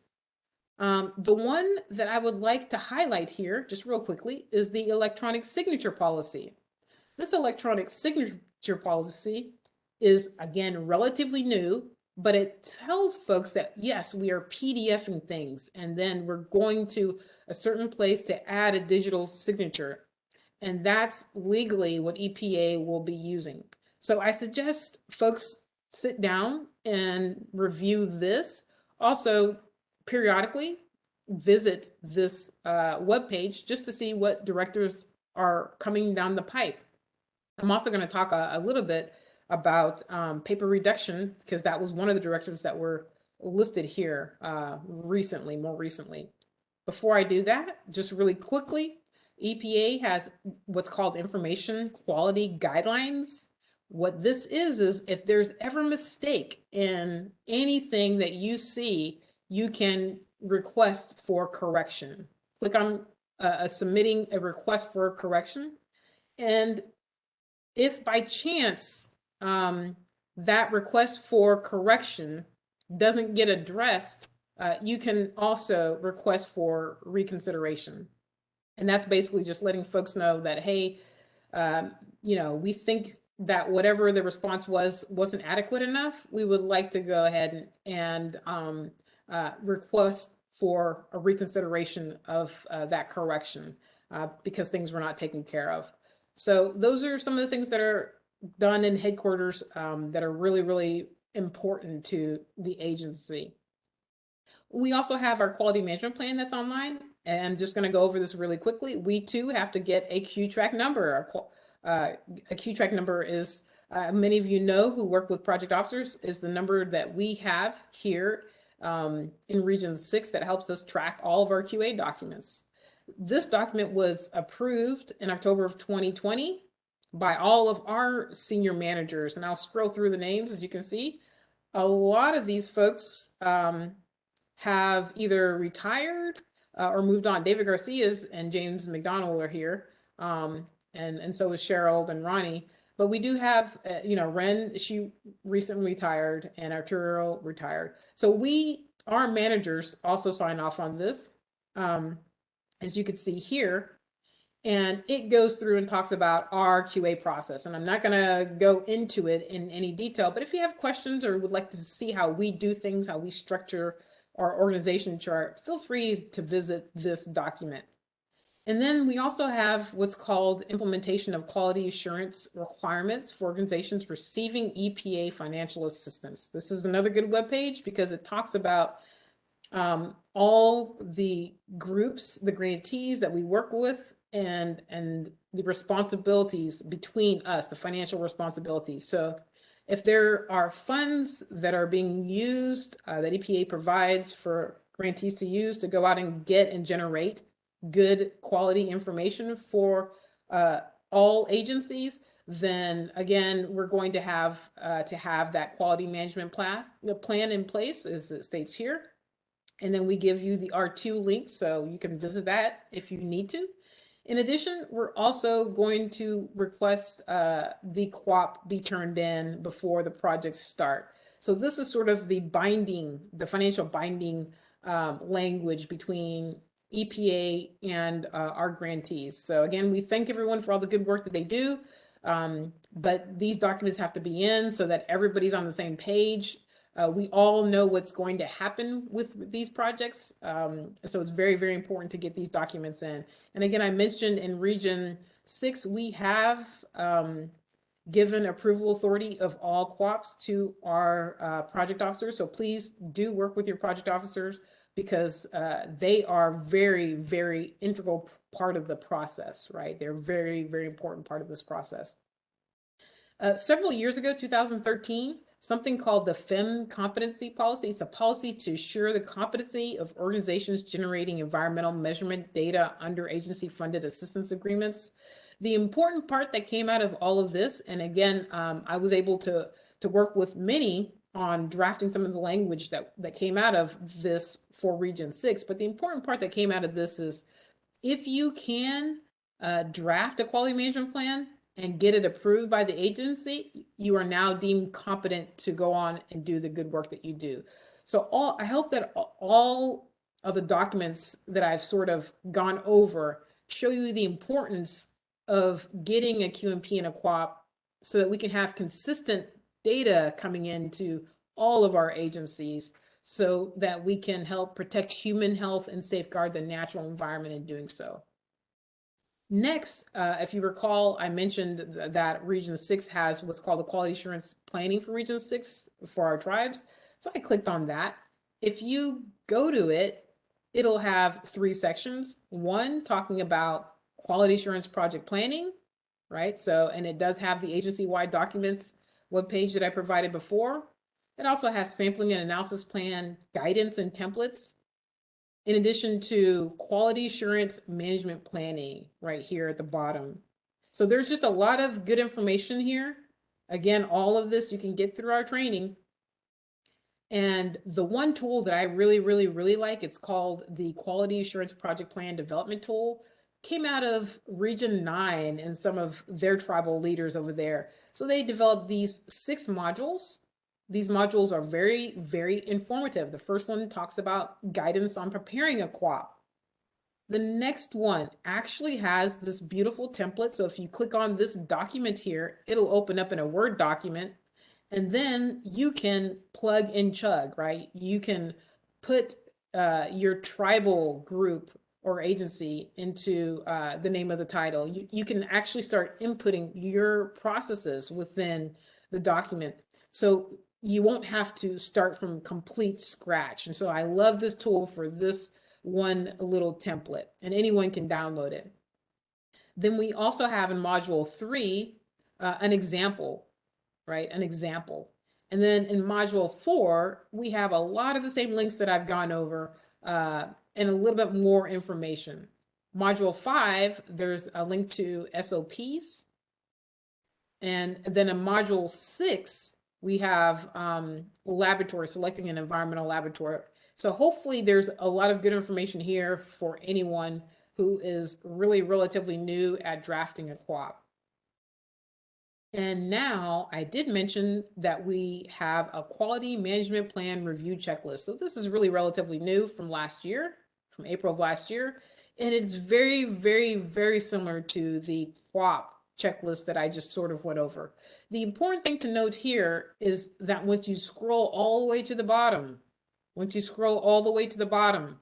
then you will notice that it has a section where it says EPA organizations only. So disregard those 2 as you're going through and doing this project. Please disregard those 2.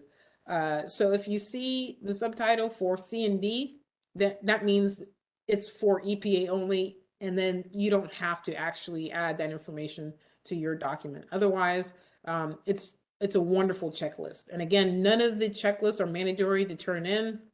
It's just for your use. I did mention that I would show you the Summary of Paperwork Reduction Act. So since working from home and taking a lot of the work electronic signatures and all of these other good things, we've actually reduced a lot of our paper usage. And then what I need to say here is really thank you to all the grantees who have worked with us on submitting your QA documents electronically. You have done the good work. We, in turn, have been taking those documents, signing off electronically on our end. And if it's a quality management plan, then I'm signing off personally. In addition, I'm uploading that into our tracking system here at EPA. So what I did was I looked and I worked with folks who are really integral part of NARA to make sure that the database, our QTrack database, is a database that we could use for this purpose. And they've assured me that, yes, it is a great database that is archivable and can be used under the definition of databases that we use for storing documents, historical documents. So again, the summary of the Paper Reduction Act, this has been really good for us because, again, we've reduced our carbon footprint with respect to not printing paper and sending those in to us. So thank you to all the grantees who have worked with us on this process since our shelter in place. The last link that I would like to show you here is called our Uniform Federal Policy for Quality Assurance Project Plans. So there's a lot of material in here, and you will have the opportunity to actually go through this as you're taking the training, because it's one of the links there, along with all the other links that I provided. But the good thing is they actually have a wonderful, wonderful video that I will like to share with you. Before doing that, I wanted everybody to see all the links that we have just reviewed.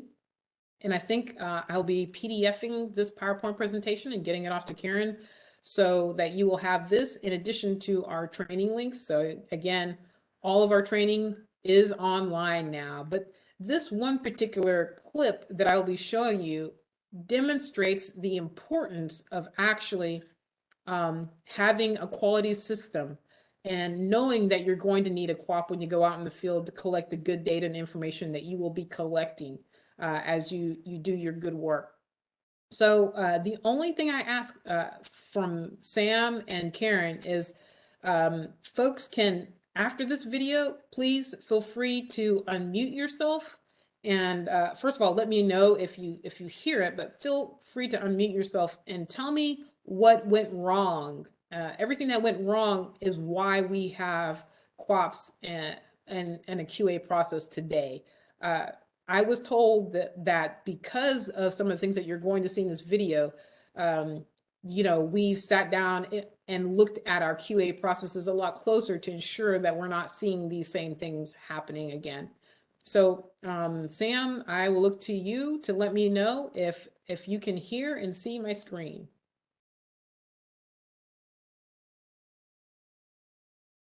I can. Okay.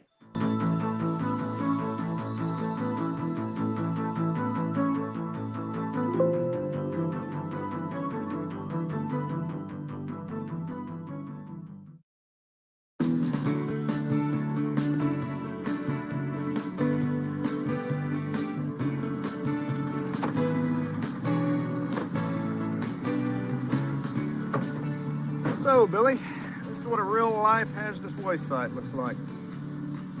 I've been working this site for years. I'm an expert. So, if you get any questions, just ask. Actually, I do have a few questions. I've been reading the Quality Assurance Project Plan, and some things still aren't clear to me. Like, where exactly are you going to be collecting soil samples today? Well, it doesn't matter. It's random sampling. I mean, pick a spot. Right where you're standing is probably pretty good. You know, one spot's good as the next. Oh, unless we hit that place where those PCB transformers leak, as mentioned by some former employees. What are the odds? You know, I've been sampling out here for years, we haven't hit it yet. So you're doing a random sampling, and you know you have a hotspot. Where I worked before, we used a different sampling strategy for hotspots. Hey, look, every organization has a different approach. I mean, there's more than one way to skin a cat. If we don't find anything this time, we'll try something different next time. Now help me unload this truck.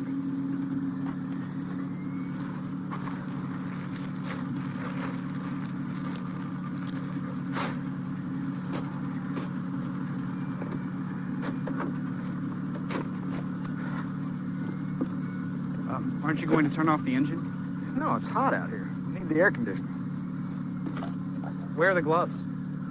They're in the cab of the truck, but I never use them myself. I didn't find the standard operating procedure in here for sampling. So how did you do sampling in the past? It's pretty obvious, isn't it? I mean, here's a scoop. Fill up the jar.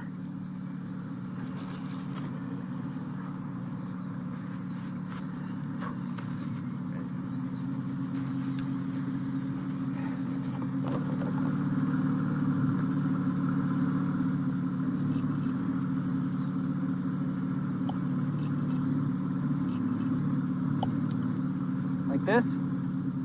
Good enough.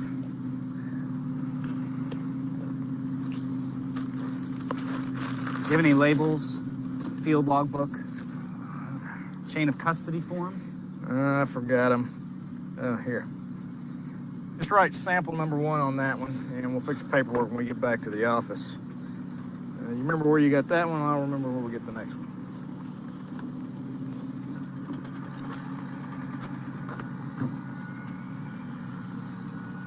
There's no ice in this cooler. Yeah, we'll get some ice on the way back to the office after we've collected the rest of these samples. Are you going to collect any quality assurance samples? Nope. Not enough money in the budget for them. So, what exactly are you looking for out here? Well, at first we were just looking for some metals. Then the state environmental department wanted us to check for levels of organic solvents. And then the local university was interested in the levels of certain pesticides. And every time somebody new gets involved in this project, they want more analyses. So I had the samples analyzed for a wide variety of things. You never know what you can find. Sounds like you've done a lot of sampling already. What have your results been so far? Well, nothing conclusive. I mean, we don't really have that much good data yet. I mean, nothing you want to base a decision on anyway. And we've had some problems with the samples, holding time violations, that sort of thing. So I guess we just have to keep sampling and see what we get. Well, when is it going to be enough? What are your data quality objectives? What are your quality assurance criteria? And for that matter, what is your exit strategy? Guess we just keep sampling until the money runs out.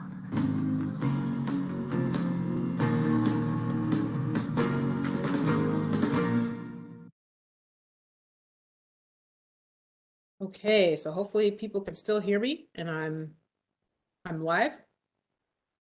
Yes, we But Yes, you are.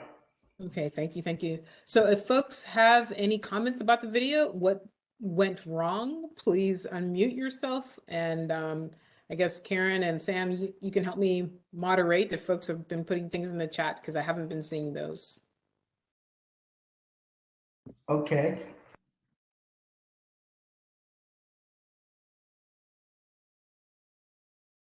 So if there aren't any comments, I can sort of go Yeah, first. there's some comments. I'm sorry, I was on mute. Okay, go ahead. Thank you. Okay, so Dino Chevalier says, I found it. You don't need ice for soil samples. 5-year crop for my prize. Thank you, Dino. Thank you. Okay, let's Yes, see. go ahead. Nicole is saying, too close to home. LOL. Old job way back in the day. Oh, Thank you. I guess that's what she Yes. used to do. Yes, I see. I For a see. living. And let's see here. Who else? I believe that may be it, Solid. And that's fine. That's fine. But yes, as you can see, there were several things that went wrong. The fact that they didn't have ice, they didn't have a plan. And because they didn't have a plan, they were always having to go back and sample and sample and sample. So what I keep telling folks is if you're not going to do it right the first time and do it consistent, then every time you go back without an updated plan, you're not going to know what to do next or how to do things differently or better, right? So a lot of times we're seeing that we're getting plans that come in and we're commenting only to make it better. Not to say that, you know, it was approved last year and so we can continue using it. For sure we could, but if there's something better out there, then I know all of us will want to be on the same page so we can always get a good product out. And the last part of my presentation, I'll show you some of the work that I've been doing with visualizing information. A lot of it's EPA information. And guess what? We are doing an excellent job agency-wide, not just within the region, but agency-wide, demonstrating some of the data that we're collecting. So again, kudos to all the good work that our grantees, our partners, such as everyone on the call today, and even our EPA employees, you know, we've all pitched in to do better and we're doing better and that's showing, and that's wonderful news. That's wonderful news. So one of the things that we're also doing on our end, besides taking things electronically, is we're also reporting these things within our Q-Track system. Again, I mentioned our Q-Track system. So a lot of folks outside of EPA have probably never seen what our Q-Track system looks like, and that's okay. What we're doing now is we have our Q-Track reports that we keep up with. So all the documents that you submit that are QMPs at least get signed by me, and then I'm uploading it into this system. And it's there forever. We do archive anything that's older than 5 years. And so that's why we're asking folks to continue sending your signatures every 4 years. But on that 5th year, send us that entire package. So that way we'll have it. And if someone new comes along and needs it from your agency, then we can for sure get it off to them. But we've added what's called the Region 6 QA training tab. And so I've gone through and added at least every grantee who took the training last year. So all those folks are in there, and I'm working towards getting all the historical data that Don Johnson provided to me. So some of the folks took the training in 1990, 1992, so early 90s. I'm working to input all of our grantee information, historical information into the training. But as you can see, it'll tell you the initial date that the individual, so this is me, this is the initial date that I took the training, and then when I took the last refresher. So at EPA, we have to have a refresher every 3 years, but our grantee information will just have that initial training date. So thanks again to everyone who's taken that training. I know that there's a lot in there, but again, we have new processes since we are all working from home and doing that sort of collaboration. And then I just wanted to give you a taste of our tracking for our QA documents. And I know Curtis Hicks, here's one of his QAPs for one of our tribes. And you can see that we have what's called a lien date that was received by EPA. So the date that we get it, we're documenting it here. The date that the project officer actually gets it, and this used to be different when we were in the office because it would come in the mail. So it would be a couple of days later that the PO would get it. Now, almost consistently, it's almost always the same day. So working electronic, submitting these documents electronically has saved paper, and it's saved us time and resources, right? Time and resources. Now, this is the date that a lot of our POs are contacting the QA program and saying, hey, we need a Q-Track number so we can get you the information that you're tracking.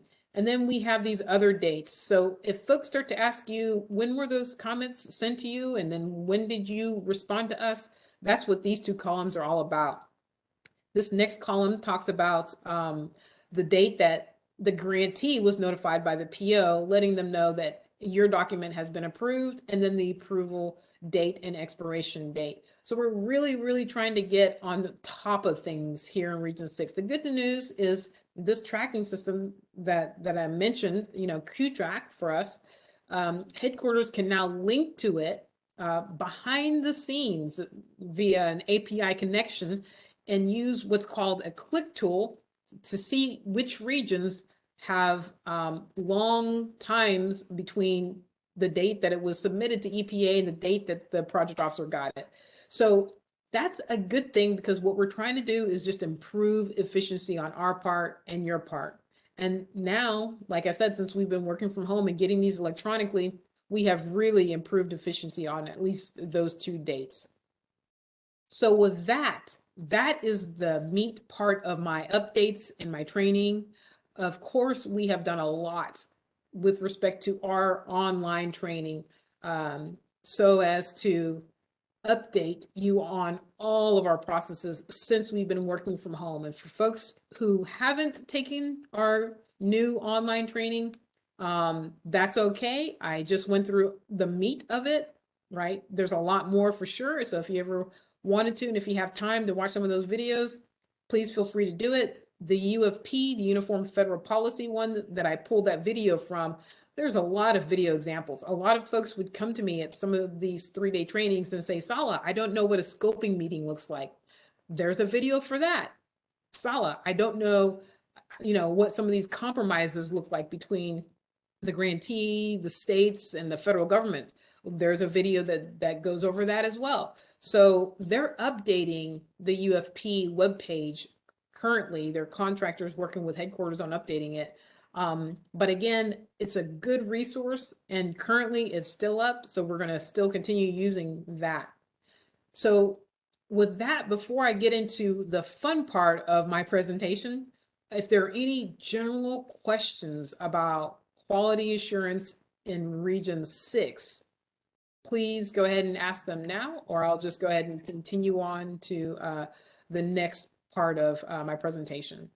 So Sala, there is one question I'm looking at, and it is from Sophie Stauffer from Pueblo of Tasuki.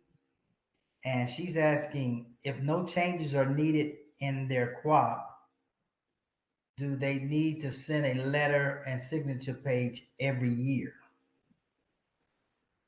So if no changes are needed in their QUAP, what we have in our QMP, and thank you for the question, Sophie, that's a very good question. So what we have is you can send, let us know that there are no changes and send that letter and that signature page that's been signed to your project officer for sure. A lot of these QUAPs are getting approved for 3 years. Am I correct there, Sam? I believe you have several that are approved for 3 years, correct? Yes, I'm approving them for 3 years.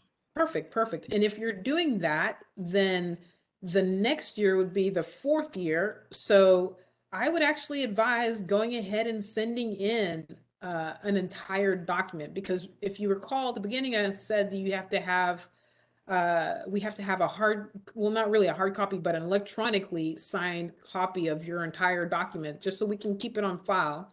If you send it in on that 4th year, then you can get it approved for 3 years again and not really have to do a lot of heavy lifting, right? Because I know on that 2nd year, you're sending in your signature page updates that way. And the reason why I'm saying that is because that process is a little bit different from the QMP, where the QMP, we're doing it that 1st year, and then the next 4 years, you can send us the signed signature sheets and the letter, and then that 5th year, you're sending us a document. If Sam approves a document for 3 years, then if you're going to just send in the signature sheets and a letter on that 4th year, and he's going to approve that for 3 years, now that's 6 years of not having the document come in. So I hope that sort of clarifies that question for you, Sophie, but you can elaborate more. You can hopefully unmute yourself and elaborate more if you need to, but that's why we do it that way. So if Sam approves it for 3 years and then he's approving the next one for just 1 year, then yes, you can send in signature sheets and a letter that way. But that next year, you'd still have to send in the entire document. We just don't want to have 2 consecutive 3-year approvals equaling 6 years and never seeing the document come in, if that makes any sense. I hope I've helped clarify that. Okay, Sala. And you also have another question from Dino Chavarria. And he says, if their QUAP expires at the end of the year, at the end of the calendar year, how much lead time would you want for a review, since that can be a particularly rough time for schedules? Yes, that's a very good question. So again, I mentioned headquarters is tracking a lot of what we're trying to do so that we can put in place efficiencies to help us do a better job. That's all of us, right? And so one of the things that I tell folks during our 3-day training, and you'll also hear this within the training that's online, but you definitely need to be getting your documents in 60 days prior to that document expiring, just to ensure that if there are any comments that go back and forth, and hopefully there aren't any, hopefully people are working together on these, there aren't that many is what I should say, then that 60 days should be enough time for folks to adequately address and update the current QUAP that's in place. So another good question. what I do suggest, and I strongly suggest this, is please have those conversations with your project officer, and I know you do, and I know everyone does. But having these conversations up front will save a lot of heartache at the end. And I know I've heard of some folks who have brand new projects who are getting them in, sooner. We still have 60 days to approve and take some action on that. So even if you got it to us, it's going to end in December and you got it to us in July, we still have 60 days to get that document in place. And then the expiration date can end in December of the following year or the year after, if that makes any sense. We're trying to get as organized as possible and help folks get out there with these documents to collect the good work that the good information that they're collecting for all agencies. So hopefully that addresses that question. And everyone, again, has been doing an amazing job getting all this stuff to us in advance. So yes, much appreciated. Thank you. Thank you for all the work that you do. Great questions. So with that, because I know I'm running into the time allotted, and I apologize for going a little bit over, but I love talking about QA and some of the work that not only we do at the agency, but you all are doing with us. So we appreciate working alongside everyone on this call. So the last part of this is purely just a quick demo on what's called the Regional Environmental Health Data App or Visualization Tool. So this is something that came because I was awarded a PACUS Award, a President's Award from former President Obama in 2017. I think it was the last week of his administration. We all were notified that we were getting money awards or funds to do projects that we hold near and dear to our heart. And for me, that's developing apps. And so once I get through this presentation, you'll understand why I've been doing this for many, many years and sort of championing the use of these tools to help us better understand our data and our information. Just a quick background, I'm going to be doing 2 quick videos here shortly. They don't have any sound. I'll be talking over them. But what I want you to know is we've worked with Cherokee Nation and Arkansas Department of Health on pulling in some of their data. So with respect to Cherokee Nation, you're going to be seeing the % of samples with lead that was either collected outside a home, inside a home, or both. In addition, I gave a presentation that's similar to what you're about to see at a lead paint states meeting here in the region. And I was really, really happy to see Cherokee Nation, Sean West, come up and approach me. We had conversations about all the years of data that everyone has been collecting. And what can we actually do with that? Well, we can learn more, right?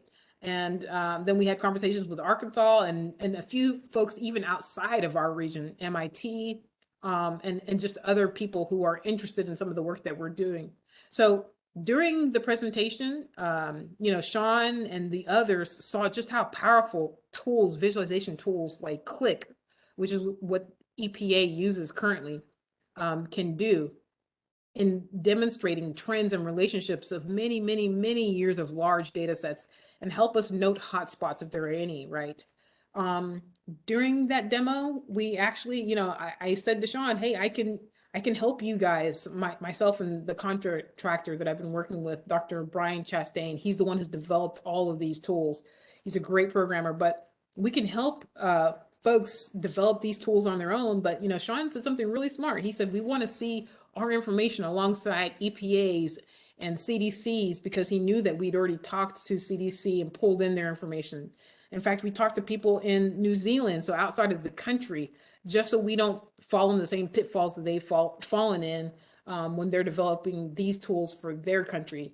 And then incidentally, in New Zealand, I asked them, why did you develop these apps and start developing these tools? And they told me, well, it's because their Maori, which is their indigenous people, wanted to see how pollutants or group of facilities have affected their children in their area. So great conversations with them, but right now I'm going to go ahead and dive into this tool just really quickly so you can see what happens when we turn it on.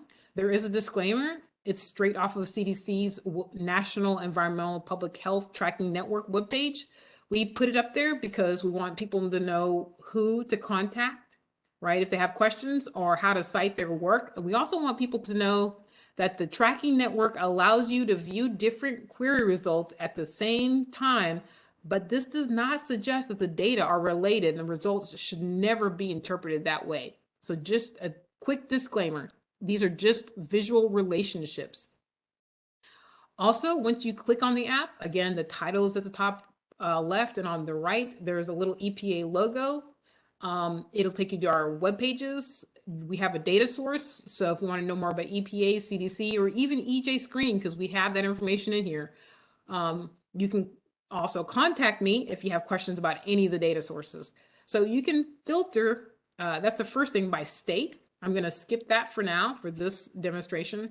We also have variables X and Y. So with respect to variables X, I'll scroll all the way to the top so you can see we have air quality items in here, and we've updated this to add more information like rural data. But we also have blood lead level information, right? Old homes and things like that here. We have wildfire, EJ screen items, and several other things that are not listed there. But what I've clicked on here is Cherokee Nation's percent of samples with lead outside of a home from average for 1 year, right? So from 2011 to 2020, we've provided that last year in 2020. And then I can sort through that data set. So you can see the highs and the low. Washington County within Cherokee Nations typically high for these kind of variables. And then for variable Y, you can see the same thing. So you can see blood lead level and EJ. You won't be able to see the air quality unless you click on air quality, and then you'll see air quality and EJ. So what we're going to do is we're going to look at older homes, right? Homes built between 1950 to 1979. Again, that data set was pulled in 2000. So we've pulled it in here, and Click is so smart, it knows that the two data sets are different time frames, but that's what you want to see, Sala. So it shows you both of those. And I've zoomed in to Cherokee Nation, to their area here. And you can see the two data variables, even the title, we've pulled in all this information from CDC with respect to the old homes. So if you go from bottom to top, you're going to smallest to largest. From left to right at the scatter plot, smallest to largest. So everything that's high for both of these variables is going to be in the top right. And I'm hovering over that again. And you can see that that is Washington County. In fact, I had conversations with Sean, and I told him, and he mentioned, hey, a lot of the homes there are older. So this makes a lot of sense, right? And again, this data was collected in 2000 versus the other one that we provided in 2020. So it gets all the information in to one app from CDC, EPA, and even if other tribes want to provide their information, we would be able to pull that in and see all of it alongside each other. So I'm hovering over the maps, and you're seeing that the information is being displayed there, and it also shows you where it is in the scatter plot for targeting. So just to give you an idea of how much information's in here, it went from 2020, and I'm going to scroll all the way down. It goes all the way to 1980, but that's below the screen that you can see. A lot of the information that we have now is in 2020.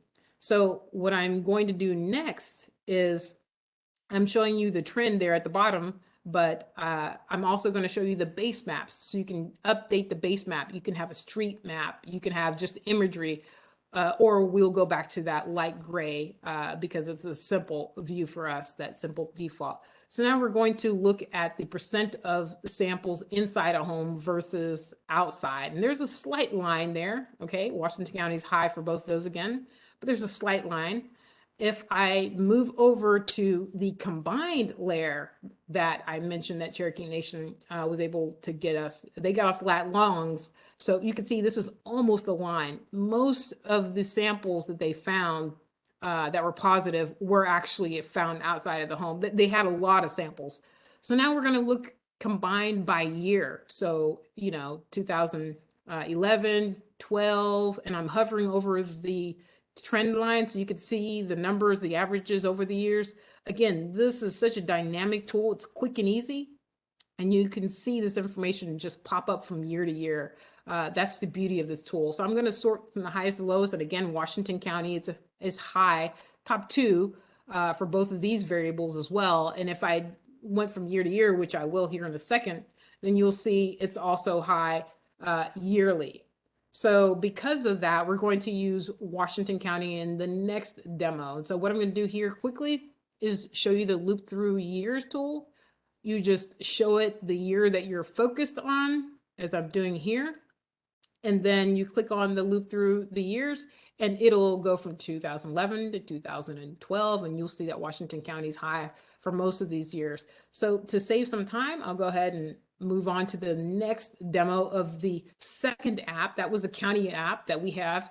So again, Sean was able to provide us a lat long so we could pull his information into any one of our layers. And we do have 2 layers. So sort of a fit for purpose, use the layer that works for you. Now we're going to do a drill down within Washington County, looking at the block groups within that county. So here we're showing you we have EJ screen information that's been pulled in, again, linked. So we're not manipulating the data in any way. Cherokee Nation, we have TRI that has lead discharges, public schools, NEI that emits lead into the air, and then also a NATO layer. And we worked with subject matter experts on pulling all this in so that we don't misrepresent any of this information. So on one side, we're looking at the percent of homes that were built before 1960, and on the other side, the percent of children. I'm just sorting through that block group number 2002. You can see here it's in the top 5 if I sort through. So it's high relative in Cherokee Nation, and it's that dark maroon color there. And I'm going to sort, I'm going to zoom in, sorry, to the other layer so you can see it's relatively high here, sort of a darker color as well. And again, everything is interconnected. So the scatter plot is linked to the table value that we're pointing to here. And what I'm going to do here is I'm just going to look for that 2002 block group. Once I find it, I'm going to click on it. And as you can see, as I start clicking on it, you'll see the tool almost instantaneously update. There it is, right? And the colors change. So it changes relative to the other data that's being updated and inputted into the tool. So I'm going to click on all 43 block groups within this county and note the scatter plot updates itself. And so again, you can use this as a targeting tool.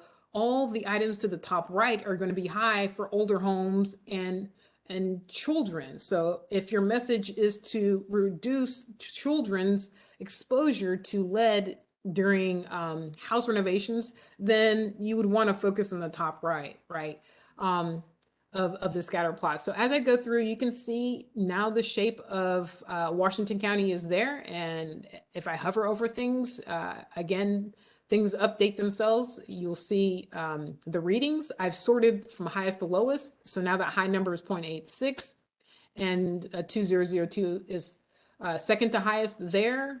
And also, I believe, second or third to highest for the percent of children. So it's changed when you look at the whole state. Now we've focused on, the whole Cherokee Nation. Now we've focused on Washington County. Things have updated. I've shown you how you can do that drill down using the block groups. And now I'm just going to unclick all the other counties within Cherokee Nation. And as I do that, Washington County will highlight itself this way. This is another way to sort of do a drill down.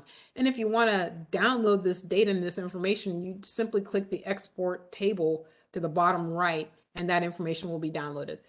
So I know I've taken up too much of everyone's time. I'm getting to the end here. This is my last slide. I just wanted to give you sort of an update on some of the visualization work that I've done for the agency or at the agency. This bottom right is a depiction of literally my dissertation. We're looking at Texas total leukemia of children. So we go from bottom left, which is lower, to top right, which is a higher number. And you'll notice that the road emissions for benzene and airport emissions is very similar to that. So that was something that ORD was able to publish in 2013-14 timeframe.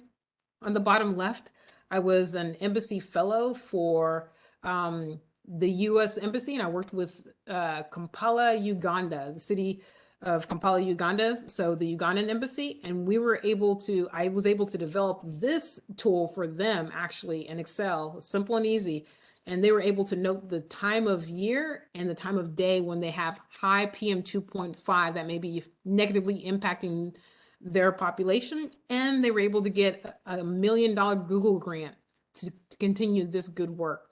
And then on the top right, I've just shown you our app that we have for EPA, looking at air quality, blood level, and EJ screen items. And this was an interesting thing that we were able to publish a couple years ago, where we're looking at low birth weight here on the left. And the good news is it's going down. Then there's also PM 2.5, and it's going down as well. And all this information was collected over the years by the agencies. And you can see this general shape of where you have 0 to 0, 2 to 2, 4 to 4. And this is not only, you not only see this shape for all 3,000 plus counties in the United States, but you also see it for the different regions a lot of times. And some of the states even have this general shape. So that's where I say we've done an excellent job working together with our grantees. Everyone has done an excellent job of getting us good information so we can pull that into a tool like this and note the hotspots and note how we can work with communities on reducing those hotspots. And then this top image here is basically I got a rare grant at EPA to look at zones of concerns of bacteria during storms like hurricanes. So you're looking at New Orleans and Houston. So we're still working to perfect this one. We're looking for grant funding to do that, but it's also been a great experience in pulling in and looking at those information and data as well. So with that, I want to thank everyone for your time. And if there are any other questions, feel free to send me a quick email or give me a quick call. And I see that we're out of time, Sam. Thank you. I just want to say a quick thank you to Karen Dye for helping us do all of these presentations, because it was like hurting a lot of folks and getting us information that we needed. I also want to thank you, Sam. In addition to, Latasha Roberts for asking me to present today. I love doing this, as you can see. Also, a big thanks to Karen McCormick, Nellie Smith, Claudia Hosch for their guidance and directing us on having some of these sessions. This is just a wonderful, wonderful event. So with that, I'm going to turn it back over to you, Sam. And if there are any questions, I can stay for sure, but everyone, please have a great rest of the day and good meeting. Sam? Sala, I just want to say on behalf of everyone, that was a tremendous amount of good information.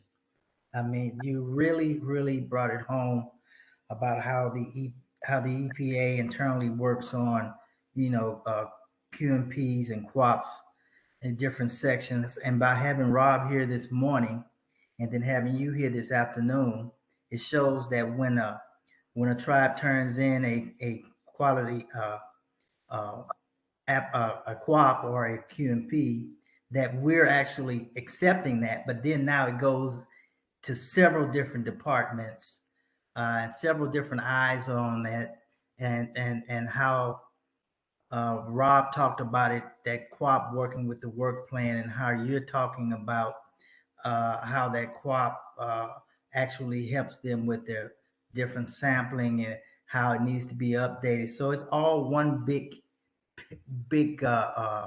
circle working together to make sure that the tribes are able to meet their water quality needs. So again, thank you so much for bringing that to us this afternoon. And we are looking forward to working with you in the future. Thank you so much. Thank you. Thank you, everyone. Have a great rest of the day. You too. Bye-bye. So guys, listen, I just want to say thank you on behalf of Latasha Roberts and Karen Dye and the rest of the Cherokee tribe. We want to say thank you for hanging out with us. Just to give a quick summary on what we looked at today, we looked at Claudia Haas talked about the EPA goals and 319 best management practices. And then Robert Cook talked about your co-ops and how they fit into the development of your 106 applications. And then Philip Ketcher came by and he talked about the development of his 106 budget and also how his drone enhances his 106 program. And then we had Kenny come through and talk about grant requirements for budget and the budget narratives. And then we had Selena come through and talk about the Attains program and how to assess and how to enter data into the Attains program and develop an assessment report. And then, of course, we had Sala just come through and talk about QMP requirements when developing your QMP QOP requirements and the structure of QA document reviews and our R6 outline platforms and tools. And there are a lot of tools and platforms that have been put in place during the COVID pandemic. So please make use of those. Karen, I'm going to turn it over to you. If you have any following items you want to address. Yes, thank you, Sam. I just wanted to mention to everyone that for some reason we missed a question today or didn't get to it in time, or if you think about a question after the fact, please just email it to me and I will make sure and get it forwarded to Sam and Latasha. And thank you everyone so much for joining us today. And I hope everyone can join us again tomorrow for tomorrow's workshop. And everyone have a great evening. Sam? All right, guys, tomorrow, 8 o'clock, we're going to be talking non-point source and 319. So please be there, 8 o'clock. Thank you. Thank you. Have a good evening.